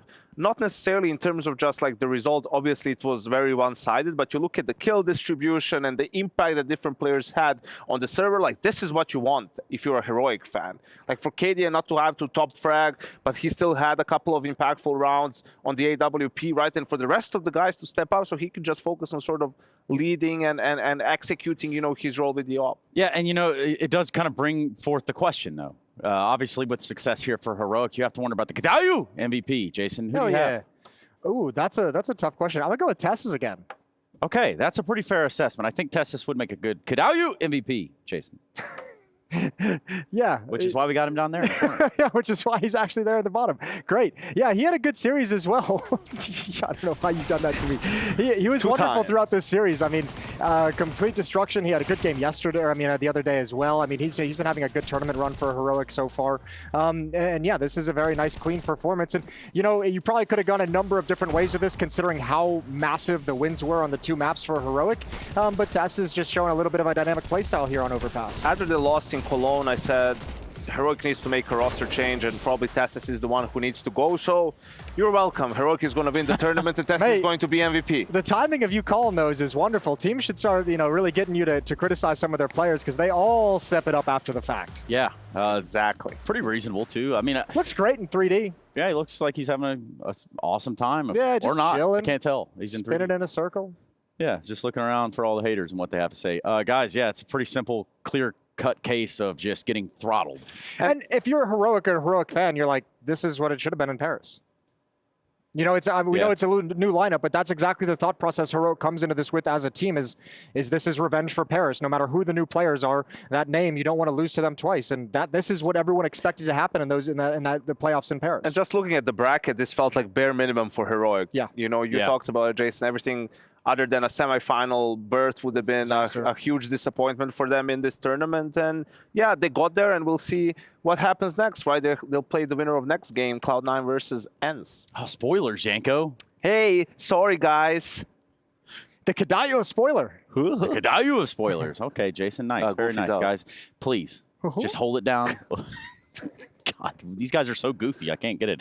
Yeah, speaking of goofy, we do have ENCE and the Troop coming up here. Oh, just kidding. That's wrong. That's completely wrong.